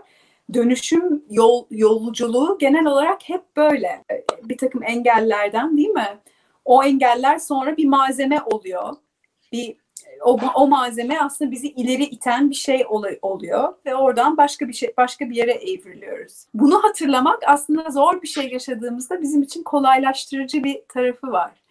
Evet. Çünkü onun hikayemizin çok önemli bir parçası olarak görebiliriz. Onunla çatışacağımıza, vay be ne geldi hikayemde şimdi şöyle bir şey oluyor diye yaklaşmak. Çok çok güzel. Benim ona tek ekleyeceğim şey tabii bütün yani o kahramanın yolculuğunu daha dişi bir taraftan okuduğumuzda bir de bize yardım eden şeyler giriyor orada. Ve onlar kahramanın yolculuğunda genelde unutuluyor ama aslında kritik yerlerde hep bize yardıma koşan bir şeyler oluyor, değil mi? Senin hikayende de var. Hep bir şeyler bir yerden bize bir yardım geliyor. Onu da hep dahil etmeyi seviyorum hikayelerde. Sürekli olarak aslında bir destek ağı içerisindeyiz, hissetmesek bile.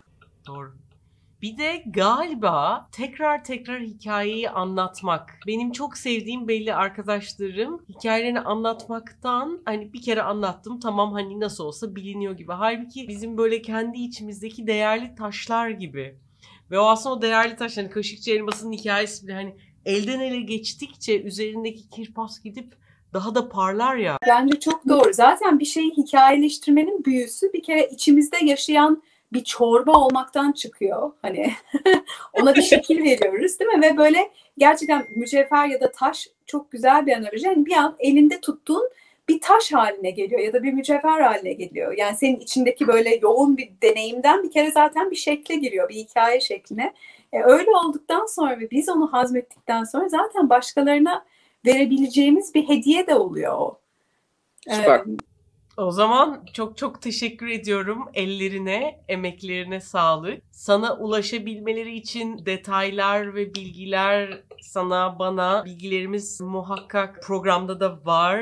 Oradan ulaşabilirler. Ben bu şeyle biraz ateşli bir yemek yapayım o zaman, olur mu? Çok isterdim seninle şimdi mutfağa girmek, yanında oturmak, sohbet etmek, çay içmek ve sonunda da tatlı yemek çok isterdim. Sen benim yanımdasın hep. İyi, tamam. Çok teşekkür ederim. Benim için de yiyin. Çok teşekkür. Tarif olarak nasıl bir şey? Bir anda aklıma şöyle bir şey geldi. Benim yolculuğumu başlatan bu güzelim kadayıf. Ve çok sevdiğim bir diğer malzeme muz. Kadayıf ve muzdan böyle yabancıların upside down dediği alt üst pastaları var. Ben bunu neden kadayıftan yapmayayım dedim. Biraz da aslında hani hayatım alt üst olacak diye korkma, ne biliyorsun hayatın altının üstünden daha güzel olmadığını deyip Şems Tebrizi'ye şöyle bir hani göz kırpıp tarifimize başlayalım. Bu arada hani bu vesileyle de ben de böyle kendimce böyle bir tarif geliştirmiş oldum. Daha evvelden böyle bir tarif yoktu. Böyle 3 çorba kaşığı kadar tereyağı. Burada böyle kadayıfım var. Taze kadayıf yufkacılardan alabilirsiniz. Bunu böyle birazcık açıyorum. Çok da künefe gibi parçık pinçik etmeyeceğim. Sadece böyle açıyorum. Şimdi daha tereyağımın hepsi erimedi. İçindeki parçaları sanki böyle buz küpleriymiş gibi. Birazcık aslında içindeki tereyağını soğutmak için de kullanıyorum. Çünkü kapkaynar olursa hamurlaştırır. O yüzden böyle şimdi kadayıfın üzerine bir çorba kaşığından biraz fazlasını koydum. Şimdi tekrar açıyorum. Bunun içine 2 dolu tepeleme kahverengi şeker, hatta birazcık daha koyuyorum, 1,5 gibi. Kahverengi şeker koyuyorum. Çok karıştırarak değil, tavamı ileri geri götürerek şekerin erimesi için bekletiyorum. Birazcık da altını kısıyorum. Bu arada bu yağladığım kadayıfın bütün taneleri tereyağından nasibini alsın diye elimle ovuyorum. 3 tane memleket muzum var. Memleket muzu olduğunu nereden anlıyoruz? Küçük ve güzel kokuyor olması lazım. En güzel gösterge kokusu. Ortadan ikiye şöyle kesiyorum. Şimdi burada şekerim eridi. 1-2 damla limon koyuyorum. Sonra bu muzları böyle yerleştiriyorum. Ardından bunları böyle daha iri parçalar şeklinde. Yalnız şu an çok kızgındır, dikkat edin.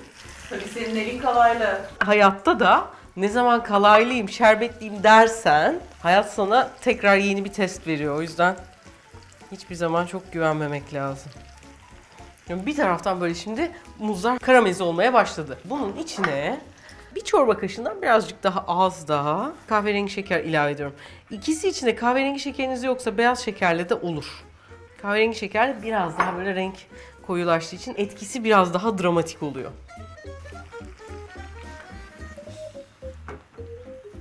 Böyle tipi fena değil ama kenarları yamuk. Onun için şöyle tahta bir spatula alıyorum. Kenarlarını şöyle düzeltiyorum. Ve şimdi artık kendisi fırına girmeye hazır. Metal saplı bir tava, o yüzden önemliydi. 200 derece fırında fırının ortasına koyacağım. Bu şekilde yaklaşık yarım saatle 40 dakika arası pişecek. Sizin fırınınızın ve kadayıfınızın, tavanızın büyüklüğüne göre birazcık değişebilir. Kadayıfın güzel rengi değiştiğinde ve çıtır çıtır lezzetli gözüktüğünde bu iş tamamdır.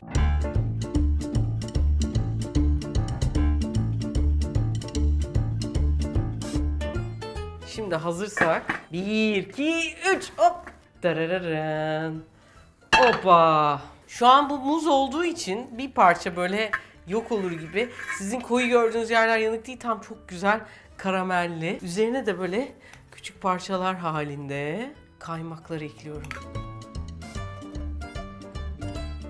Bu tarifin güzelliği doğu ile batı, modernle klasik hepsi bir arada. Şöyle. Ve bu kadar bir dilim çıtırtısıyla falan insanı inanılmaz mutlu ediyor.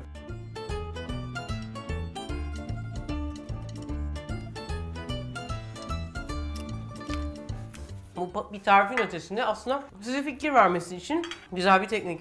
Bunu farklı meyvelerle farklı şekilde yapabilirsiniz. Aklınızda olsun. İlk defa olarak Woman of the World için böyle bir video çektim. Umarım hoşunuza gitmiştir. Sürçülisan ettimse affola. Hayal gücü bizim. Memleket bizim. Bu dünyanın bütün kaynakları bizim. Hikayeler bizim. Hikayeler bizim olduğu için ne olur siz de kendi kadın hikayelerinizi anlatın. Herkese anlatın. Bildiğini tahmin ettiğiniz insanlara dahi anlatın. Tahmin etmeyeceğiniz sonuçlar olacak. Hikayeyi anlatmak kolay değil. Gördünüz siz de. Zorlanıyorum ama hepsi iyi niyetle olduktan ve gönlünüzün güzelliğiyle olduktan sonra çok güzel kapılar açacaktır. Evet, dünyada belki bugün kadın olarak yaşamak, erkek olarak yaşamaktan daha zor olabilir. Ama kadın olarak yaşamanın daha kolaylaştığı, daha güzel, kadınların bu kolaylaştıkça dünyanın daha güzel olduğu bir yer mümkün. Ve bunu hep beraber yapabiliriz.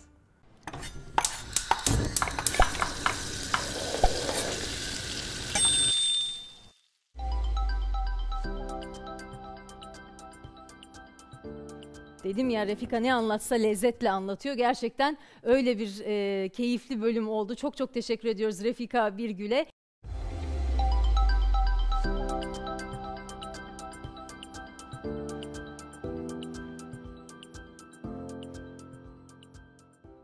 Merhaba, ben Elif Eda Güneş, 19 yaşındayım. Girişimcilik 1. sınıf öğrencisiyim. Şu an arkamda kırmızı ve mavinin hakim olduğu bir ekran var. Karşımda bir sürü kamera. Üstümde beyaz bir askılı var. Altımda ise siyah bir kumaş pantolon. Bugün sizlere hayat hikayemden bahsetmek istiyorum birazcık. Dediğim gibi 19 yaşındayım. 4 yıldır yazılımla uğraşıyorum. Küçük bir köyde doğdum aslında. Ve bu köyün bana kattığı çok şey oldu. Çünkü küçüklükten beri böyle kocaman hayalleri olan bir kızdım. Çevremde çok fazla olumsuzluklar vardı. Örneğin köyümüzdeki kadınlar okuma yazma bilmiyordu. Ve bu sayede ben aslında 8-9 yaşlarında ilk projemi gerçekleştirdim. Köydeki kadınlara okuma yazma öğreterek başladım. Daha sonra dediğim gibi çok fazla hayal kuruyordum ve böyle en büyük hayalim dünyayı değiştirmekti, bütün çocuklarda olduğu gibi. Aslında bu hayali hedefe dönüştürdüğümde başarabileceğimi kendi kendime keşfettim ve dünyayı değiştirmek için bir maceraya atıldım. Bunu nasıl yapacağımı bilmiyordum. İlk olarak tiyatroyla başladım. Belki tiyatroyla insanların hayatına dokunur ve bir şeyleri değiştirebilirim diyordum. Daha sonra spor yaptım, futbolla uğraştım. Belki büyük bir futbolcu olur ve insanların hayatına dokunabilirim diyordum. Ama hiçbir olmadı. Daha sonra tiyatro için ben Kayseri'ye gittim lisedeyken ve bana bir telefon alındı. Bu telefon alır almaz bütün bilim insanlarına mesaj attım. Ben dünyayı değiştirmek istiyorum, fark yaratmak istiyorum, bir şeyler yapmak istiyorum diye. Birkaç bilim insanı döndü ve onlar sayesinde bir ekibe dahil oldum. Orada yazılım denen şeyle tanıştım.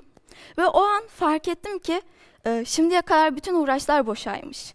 Benim dünyayı değiştirmek için kullanacağım araç buymuş. Bunun üzerine gitmeye başladım. Anka Space'e dahil oldum. Mars Rover Challenge'lara hazırlandık. Hatta dünyada yarışmaya katılmaya hak kazanan ilk liseli ekip biz olduk. Daha sonra ben farklı şeyler yapmak istedim. Kendi projelerimi geliştirmeye başladım. Teknopark'a 16 yaşımda girdim ve orada acil elektronik manevra sistemini geliştirmeye başladım. Bazı olumsuzluklardan dolayı onu durdurdum.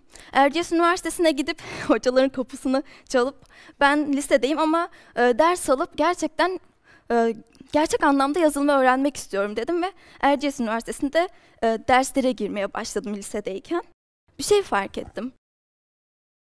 Her insanın hayata gelmekte bir amacı vardır. Bir amaç uğruna hayata gelir ve bunu gerçekleştirir. Benim amacım dediğim gibi dünyayı değiştirmek istediğim için insanların hayatına dokunmaktı. Çünkü çevremdeki insanlardan, yaşadığım toplumdan gördüğüm bir şey vardı.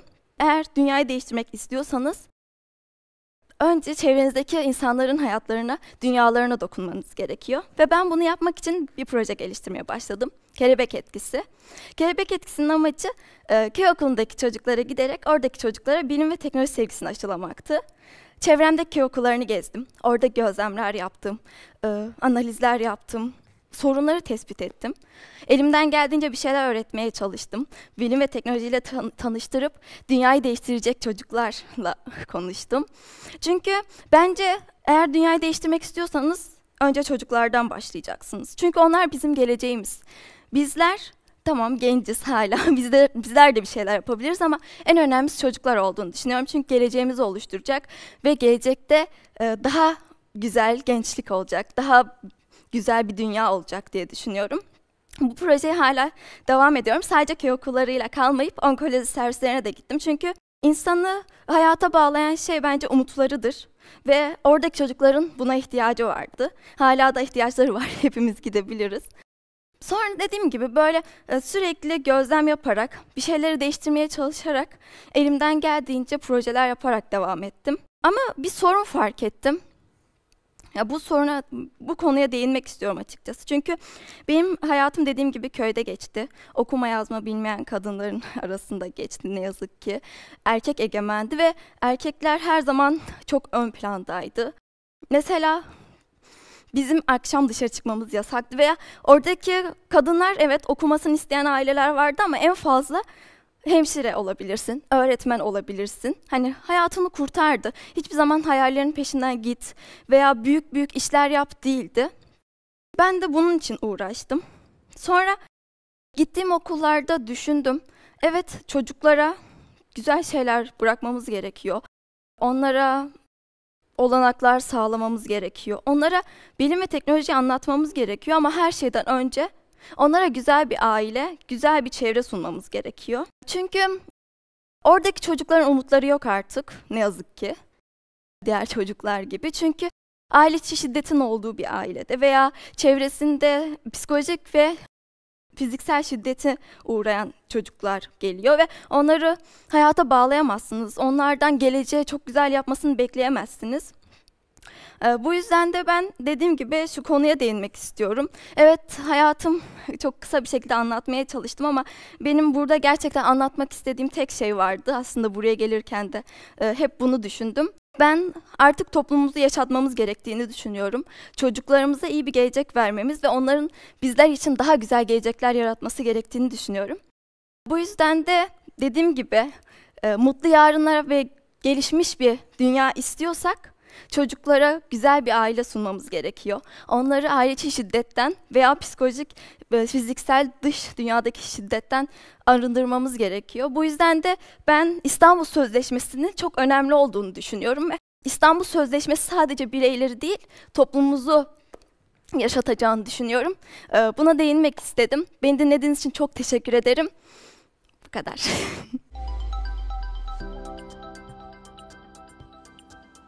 Merhaba, ben Simay. Oyun yapımcısıyım. Saçlarım kumral, gözlerim kahverengi, pembe bir ceket giyiyorum. Sağ tarafımda bir abajur var, sol tarafımda ise bana hep ilham veren Burhan Doğançay'ın Eye Opener adlı bir fotoğrafı var. Oyun yapımcısı olduğumu başta belirttim. Dünyada 175 milyar dolarlık oyun endüstrisinde bir kadın olarak yaklaşık 6 yıldır sektördeyim. Oynanabilir sanat üretmek mottosuyla kurduğumuz Recontact Games ile oyun sektörüne başladık. Oyun endüstrisine girdiğimde çok az kadının sektörde kariyer hedeflediğini fark ettim ve buna bir çözüm olarak Women in Games Türkiye'yi kurdum. Aynı zamanda Ayvalık'ta terk edilmiş bir köyde eski bir kıraathaneyi bir kıraathaneye dönüştürerek köy çocuklarına sanat dersleri, ilham söyleşileri, kodlama, oyun tasarımı gibi farklı dersler verdiğimiz yaratıcı endüstriler için bir coworking alanı yarattık. Her şey aslında hayatımı oyuna getirmemle başladı. Umarım bu kısa sunumda sizin de hayatınızı oyuna getirebileceğim. Şimdi biraz tarihi geriye saralım ve 2015 yılına girelim. Recontact Games'i biz oynanabilir sanat üretmek mottosuyla kurduk. Hedefimiz teknolojik gelişmeleri yeni sanatsal biçimler yaratmak için kullanmaktı. İlk oyunumuz Recontact Games Recontact İstanbul'da video sanatını mobil oyuna entegre ederek başladık. Farklı sanat disiplinlerini entegre etmiştik. Bizden önce yapan var mıydı? Yoktu. Ama neden biz 3 kişilik bir ekiple farklı bir oyun yapmayalım dedik. Oyunu ilk lanse ettiğimizde Apple tarafından yılın oyunu seçildik ve 153 ülkede feature edildik. Yani bizi sundular. Farklı ülkelerde, farklı oyuncularla buluştuk. 3 kişilik başladığımız macerada daha da büyük hedeflerle, global yolda ilerleyerek ikinci oyunumuzu Recontact İstanbul Ice of Sky'ı sunduk. Fikret Kuşkan'ın başrolde olduğu, Ahmet Ümit'in senaryo danışmanlığını yaptığı sinematografik bir mobil oyundu. Yine bir farklı bakış açısıyla yer almıştık. Birçok başarılar elde etti ve bizi şimdiki mobil oyunumuz Recontact London'a kadar getirdi. Recontact London'da ise Game of Thrones'tan Ross Mullen'le çalışma fırsatı elde ettik. 8 milyon sanat eserinin olduğu British Museum'u çekimler için kapattık. Londra sokaklarında çekimler yaptık. Ve en büyük hayallerimden bir tanesi de bir senfoni orkestrası ile çalışma fırsatı elde ettik. Moskova'nın en iyi senfoni orkestraları ile çalıştık. Çünkü biz diyoruz ki oyun 8. sanattır.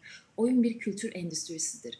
Ve Türkiye'de 175 milyarlık dünyadaki oyun endüstrisinde gelişmesi için farklı disiplinlere, farklı backgroundlara ihtiyaç var. Bu yüzden eğer oyuna tutkunuz varsa kesinlikle ve kesinlikle çekinmeyin. Kesinlikle siz de eğer bu tutkunuzu değere dönüştürebilirsiniz. Oyun endüstrisine girdiğimde çok az kadının bu sektörü kariyer olarak hedeflediğini gördüm ve daha fazla kadına ulaşabilmek için, daha fazla değer yaratabilmek için Women in Games Türkiye'yi Oyun.der'in bünyesinde kurduk. Şimdiye kadar yüzlerce etkinlik, eğitim, hackathon düzenledik. Ama beni en çok etkileyen hackathonlardan birisi müzede hackathondur. British Council aracılığıyla biz Women in Games UK'nin CEO'sunu buraya davet ettik. Ve Türkiye'nin dört bir yanından gelen kadın oyun geliştiricilerini müzede ağırladık 48 saat boyunca. Önce onlar müzedeki sanat eserlerini gezdiler. 48 saatin sonunda da kendi sanat eserlerini yarattılar. Bir diğer etkinliğimiz ise Hacking the Future'dı. Oyun geliştiricileri, bilim insanlarını, UNDP, sosyal girişimcileri bir araya getirdik ve daha iyi bir dünya için nasıl oyunlar geliştirebiliriz bunlara baktık. Ve şimdi tabii ki yaptıklarımıza baktığımızda şu anki dönemde, bu izole olduğumuz dönemde maalesef çok fazla etkinlik yapamıyoruz. Ama bu bizi durdurur mu? Asla. Yine yolumuza devam ediyoruz. Hibrit etkinliklerimize devam ediyoruz. Şimdi ise Art Hackathon için çalışıyoruz. Sanatı kodluyoruz. Konumuz izolasyon. Psikologlarla oyun geliştiriciler ve genç sanatçılar bir araya geliyor. Bu dönemde yine 48 saat boyunca izolasyonda yaşadıkları sorunları, kendi hayata bakış açılarını, hayatı nasıl gördüklerini oyuna aktarıyorlar. Ve 8 Mart'ta da Artist Sauna'da bu oyunlar bir sanat eseri olarak sergilenecek. Yani birazcık sadece oyuna bakış açımızı değiştirmemiz gerektiğini düşünüyorum. Çünkü oyun dünyadaki sinema endüstrisini ve müzik endüstrisini geçmiş durumda. Sadece kodlama olarak düşünmeyin oyunu.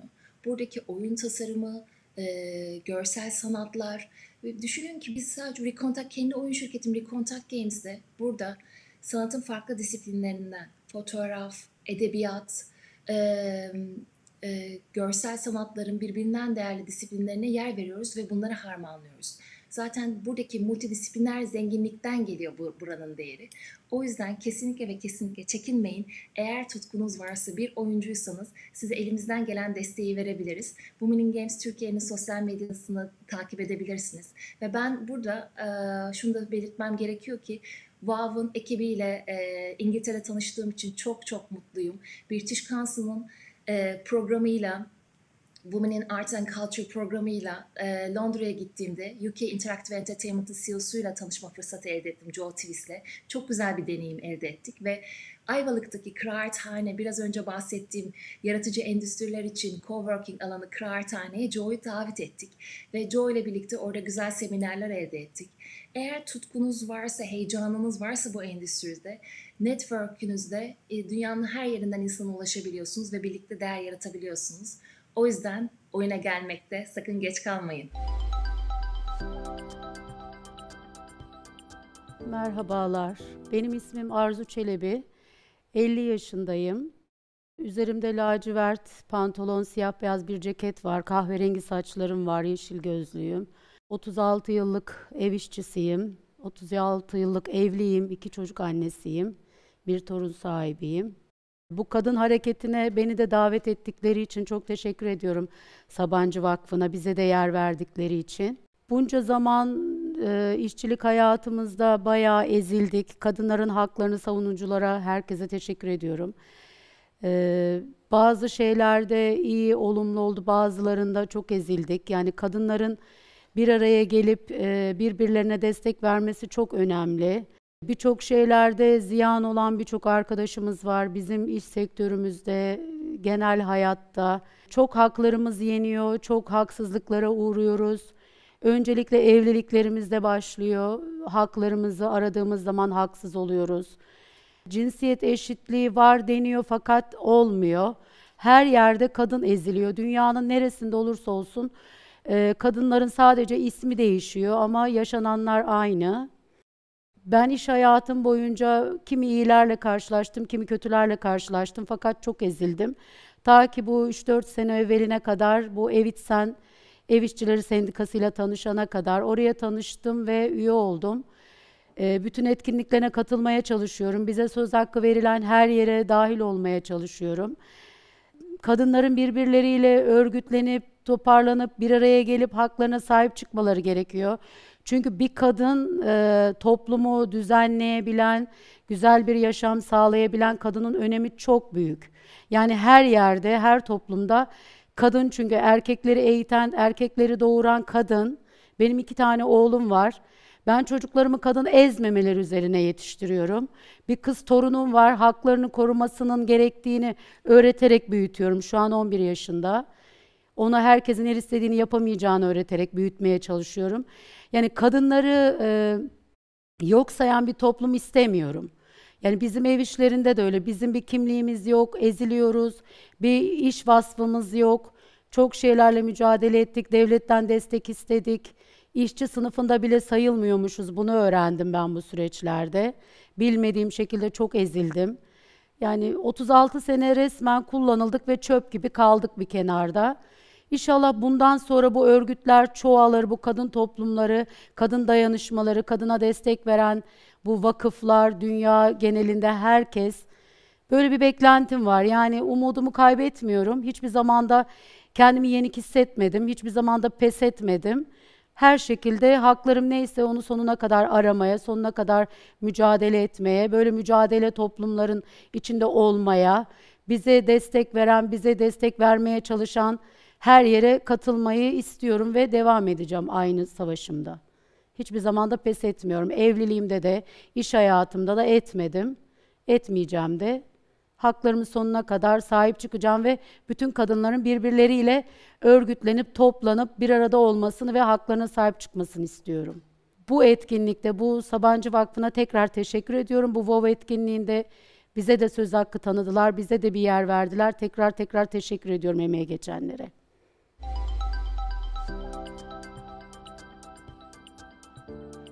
Wild Sounds Presents Selected Sessions'a hoş geldiniz. Benim adım Katie Weatherall. Kahverengi saçları arkada toplu beyaz bir kadınım.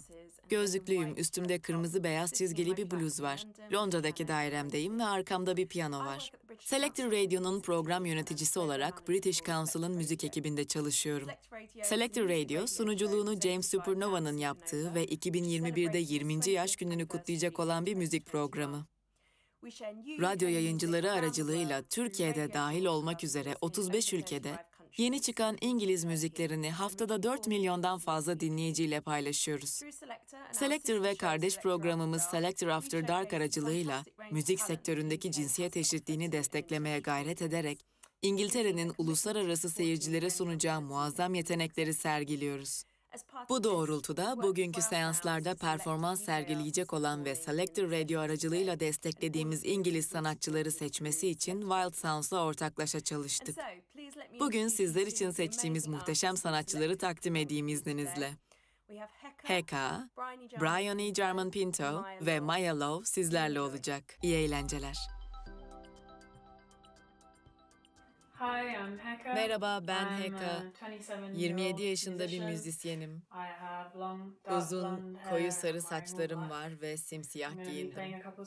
Floransa'daki Blue Moon adlı bu müthiş stüdyodan sizlere birkaç şarkı çalacağım.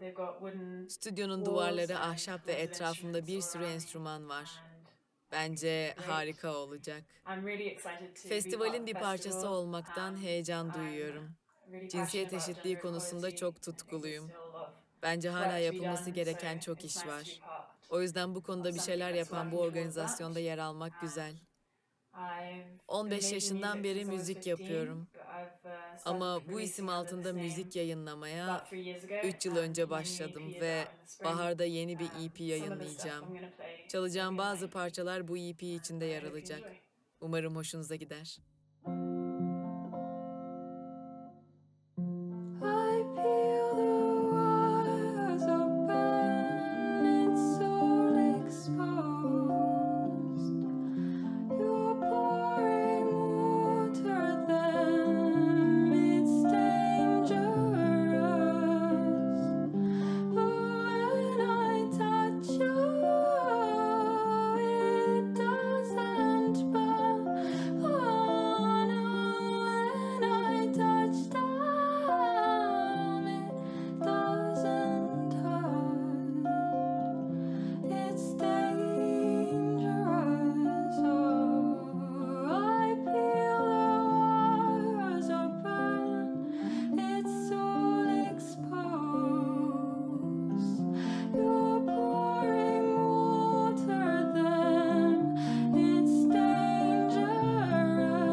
And you hold me pinned against the wall. Oh God.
Redwoods, I'm feeling so confused. They have the thickest bark on earth. I can't figure out why you would tell me those things. They're resistant to disease. I can't believe these big trees come from small seeds, and how selfish.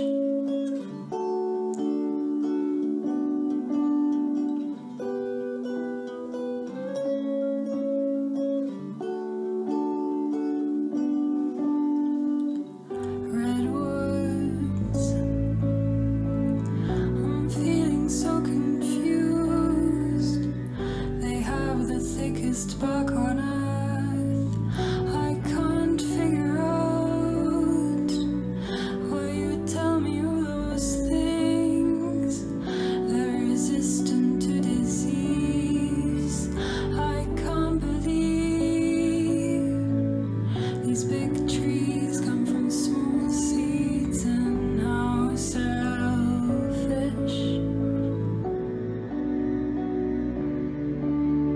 How selfish.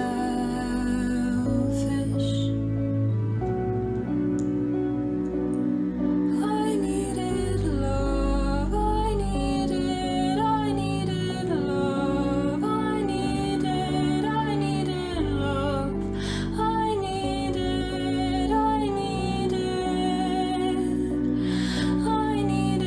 love.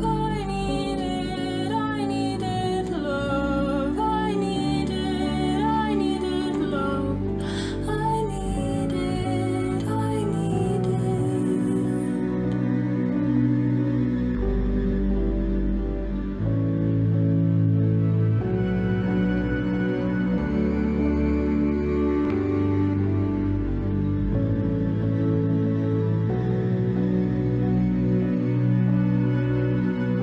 Redwoods,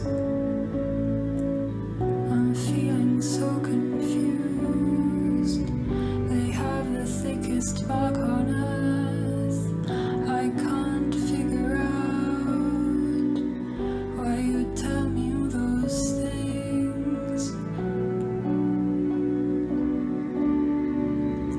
How selfish.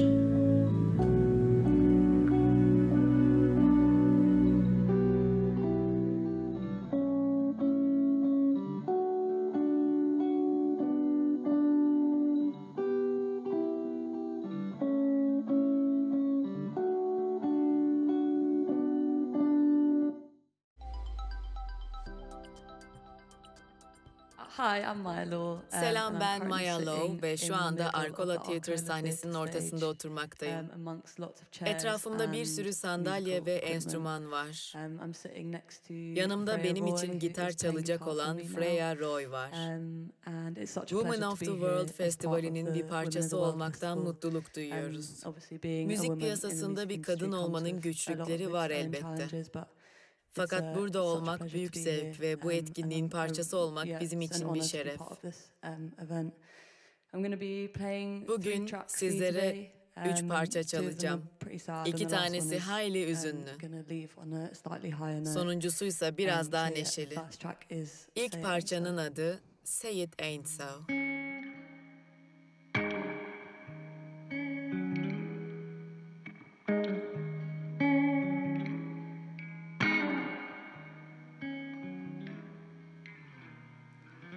I've been losing my mind. I've been sat in these red lights far too many times, and I'm finding it hard to focus. Taking me time to notice that my head's still spinning when I'm sat in the dark. Oh, say it ain't so. I've lost my hope. And what I never understand is if it ain't love, then it won't last. Oh, say it ain't so. I've lost my hope. And what I never understand is if it ain't love, then it won't last.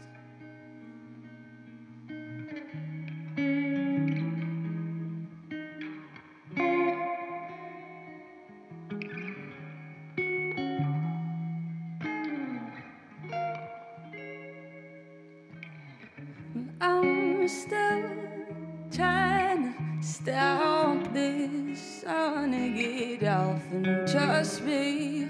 Never think straight. It must be something in my blood, and it's never good enough. And I spend my time dissatisfied. Is this all I have left of mine?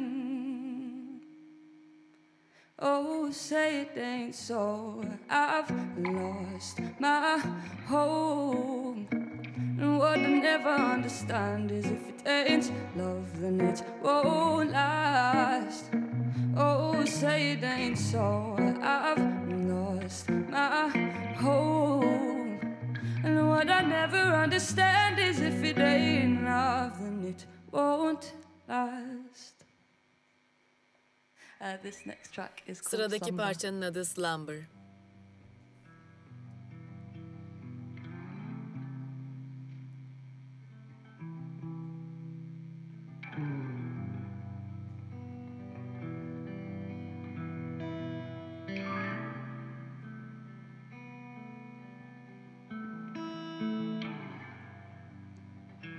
I can't help but wallow.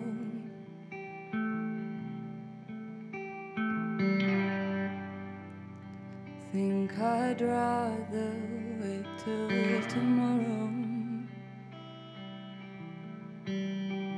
I've been falling asleep in all of my dirty sheets, if staring at the ceiling counts as slumber, then I wonder why those bags beneath my eyes are still so stuck tight. If I smoke to cease the growling over my appetite,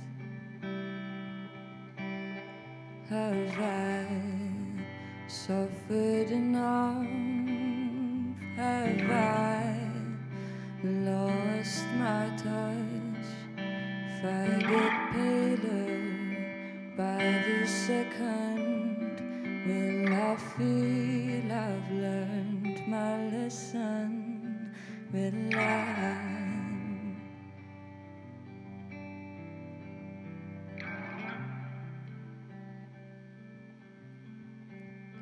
Will I?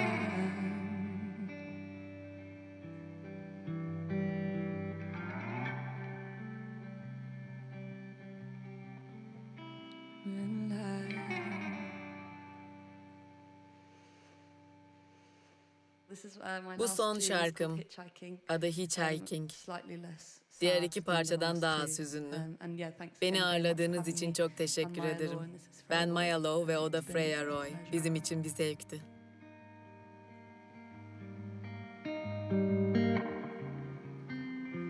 I've been lonely and I've been high.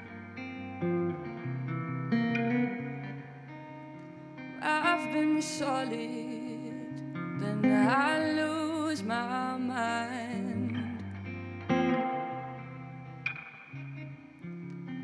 I've got two sides and bright eyes, but I keep getting left right there on the roadside.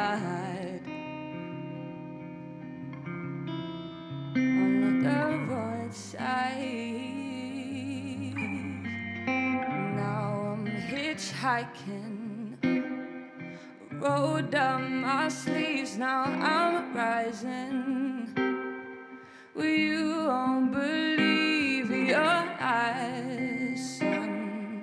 All the way through me, the light runs. Next time I fall, I'll pick myself up. Now I'm rising, and I'm rising, and I'm on. I've been lonely, but now I am high. I am solid. Sometimes I still lose my mind. Oh, I've got two sides and bright eyes, and I'm done getting left right there on the roadside. Oh, on the roadside. Now I'm hitchhiking. Rolled on my sleeves, now I'm rising. Well, you won't believe your eyes, son. All the way through me, the light runs. And next time I fall, I'm hitchhiking. Rolled on my sleeves, now I'm rising. You won't believe your eyes, son. All the way through me, the light runs. Next time I fall, I'll pick myself up.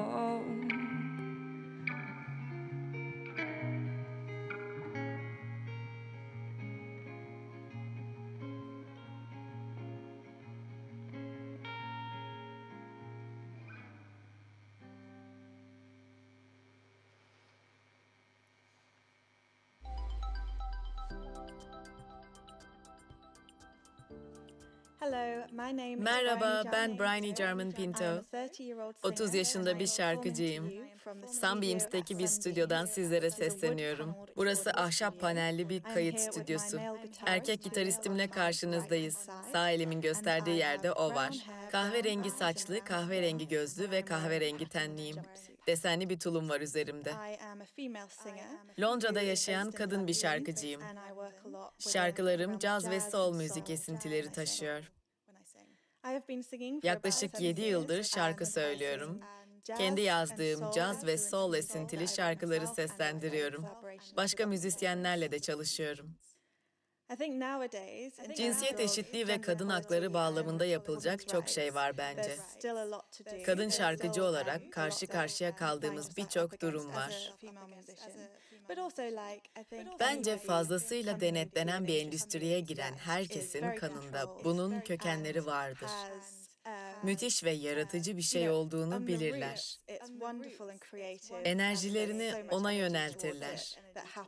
Müzik endüstrisi de böyledir. Ancak bu alanların biraz daha yozlaşmış olması mümkündür. Mesele cinsiyet eşitliği de olsa, genel anlamda çeşitlilik de olsa bence daha yapılacak çok iş var. Bugün size son albümüm Cajun Avery'deki şarkılarımın ilk hallerini seslendireceğim.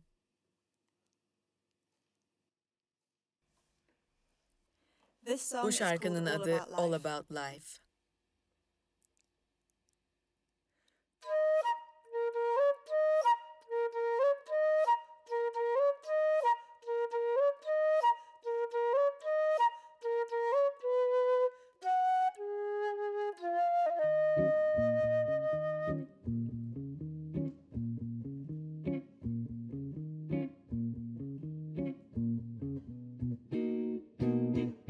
Say what you're waiting for.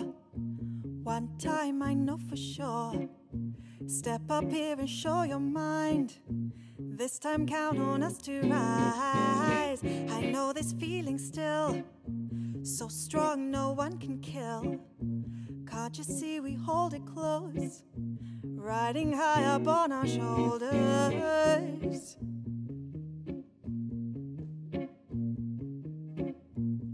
Gotta know, gotta know. Gotta know, gotta know. Gotta know, gotta know. Gotta know what life is for, we're fighting for, shouting out and speaking for, telling all and selling none. Gotta know it's for everyone. What life is for, we're fighting for, shouting out and speaking for, telling all and selling none. Gotta know it's for everyone. Say what you're waiting for. One time I know for sure. Step up here and show your mind. This time count on us to rise. I know this feeling still, so strong no one can kill. Can't you see we hold it close, riding high up on our shoulders?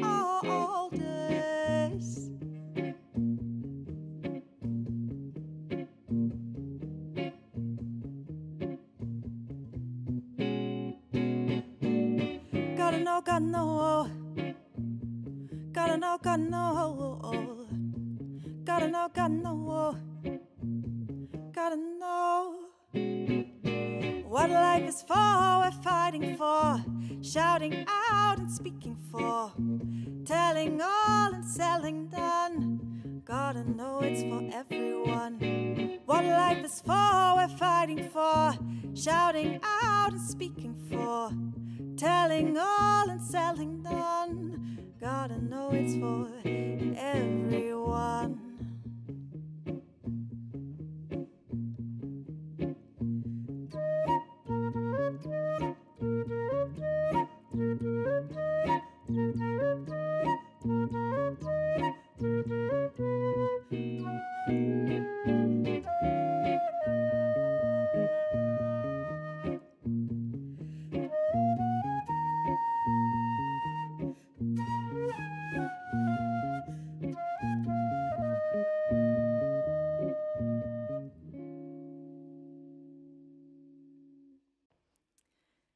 Bu şarkının adı Sunkissed.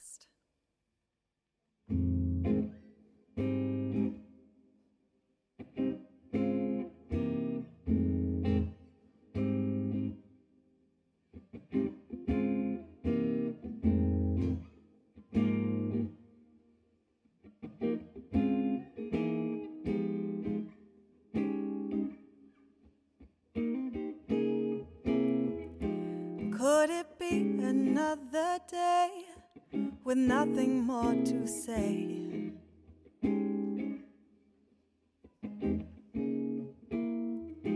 Or could it be another time with everything on our minds? But all I really want to do is lie in the sun with you. Yes, all I really want to do is lie in the sun with you. It could feel so good.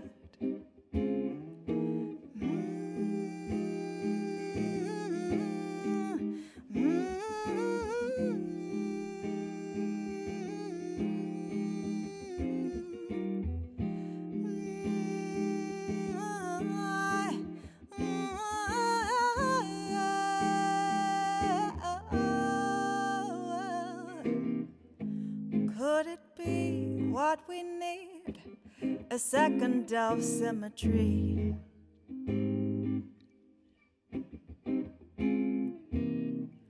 Or could I ask for something more than what we had before?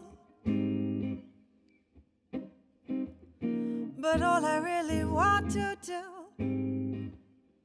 is lie in the sun with you. Yes, all I really want to do is lie in the sun with you. It could feel so good.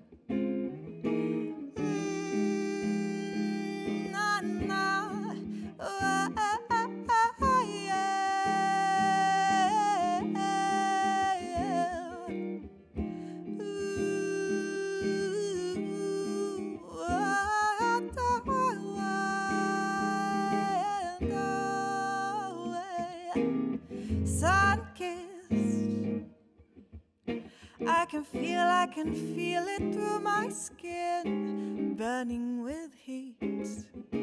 Don't touch.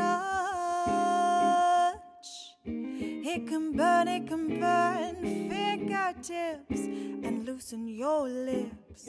But all I really want to do is lie in the sun with you.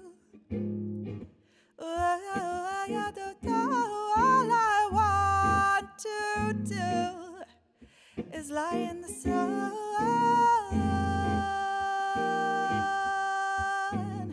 All I really want to do,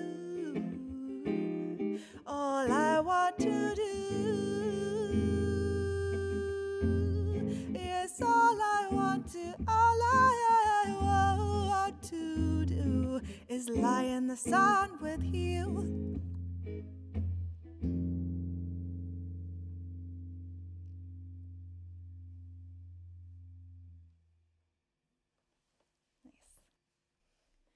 Sıradaki şarkının adı Sweet Sweet.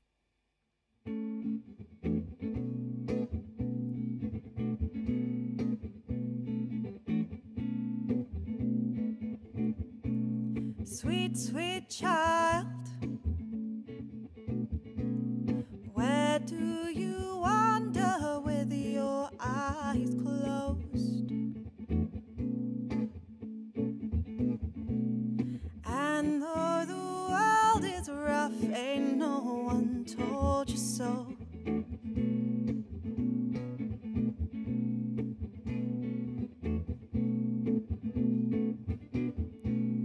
Oh, sweet child, how long will we stay standing to watch? With every other world unravels away,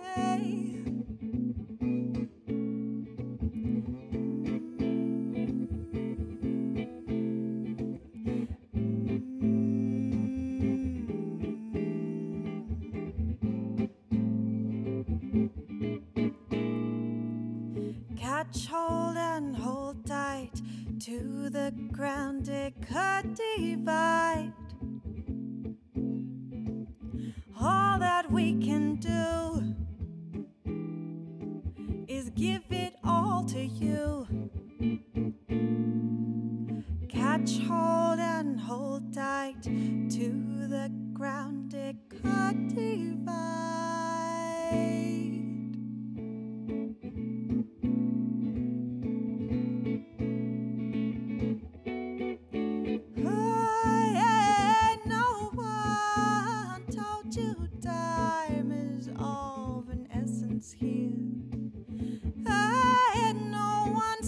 Child told you time is of an essence here.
Sweet, sweet child,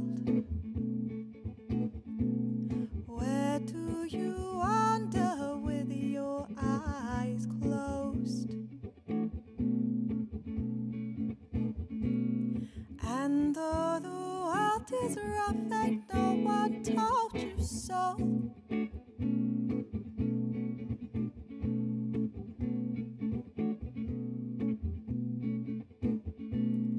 Oh, sweet child,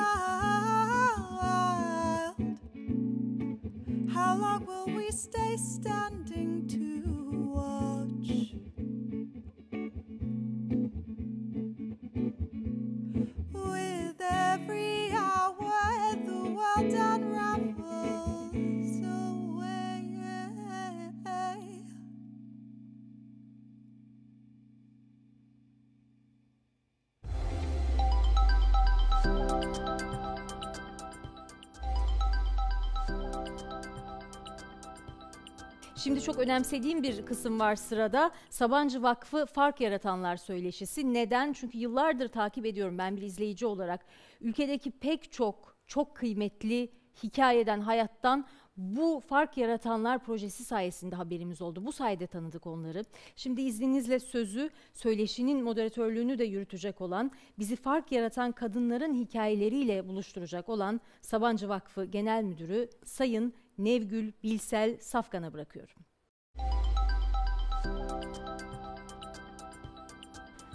Evet, tüm değerli izleyicilerimize merhaba. Ben Nevgül Bilsel Safkan, Sabancı Vakfı Genel Müdürü. Bir sandalyede oturuyorum, üzerimde kırmızı bir gömlek var.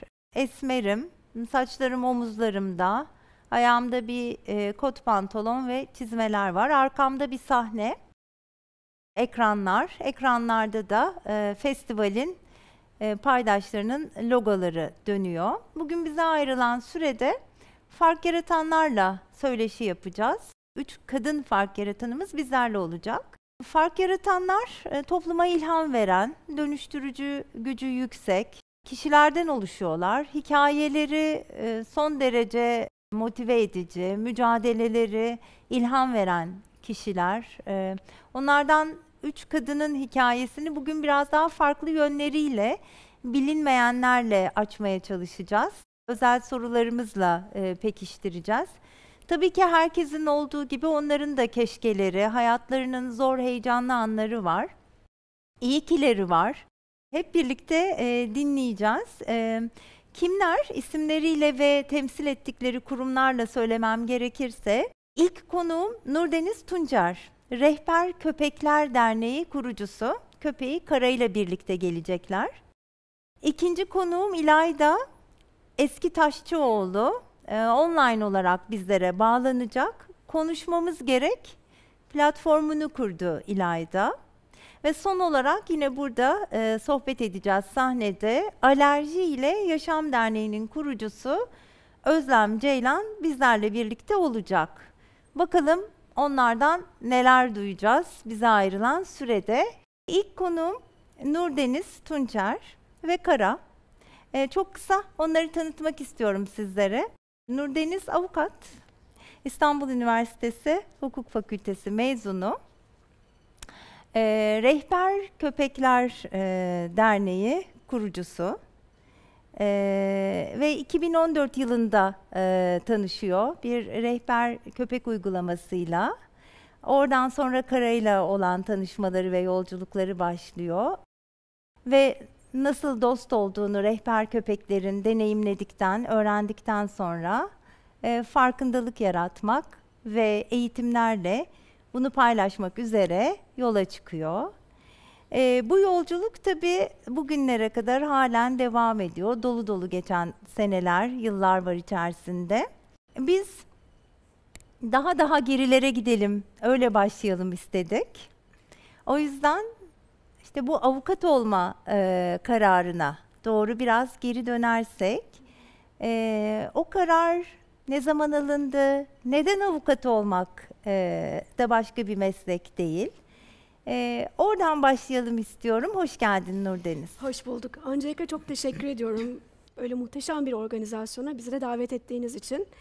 Ben kendimi tanıtmakla başlamak istiyorum. Sarı saçlıyım. Kısa sarı saçlarım var. Kahverengi gözlerim var. Üzerimde resmi bir ceket, siyahlı, kırmızılı ve kahverengili desenli. Yakamda sol tarafında Rehber Köpekler Derneği'nin logosunu taşıyan bir rozet var. Siyah düz ayakkabılarım ve siyah pantolonumla karşınızdayım. Bir de canım arkadaşım Kara, o da siyah bir labrador. Kendisi 5,5 yaşında, İkizler Burcu. Oyun oynamayı, sevilmeyi çok seviyor. Ama üzerinde şu anda sarı işaret içeren yazısı var. Dokunmayın, rehberlik yapıyorum, sahibim görmüyor yazıyor. Tahmin ediyorum o da güzel kahverengi gözleriyle kameraya doğru bakıyor.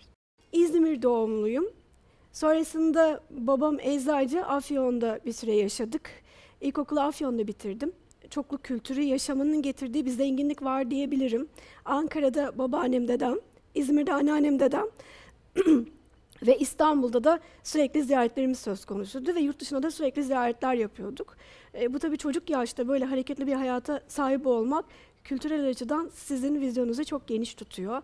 Kendinizi hep geliştirmeye adıyorsunuz. Avukat olmaya nasıl karar verdim? Yaklaşık 6 yaşlarındaydım. Dedem Yargıtay Hakimliğinden yeni emekli olmuştu. Ve herkes karşısında onun önüne ilekleyip hakim bey, hakim amca deyip saygı duyuyordu. Dedemin önce isminin hakim olmadığını anladım ve dedem bana hakimliğin ne olduğunu anlattı. Zaten hayranım kendisine. Akabinde avukat olmaya karar verdim. Tabii hayat bir maraton. Her zaman sizin planladığınız gibi gitmiyor. İşte piyano çalan, bisiklete binen çok hareketli bir çocukken yaklaşık bir hafta içerisinde bir görme kaybı başladı.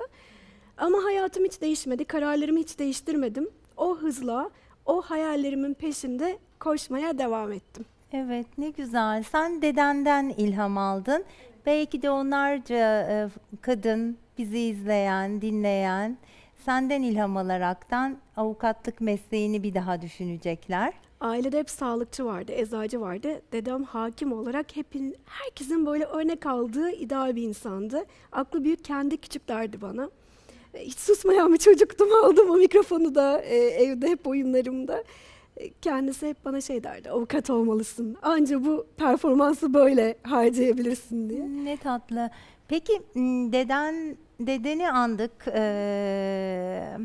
Şimdi Kadınlar Festivali'ndeyiz biliyorsun. Senin için önemli bir kadın figürü desem, sana ilham veren bir kadın veya kadınlar.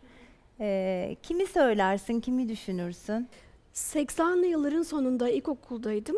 Televizyona tabii ki herkesin olduğu gibi saat 8 olduğu zaman ajans derlerdi o zamanki büyükler. Haberleri izlemek üzere başına geçerdik. O zamanlar Benazir Bhutto vardı ki siyasi görüşlerine katılmasam da Benazir Bhutto, Margaret Thatcher gibi güçlü kadınların o zaman ön planda olduğu bir dönemdi. Ve onları izlemekten çok mutluluk duyardım. Çünkü dediğim gibi çoklu kültürde yetiştiğim için protokolü de gördüm, kırsal kesime de.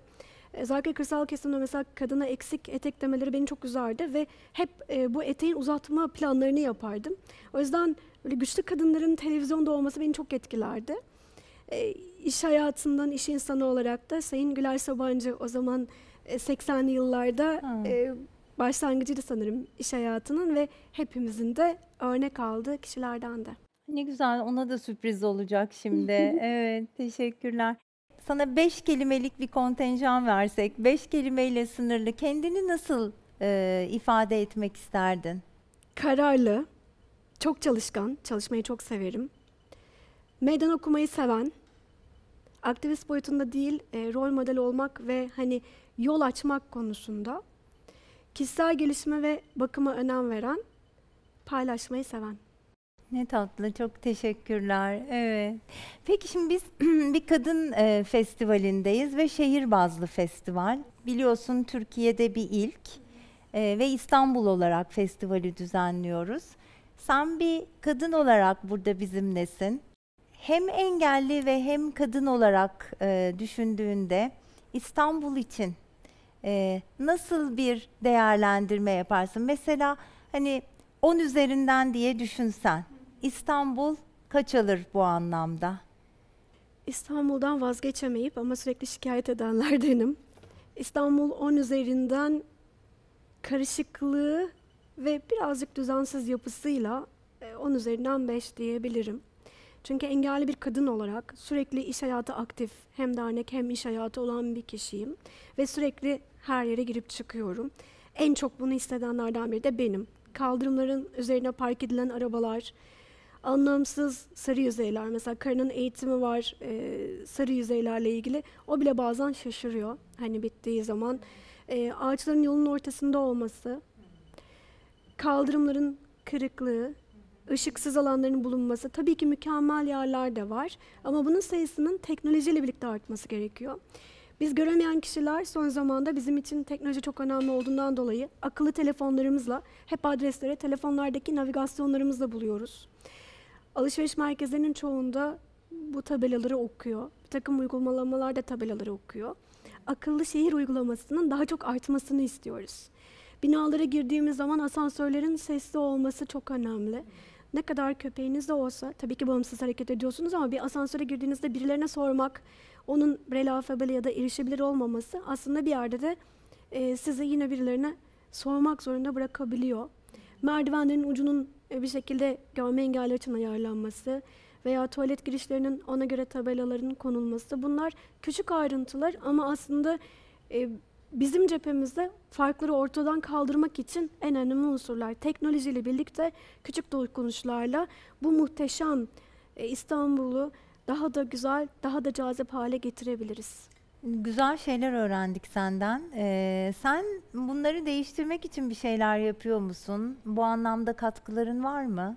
Ben hak temelli mücadeleme de devam ediyorum. Rehber Köpekler Derneği'ni kurduk. Rehber Köpekler Derneği göremeyen kişilerin bağımsız hareketi için tamamen ücretsiz olarak rehber köpekleri teslim ediyor. Bunun yanı sıra mamasını, veterinerini, her şeyini karşılarken aynı zamanda yasal anlamda da destek veriyor.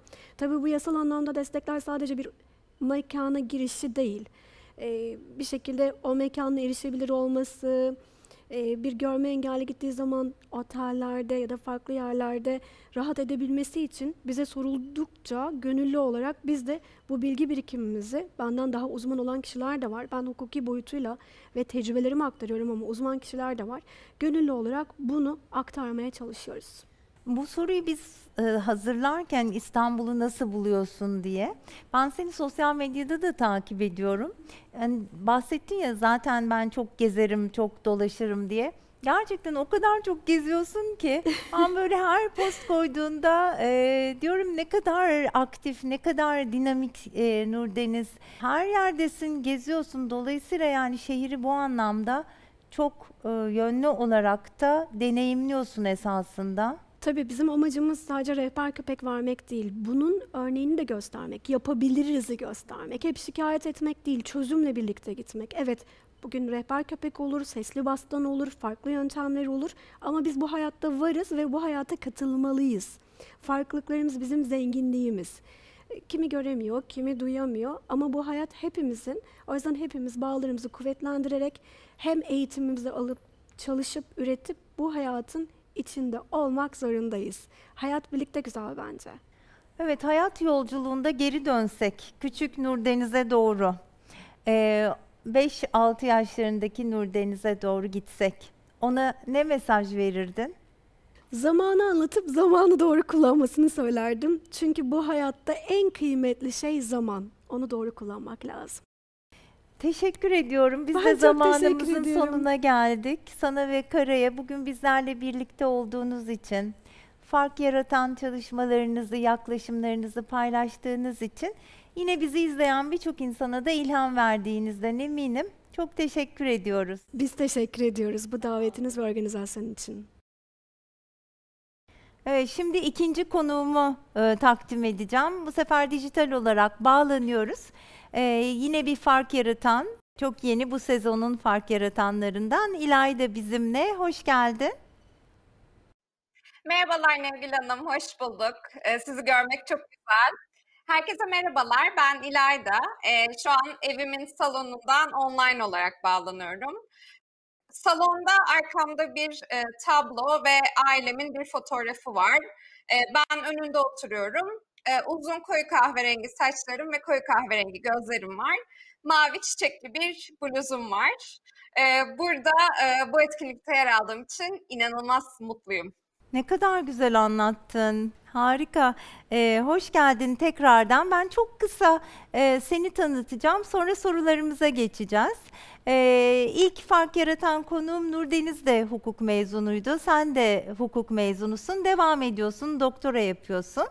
Bu arada senin kurucusu olduğun platform Konuşmamız Gerek. Neyi konuşmamız gerek? Regli ve cinsellik konularını. Yani hani ayıp olur konuşmayalım, bunlar da çok tabu diye düşünülen konuları konuşulmadığını fark ederekten kurduğum bir platform. Fark ederekten dezavantajlı kadınlara, gençlere ulaştığın, eğitimlerle, hijyen ürünlerle farkındalık yaratmaya çalıştın ama bununla kalmadın, bir de savunuculuk yaptın. Bu vergiler de neyin nesiymiş bu ürünlerin üzerinde bu kadar yüksek olmasın diye yüksek sesle söylediğin her platformda savunuculuk yaptın. Çok güzel çalışmaların içerisindesin, çok gençsin, çok yoğunsun. Şimdi biz sana böyle özel sorular hazırladık, biraz daha farklı olsun diye. Cevaplarını konuşmadık seninle, ben de merak ediyorum. Biraz çocuk İlayda, nasıl bir çocuktu? Hemen çocuk İlayda dediğimde neler geliyor senin aklına? Çok teşekkürler. Bir kere harika özetlediniz mücadelemizi. Hemen çocuk İlayda'dan hikayeye başlayayım ben de. Öncelikle kabul etmem gerekir ki oldukça ayrıcalıklı bir şekilde büyüdüm ve mutlu bir çocukluk geçirdim. Annem babam diş hekimiydi. Özel bir okulda eğitim görme fırsatım oldu yine ailemin desteği sayesinde. Aynı şekilde benim bugün mücadelesini sürdürdüğüm regl, ergenlik gibi konularda tabii doktor çocuğu olduğum için hep gerekli açık bilgiye erişimim oldu, sorularımı sorma fırsatım oldu. Ama bana her fırsatta ailem herkesin bu kadar şanslı olmadığını, herkesin bu bilgilere erişimi olmadığını hatırlattı. Çok kalabalık bir ailede büyüdüm. 3 kardeşin ortancasıyım. Dolayısıyla ailemde hep güçlü kadınların olduğunu ve bu tür konuların çekinmeden konuşulduğunu söylemek mümkün. Ancak yıllar sonra yaptığım araştırmalarla bu tabunun aslında ne kadar büyük olduğunu ve ne kadar çok kadının hayatını etkilediğini çok daha sonra öğrendim. Evet, ne güzel, güçlü kadınlarla büyüdüm dedin ve bir kadın festivalinin konuğusun. Senin ilham aldığın kadınlar dediğimde hani ilk aklına gelenler kimler? Bu soruya bayıldım öncelikle. Sanırım cevabım 2 kadından bahsetmek istiyorum. İkisini de bu sene kaybettik ne yazık ki. Biri babaannem. Benim örnek aldığım feminist rol modellerinden biri. Kendisi ilkokulunu Van'da yaşarken 30'lu yaşlarının başında 7 çocukla dul kalmış. Ve buna rağmen yaşama sevincini hiç kaybetmeden çocukları Ankara'ya göç etmiş. 7 çocuğuna da üniversite okutmuş. Zamanının çok ilerisinde, çok açık görüşlü, harika olan bir kadındı. Bu sene onu kaybettik ama ben ondan çok şey öğrendim. O benim rol modelim ve onu sevgiyle hatırlıyorum. Bir diğeri de yine bu sene kaybettiğimiz ABD Yüksek Mahkeme Yargıcı Ruth Bader Ginsburg. Hukukçu olduğum için ve bizim yargının feministi olarak ifade ettiğimiz Ginsburg'u çok güçlü, toplumsal cinsiyet eşitliği için çok önemli karşı oylarıyla, mücadelesiyle anıyorum. Dilerim, ben de doktor öğrencisiyim şu anda, yolun çok çok başındayım kesinlikle. Ama dilerim bir gün onun kadar iyi bir hukukçu olurum ve hukuk aracılığıyla toplum cinsiyet eşitliğine katkıda bulunabilirim. Evet, çok çok güzel. Evet, katkıda bulunma konusunda bayağı aktifsin. Şu konuşmamız gerek platformuna doğru geldiğimizde ne zaman o fikir ortaya çıktı, neden konuşmamız gerek diye bir oluşum içerisinde buldun kendini. Onun hikayesini paylaşırsan bizimle. Tabii, seve seve. Aslında bu fikrin ilk aklıma gelişi 2011 yılına dayanır. 2011 yılında Van depremi olmuştu hatırlarsanız. Ailece bazı yardım kolileri hazırlayıp afet bölgesine göndermiştik. Ve size dediğim gibi ailemizde kadınlar, hatta güçlü kadınlar olmasına rağmen tek birimizin aklına o yardım kolilerine hijyenik ped ya da tampon gibi ürünleri koymak gelmemişti. Kolileri gönderdikten sonra kurcaladı. Ya biz bu konuyu niye hiç düşünmüyoruz, niye aklımıza gelmedi acaba gibilerinden. Yıllar sonra 2013'te Türk Dil Kurumu'nun sözlüğünde kirli kelimesinin anlamlarından birinde bir değişiklik yapıldığını ve ay başındaki kadın ifadesinin eklendiğini öğrendim. Bu ikisi böyle kafamda birleşti ve bir anda bir ışık çaktı. Tamam, bu konuyu biraz araştırmalıyım, bu konunun üzerine gitmeliyim dedim. Ve fakültesinden mezun olduğum yıl konuşmamız gerekir kurdum. Ufak çok mütevazı sanat çalışmalarıyla başladık. Kek börek kermeslerinden topladığımız paralar Ankara'da gecekondu mahallelerini ziyaret ediyorduk gönüllü doktorlarla. Örneğin ergenlik, regl olmak gibi konularda gönüllü doktorlarla bilgi vermenin yanında öğrencilere bir sömestr boyunca yetebilecek kadar hijyenik ped temin ediyorduk. Daha sonra internetten Bahar isimli genç bir kadın ulaştı. Bu projelerin harika, ben Adanalıyım ve mevsimlik tarım işçilerine ulaşmanı sağlayabilirim dedi. O zaman Bahar Chicago'da yüksek lisans yapıyordu. Bu internet aracılığıyla oluşan arkadaşlık bir yol arkadaşlığına dönüştü ve bugün Bahar benim ortağım. Beraber Adana'dan Hakkari'ye, Ankara'dan İstanbul'a, Türkiye'nin dört bir yanına saha projeleri düzenliyoruz. Bunun dışında da olmayanlar için regl kılavuzu gibi eğitici içerik hazırlıyoruz. Sizin bahsettiğiniz gibi adaletsiz vergilendirme üzerine hem kafa yoruyoruz hem de bilinçlendirme çalışmaları ve hak savunuculuğu yapıyoruz. Yolculuğumuz devam ediyor. Konuşurken çok şey var. Evet, Bahar'ı da bu vesileyle anmış olduk. Ona da selamlarımızı iletiyoruz. O da seninle birlikte müthiş işler gerçekleştirdi ve berabersiniz. Peki hadi konuşalım o zaman. Senin ilk regli tecrüben nasıldı? Neler yaşadın? Tabii. Benim ilk regl tecrübem açıkçası gayet tatsız bir tecrübeydi.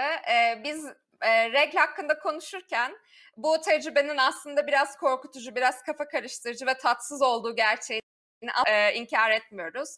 Tam denize girmek üzereyken kumsal diye başıma geldi. Ama dediğim gibi doktor çocuğu olduğum için belki de biraz ailem beni bu konuda hazırlamıştı. Ne yapmam gerektiğini biliyordum. Bu konuda bilgim vardı. Sadece denize giremediğim için canım sıkkındı. Hatta hem annem hem babam bu konuda gayet destek oldular, şakalaştılar. İşte küçük bir kutlama bile yapıldı. İşte kızımız büyüdü gibilerinden. Bu benim için çok olumlu bir deneyim. Ama bu birçok çocuk için, köy okullarına giden kız çocukları için örneğin çok kafa karıştırıcı, çok travmatik bir deneyim olabiliyor. Bazı çocuklar öleceğini zannedebiliyor. Çok da doğal çünkü bir anda kan görüyorlar ve ne yapacakları konusunda hiçbir fikirleri yok. Biz hiçbir çocuk bu deneyimi yaşamasını istiyoruz. Onun için diliyorum bir gün benim yaşadığım deneyime benzer deneyimleri bütün çocuklar yaşayabilir. Evet, inşallah bunun için çalışıyorsunuz. Hani şöyle bir arkana yaslansan, ne olsa konuşmamız gerek amacına ulaşmış olur.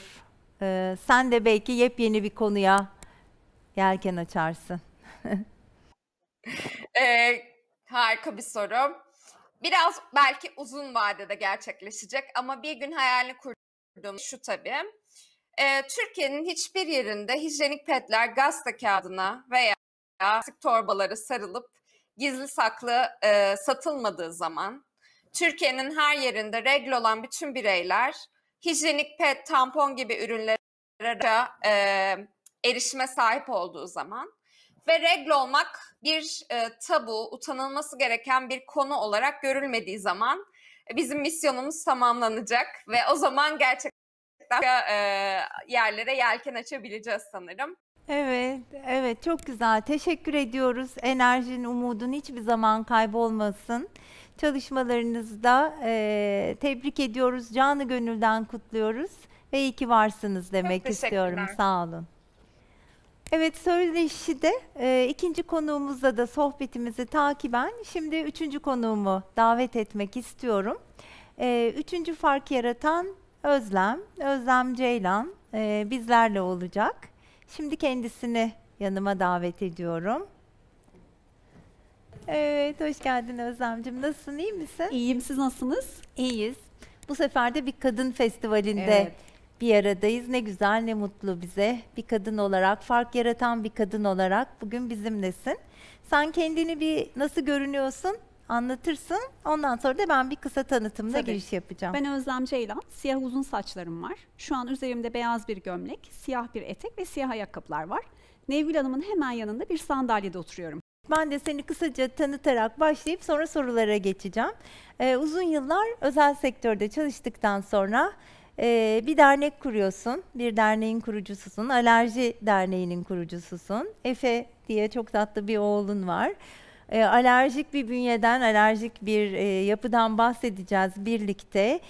Arkana binlerce aileyi aldığın bir hareketin içerisindesin. Türkiye'deki bir ilk derneğiniz, ilk ve tek alerji alanındaki bir dernek. Fark yaratanlardan sonra da bizimle yolunuz bir de hibe programında kesişti. Dolayısıyla birbirimizi iyi tanıyoruz. Ama her zaman tanımadığımız şeyler, yönler bulabiliyoruz hikayelerde. Bakalım bu sefer onlardan bulacak mıyız? Birkaç farklı soru hazırladık. Ama girişte önce bir kariyer değişikliği.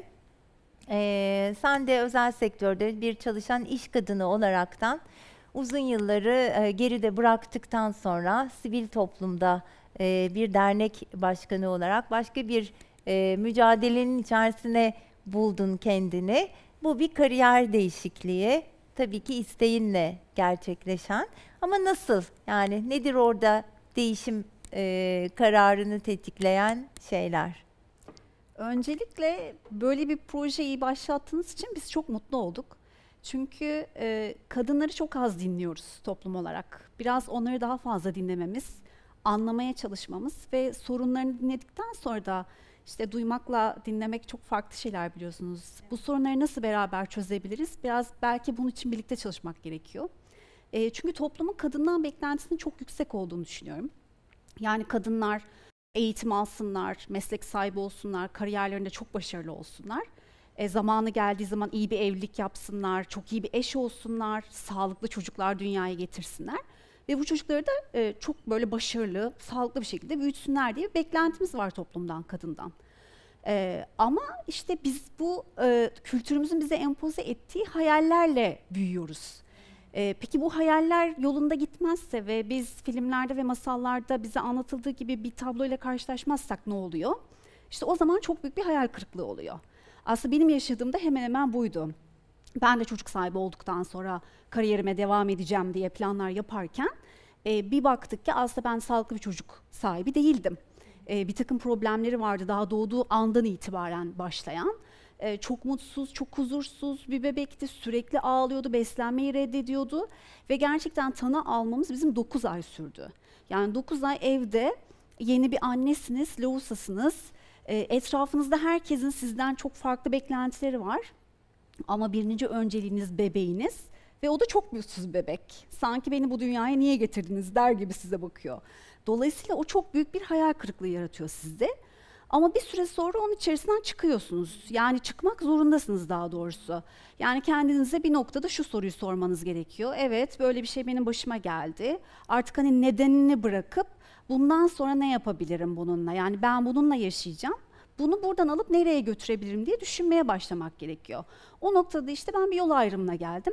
Dedim ki ya depresyonda işte bütün gün pijamayla saçımı başımı taramadan mutsuz bir bebek büyüterek bir hayat sürdüreceğim ki bunun hiç kimseye faydası olmayacak.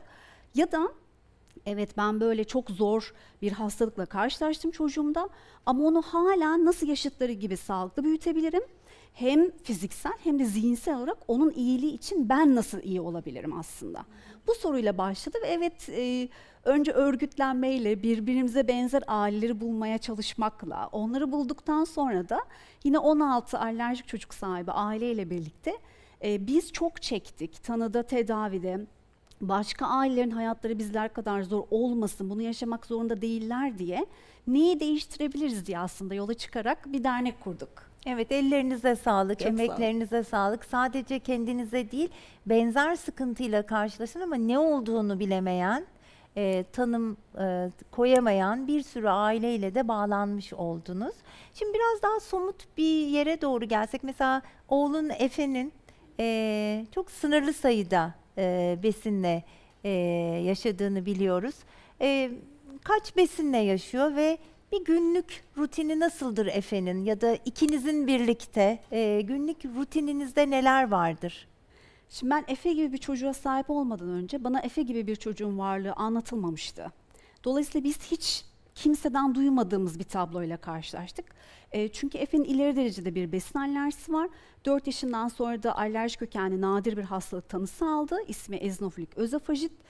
Yani böyle telaffuz etmesi zor ama onunla yaşaması daha zor bir hastalık. Çünkü Efe sadece çok kısıtlı 5 besinle beslenebiliyor. İşte bunlar kabak, pirinç, muz, patates, havuç. Evet.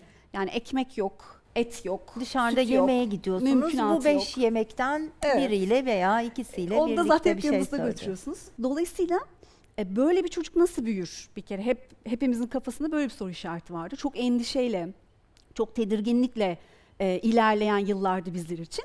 Ama şunu gördük, böyle bir yaşamda mümkünmüş. Yani yapılabiliyormuş. Zor, evet, okey.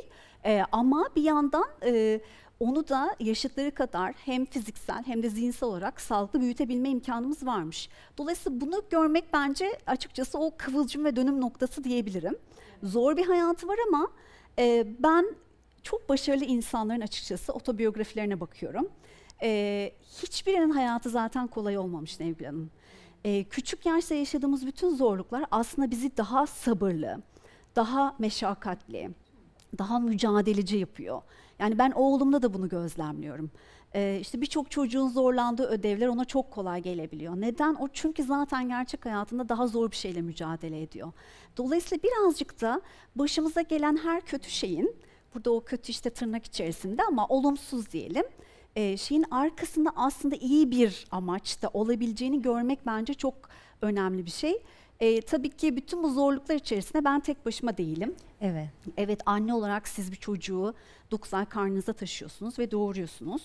Ama onu kucağınıza verdikleri andan itibaren aslında o sadece sizin sorumluluğunuz değil. Ben çok şanslıydım çünkü çok yardımcı bir eşim vardı. Çok anlayışlı bir eşim vardı. Sonra bir gün böyle bir söyleşide ben çok şanslıydım eşim açısından dediğim zaman bir utandım. Bir kere bir dedim ki bir aydınlanma oldu. Bir dakika, bu bir şans olmamalı. Evet. Yani bir kadının eşinin ona yardımcı olması kadının şansı olmamalı. Bu zaten toplum olarak normalimiz olmalı. Dolayısıyla biz de küçük yaştan itibaren çocuklarımıza bunu empoze ederek büyütmeliyiz diye düşünüyorum. Yani evet, erkek de bebeğin bakımında yardımcı olmalı. Ev işlerinde kadının yardımcısı olmalı. Bir kere her şeyden öte kadının motivasyon kaynağı olmalı. Eğer gerçekten eşim bana bu kadar yardımcı olamasaydı herhalde bugün ben sizinle bu noktada konuşabiliyor olamazdım diye düşünüyorum. Evet, çevremiz, ailemiz bu anlamda başarıların arkasındaki önemli paydaşlar oluyorlar. Sizin hikayenizde de böyle. Şimdi bir yolculukta akademi var. Alerji Yaşam Akademisi. Ondan biraz bahsetmek ister misin? Bizim 2019 yılında bu Sabancı Vakfı kapısından içeri girdiğimizden itibaren kurumsal olarak hayatımız çok değişti. Ne güzel. Önce farklı yaratanlar seçildik. Bilinirliğimiz çok arttı. Güvenilirliğimiz çok arttı Seni kamuoyunda. aradığımda hatırlıyor musun? Evet. Everest'e çıkarız biz bu haberden sonra demiştin. Aynen, yani müthiş bir özgüven pompaladınız bize. Sonra hibe programıyla tanıştık. Hibe projemizi beraber yazdık ailelerle. Ve kazandığımız zaman da müthiş mutluluk duyduk. Çünkü hep aklımızda şöyle bir şey vardı. Biz bu projeden önce ve pandemiden önce yüz yüze aile eğitimleri gerçekleştiriyorduk. Genellikle bu eğitimlere anneler katılıyordu. Evet. Babalar biraz daha geri planda Evet. durmak istiyordu. O sorumluluğu almak istemiyorlardı çocuğun bakımı konusunda. Biraz daha geri planda duruyorlardı. Öteki taraftan gelen anne küçük bebeğiyle geliyordu ve eğitimi çok kaliteli bir şekilde dinleyemiyordu. Veya dışarı çıktığı an, eğitim bittikten sonra dışarı çıktığı an unutabiliyordu. Tekrar sormak isteyebiliyordu. Evet. Şimdi bizim ülkemizde çok az sayıda hekimimiz var, çok değerli hekimlerimiz var ama çok az sayıda ve alerji hastaları çok büyük bir potansiyele sahip olduğu için maalesef muayene sürelerimiz bazen 10 dakikayla sınırlı olabiliyor. Evet. Şimdi 10 dakikada hekimden de çok şey bekliyoruz. Yani anne orada bebeği soysun, doktor orada onu muayene etsin, tanıyı koysun, reçeteyi mi yazsın, nasıl anneye kronik bir hastalığın bakımını anlatsın. Çünkü kronik hastalıklar işte böyle grip gibi olmuyor. Yani hastalandım, hapımı alayım, işte iyileştim, bir haftada kendime geldim yapamıyorsunuz maalesef. Kronik hastalıklarda mutlaka bir yaşam tarzı değişikliği gerektiriyor. Dolayısıyla bunu öğrenmek de çok sancılı bir süreç gerektiriyor. Biz de dedik ki burada bu noktada nasıl ailelere yardımcı olabiliriz? Bizim Van'da da üyelerimiz var, Hakkari'de de var. Hatta önce dedik ki biz size bir otorite tarafından hazırlanmış bir eğitim sunmayalım. Siz neye ihtiyaç duyuyorsunuz? Siz önce bize bir söyleyin. Biz 1000'in üzerinde aileyle anket çalışması düzenledik ve Türkiye'nin kuzeyinden, güneyine, doğusundan, batısına 20 farklı şehirden saha temsilcilerimizi seçtik. Ve bu il temsilcilerimiz bize sahalarındaki sorunları aktararak neye ihtiyaç duyduklarına bildirdiler. Biz bu doğrultuda Türkiye'nin köklü tıp fakültelerinden İstanbul Üniversitesi Cerrahpaşa Tıp Fakültesi ile ortaklaşıp bu projeyi hayata sunduk. Ve bu projede hekimlerimiz birebir uygulamalı olarak hastalara hem hastalığı tanıyı, tedavi ve tedavi boyunca ailelerin evde alması gereken önlemleri uygulamalı olarak gösteriyorlar. Bu da şöyle demek, siz evinizdesiniz, o rahat konfor alanınızdan çıkmadan Cerrahpaşa Tıp Fakültesi hekimlerinin sizin evinizde ziyaretçi oluyor, konuk oluyor ve size bir hastalığı baştan sona A'dan Z'ye anlatıyorlar. Bu da açıkçası çok büyük bir lükstü bizler için. Özellikle pandemi dönemi, hastanelere erişemediğimiz, doktorlara erişmekte zorlandığımız süreçte ailelerin bir nevi kurtarıcısı oldu. Müthiş oldu. Teknolojiyi de en iyi şekilde kullanaraktan artık bu online'da zaten mesafeler yok oldu. Siz de o alanda bunun en güzel örneklerini hayata geçirdiniz. Çok sağ olun. Ne olsa Alerjiyle Yaşam Derneği amacına ulaşmış olur. Siz de belki başka şeylerle uğraşırsınız. Aslında biz 16 ailenin çıkış noktamız bir isyandı. Yani toplumda alerji çok yanlış biliniyor. İşte basit bir kaşıntıdır, basit bir kızarıklıktır. Biraz hapşırırsınız. Yani gözünüz sulanır. Aynen, yani bir mevsim alerjisi düşündük biz. Yani alerji ne olabilir? İşte domatese, çileğe alerjik olabilirsiniz. Yemeği verirsiniz, ne olacak? Biz açıkçası biraz isyan ederek, ya alerji sizin böyle bildiğiniz gibi değil. Bakın çok ciddi boyutları var. Bunun Allah korusun anafilaksi dediğimiz ölümcül olabilecek hızla ortaya çıkan reaksiyonlar şeklinde karşımıza çıkabilen tabloları var. Dolayısıyla bu noktada toplumun bilinçli olması, farkında olması çok önemli dedik. Çünkü alerjik çocuklar en çok açıkçası eğitim hayatında ve sosyal hayatta dışlanma yaşıyorlar. Bakın bazen akran zorbalığı yaşayabiliyorlar. Dolayısıyla bu noktada hem toplumun hem eğitimcilerin bilinçli olması, ailelerin açıkçası çok kenetleyici olması, bu çocuğu de diğer çocuklardan ayırmadan kapsayıcı bir şekilde hem eğitimde hem sosyal hayatta içlerine almaları bizim için en büyük amaç ve inşallah o günleri görebiliriz. Ama kapsayıcılık bizler için çok önemli. Biz sizlerle tanıştıktan sonra da açıkçası engelliler konusunda ne eksiklerimiz var, onlara erişmekte de ne kadar zorlanıyoruz onu fark ettik. Mesela o yüzden akademimizi de Türk İşaret Dili desteğiyle yaptık ki bu bir hasta platformu olarak Türkiye'de bir ilk oldu. İnşallah da önce olur. Diğer platformlarda aynı şekilde engelli grupları da kapsayıcı bir şekilde açıkçası eğitim platformları tasarlarlar. Çünkü bence kapsayıcılık hepimizin istediği şey. Hepimiz aslında eşit muamele görmek istiyoruz. Beraber her yerde eşit bir şekilde olmak istiyoruz. Evet, yüreğinize sağlık. Ne güzel anlattınız, su gibi geçti yine. Çok teşekkür ediyoruz katılım için, güzel paylaşımlarınız, ilham veren yolculuğunuz, hikayeniz için. Çok teşekkür ediyorum. Biz çok teşekkür ediyoruz böyle bir proje organize ettiğiniz için. Çok sağ olun. Evet, bugün bizimle olan 3 fark yaratanımıza da teşekkür etmek istiyorum. Bu çalışmaların arkasında ne gördük? Hayaline sahip çıkan, hiç vazgeçmeyen, ısrarcı, umudunu kaybetmeyen, ilham veren kişiler gördük. 3 kadını tanıdık. Umarım izleyen herkes için keyif veren, cesaret veren bir söyleşi olmuştur. Bizi takip ettiğiniz, izlediğiniz için teşekkür ediyoruz. Değerli izleyicilerimiz, festivalde ilk günü birazdan tamamlayacağız ama bir hatırlatma yapmam lazım. 3 gün boyunca birlikteyiz. Yarın bu sahnede benim yerime sevgili meslektaşım Burcu Karakaş olacak ama ben festivale katılmaya devam edeceğim. Artık izleyici sıralarından, ekran başından takip edeceğim. Büyük merakla, keyifle ve gururla elbette. Hangi detaylar var, bizi bekleyen nasıl bir program var derseniz www.wawistanbul.org adresinden festivale dair bütün bilgileri takip edebilirsiniz. Her gününü ayrı bir konserle sonlandırıyoruz festivalimizin. Günün kapanışını yapacak çok özel bir konserle birazdan sizi baş başa bırakacağım. Londra'ya gideceğiz bir kez daha bu konser için. Londra Jazz Festivali direktörü sevgili Pelin Opçin'le baş başa bırakıyorum sizi.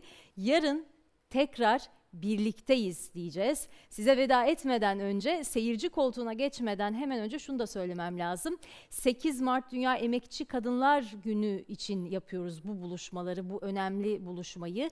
Bana ne söylemek istersin diye sordular. Bu kısmı zaten önceden hazırlamadığımız için ben de çok heyecanlıyım. Çünkü düşündüm, emek veren kadınlarla ilgili bir ülkede kadın olarak dimdik ayakta durabilmekle ilgili, söz söylemekle ilgili ne söyleyebilirim ki?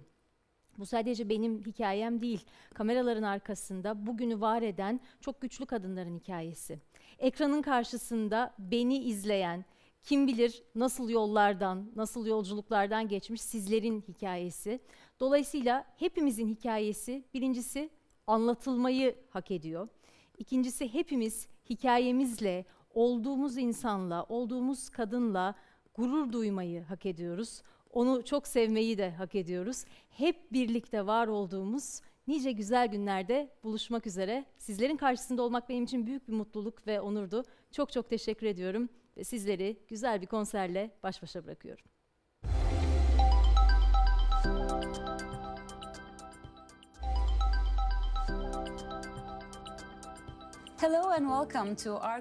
Merhaba, Londra'daki Arcola Tiyatrosu'na hoş geldiniz. Bugün Wow İstanbul'un açılış konseri için karşınızdayız. British Council, Sabancı Vakfı ve Wow Vakfı'nın desteğiyle buradayız. Ben Pelin Opçin, EFG Londra Jazz Festivali ve birçok festivalin programlama ve yapımcılığını üstlenen Sirius'un programlama direktörüyüm. Londra'dan size bu etkinliği sunmak için Wow İstanbul'la işbirliği yaptık. Önce size kısaca etkinliğin görsel anlatımını yapacağım. 44 yaşında beyaz bir kadınım. Uzun koyu renk saçlarım var. Konuklarımız yani müzisyenlerimiz Yaz Ahmet ve Melisa Yıldırım. Sağ elimin gösterdiği yerde oturuyor. Arcola Tiyatrosu'nun sahnesindeyiz. Arkamızdaysa koyu renkli tuğla bir duvar var. Yaz ve Melisa, kendinizi kısaca görsel olarak tanımlar mısınız? Peki, 38 yaşında İngiliz Bahreyn asıllı açık tenli bir kadınım. Uzun kahverengi saçlarım var. Üzerimde uzun kırmızı ceket, koyu renk pantolon ve bir nevi bedevi kolyesi var. Merhaba, ben Melisa Yıldırım, 26 yaşındayım, beyaz bir kadınım. Koyu renk kıvırcık saçlarım var. Kemençe, kabak kemane çalıyorum. Besteciyim. İstanbulluyum. Yaz ve Melisa, çok teşekkürler. Bir kez daha hoş geldiniz. Bunun bir parçası olduğunuz için sağ olun. Wow İstanbul köprüler kuruyor. Yani bu etkinlik bir tesadüf değil. Londra'nın doğusunda, şehrin en muhtelif bölgelerinden birindeyiz.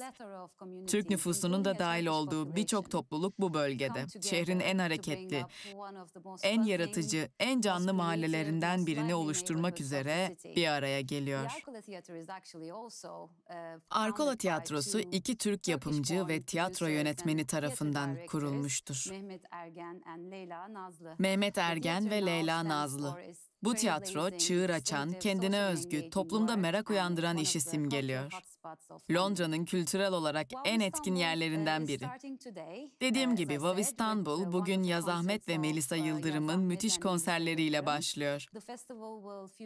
Ayrıca festivalde kendisini kadın olarak niteleyen bireylerin işlerini, sözcüklerini ve fikirlerini ön plana çıkaracak olan münazaralar, gösterimler, konuşmalar da gerçekleşecek. Bu etkinliklere ilaveten geniş bir müzik programı da yer alacak. Bu programda barış için müzik ve kardeş türküleri dinleyebileceksiniz. Yaz ve Melisa'yla daha derin bir sohbete dalmadan önce kendi dilimde Türk izleyicilerini de selamlamak istiyorum. Merhaba, ben Pelin Opçin.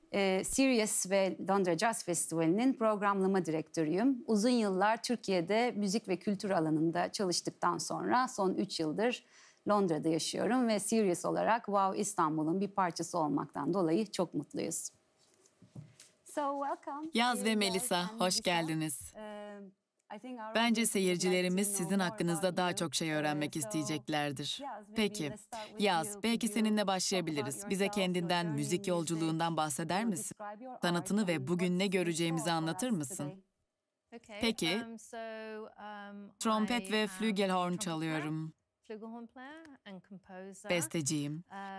Bestelediğim müzikler İngiliz ve Bahreyn kökenlerimi yansıtıyor bence. Bugün size çalacağımız şarkılar umarım elektronik müziğe ve elektronik işitsel peyzaja olan ilgim kadar karma kökenimi de yansıtır. Şahsen müziğine hayranım. Seninle birçok etkinlikte çalışma fırsatı buldum. Hem İstanbul'da hem burada Londra'da. Bugün müziklerini bir kez daha dinlemek için çok heyecanlıyım. Melisa ile konuşurken Türkçe'ye döneceğim. Melisa, seni bu proje aracılığıyla tanıdım ve çok da mutluyum tanışmış olmaktan. İzleyicilerimiz de seni tanımak isteyecektir. Biraz müziğinden, kendinden bahseder misin? Olur tabii, bahsetmeye çalışayım birazcık kısaca. Ben Melisa Yıldırım, İstanbul'da doğdum, büyüdüm ve müziğe İstanbul Teknik Üniversitesi'nde başladım. Lisede başladım, kemane çalıyorum aslında, kabak kemane, etnik bir enstrüman, Türk halk müziği enstrümanlarından birisi. Daha sonra kemaneyi farklı alanlarda ve farklı müziklerde de kullanmaya çalıştım. Çoğunlukla doğaçlama yapmayı tercih ediyorum. Yani tarzımı tam olarak tabii ki etnik müzik yapıyorum ama belli bir tarz bazen söyleyemiyorum. Bu konuda biraz zorlanıyorum ama etnik müzik yaptığımı ve Anadolu müziklerinden esinlendiğimi söyleyebilirim kısaca. Kısaca açıklayayım çünkü çok ortak noktanız var. Performansınızda da bunu göreceğiz zaten. Melisa da geçmişinden, kökenlerinden çokça ilham alıyor. Doğaçlama yapıyor. İkinizin müziği bir araya gelince büyülü bir şey çıkacak ortaya. Dünya Kadınlar Festivali'nde cinsiyet eşitliğinden, kadın haklarından bahsedeceğiz. Yaz, besteci, müzik aleti çalan bir müzisyen ve genç bir kadın sanatçı olarak çoğumuz için, çoğu müzisyen için bir rol modelsin.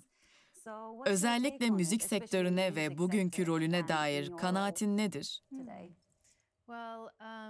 Kadın bir müzisyen ve besteci olarak deneyimime dayanarak kadınların daha çok görünür olmasına ihtiyaç var demem gerek. Büyürken lisede müzik okudum. Hiç kadın besteci yoktu. Bu bana kadınların beste yapacak kadar zeki olmadıklarını düşündürmüştü. Bu yüzden besteci olabileceğim aklımın ucundan geçmemişti. Trompet eğitimim sürerken hiç kadın rol modelim yoktu. Ergenliğimin sonlarında anca birkaç tane kadın trompetçi keşfettim. Bunlardan biri Kanadalı Ingrid Jensen'dı.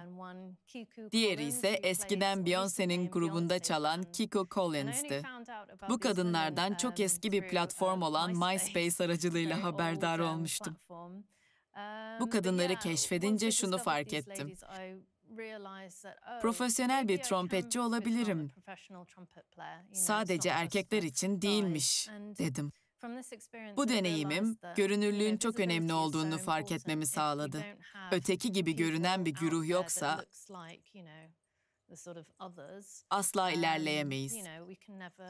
Herkesin söz hakkı var. O sesleri duymalıyız. Bu çok önemli. Dünyayı daha iyi bir yere dönüştüren şey bu. Kesinlikle. Bir keresinde şöyle bir şey demiştin. Müslüman kadınlar için de önde gelen bir rol model olduğunu. Evet, Bahreynli olan ailem, yani baba tarafım Müslüman. Yani ne bileyim, Müslüman toplulukların görmesi için değişimin katalizörü olmak istiyorum. Sahneye çıkan, trompet çalan, İngiliz ve Bahreyn asıllı bir kadın olduğunu bilmelerini istiyorum. Umarım bu o topluluklara ilham kaynağı olur. Kesinlikle ilham verici. Özellikle de sanatçının kimliğine bakmaksızın müziğini dinleyenler için ki zaten o insanın ruhunun derinliklerinden gelir. Harika müziğin için çok teşekkürler. Melisa ile konuşmak üzere yine Türkçe'ye geçiyorum. Yazı az önce sordum bir kadın sanatçı olarak, bir enstrümantalist, bir bestekar olarak müzik sektöründe kadın haklarını, cinsiyet eşitliğini nasıl buluyorsun? Özellikle sen kendi doğduğun coğrafyada değil bir başka ülkede müzik icra ediyorsun ve çok gençsin.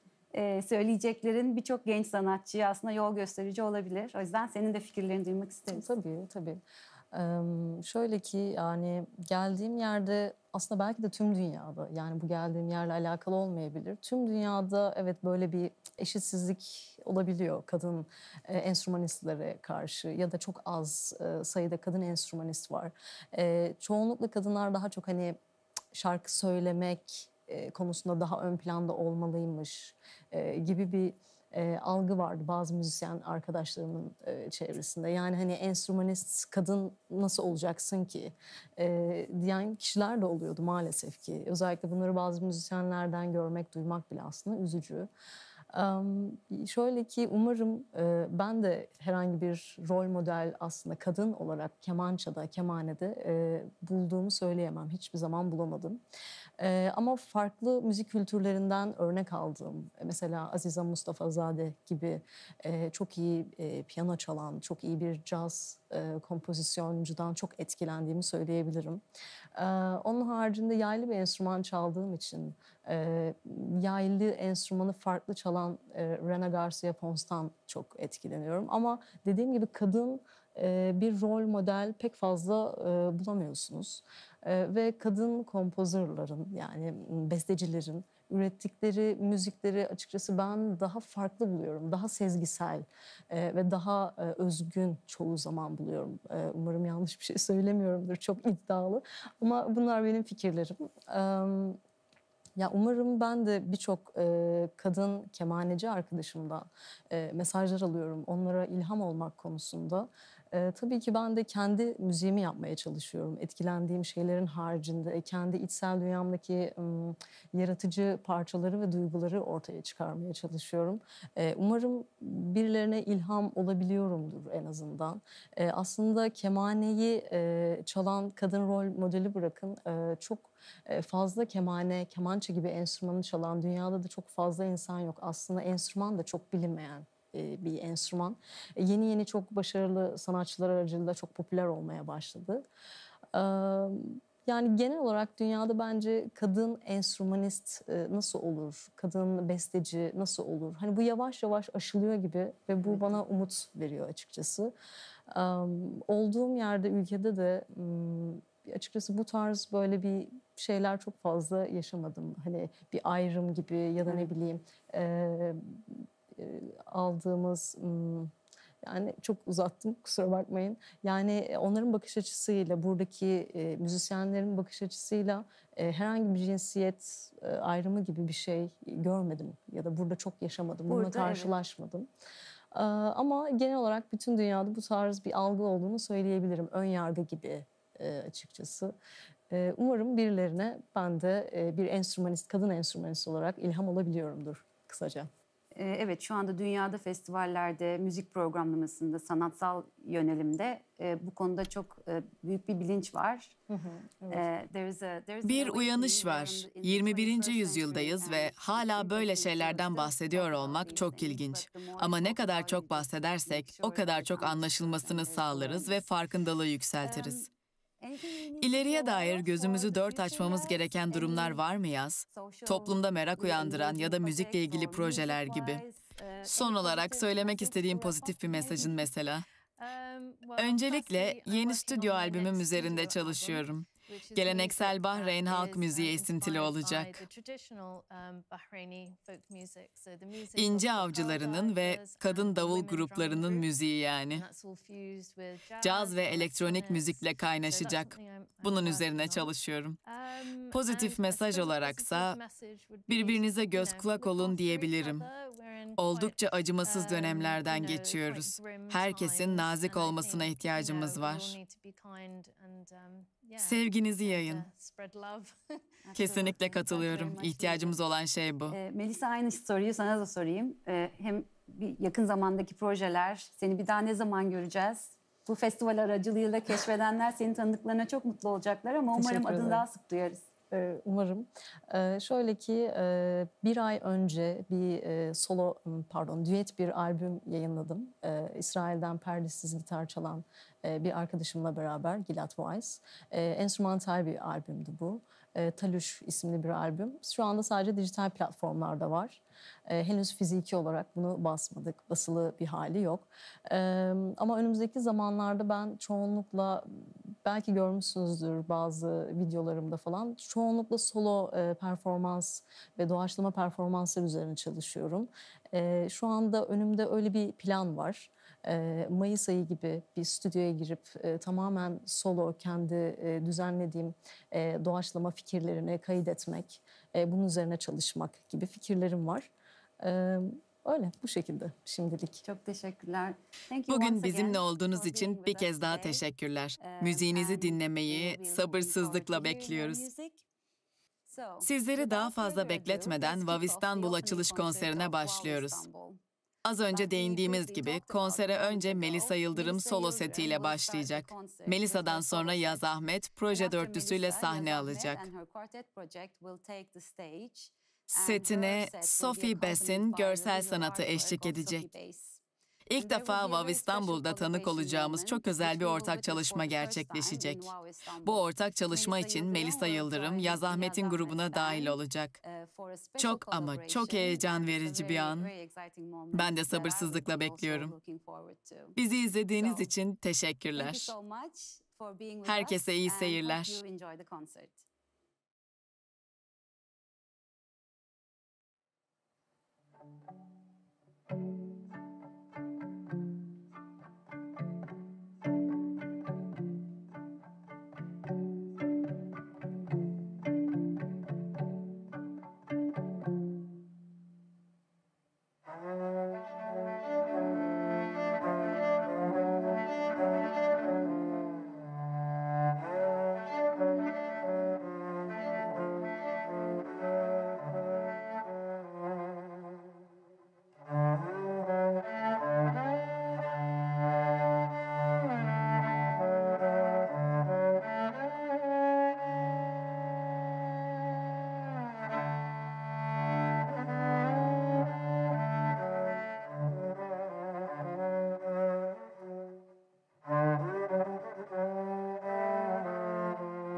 Çok teşekkürler. Evinizden bize katıldığınız için sağ olun. Burada olmak büyük bir zevk. 3 ezgi çaldık az önce. İlk ezginin adı Lahan Al-Mansur. Suudi Arabistanlı film yönetmeni Hayfa Al-Mansur'a ithaf edilmiştir. Dünya Kadınlar albümüm olan Polymnia'da vardı bu ezgi. İlk kez 2015'te bu festivalde görücüye çıkmıştır. Sonra ikinci albümümden La Sabatöz'ü çaldık. Ardından da Camil Camal'ı. Sıradaki ezgiyi açıklamadan önce size bu müthiş müzisyenleri takdim edeyim. Vibrafonda Ralph Wild, Bass'ta Dave Mannington, Davulda James Madrin. Çalacağımız sıradaki parçanın adı 2857. Sivil Haklar Hareketi'nin anası Rosa Parks'tan esinlenilip ona ithaf edilmiştir. Bu da Polymnia albümünden.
Bu şarkının adı 2857 idi.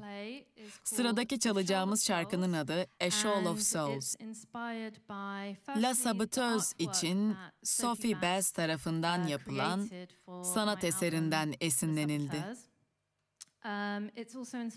Aynı zamanda tasavvuf kavramından, dönme hareketinden ve semazenlerden de. Ama aynı zamanda daha iyi bir hayat arayışıyla Akdeniz'i geçmeye çalışırken hayatını kaybedenlere adanmıştır. Bu şarkı onlar için.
Bu şarkının adı A Shoal of Souls'tu.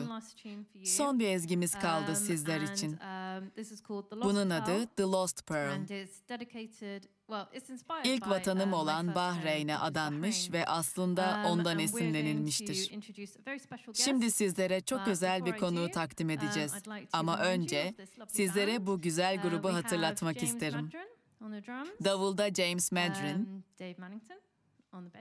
basta Dave Mannington, vibrafonda Ralph Wild. Kemençe çalarak aramıza katılacak özel konuğumuz inanılmaz biri. Onun adı Melisa Yıldırım.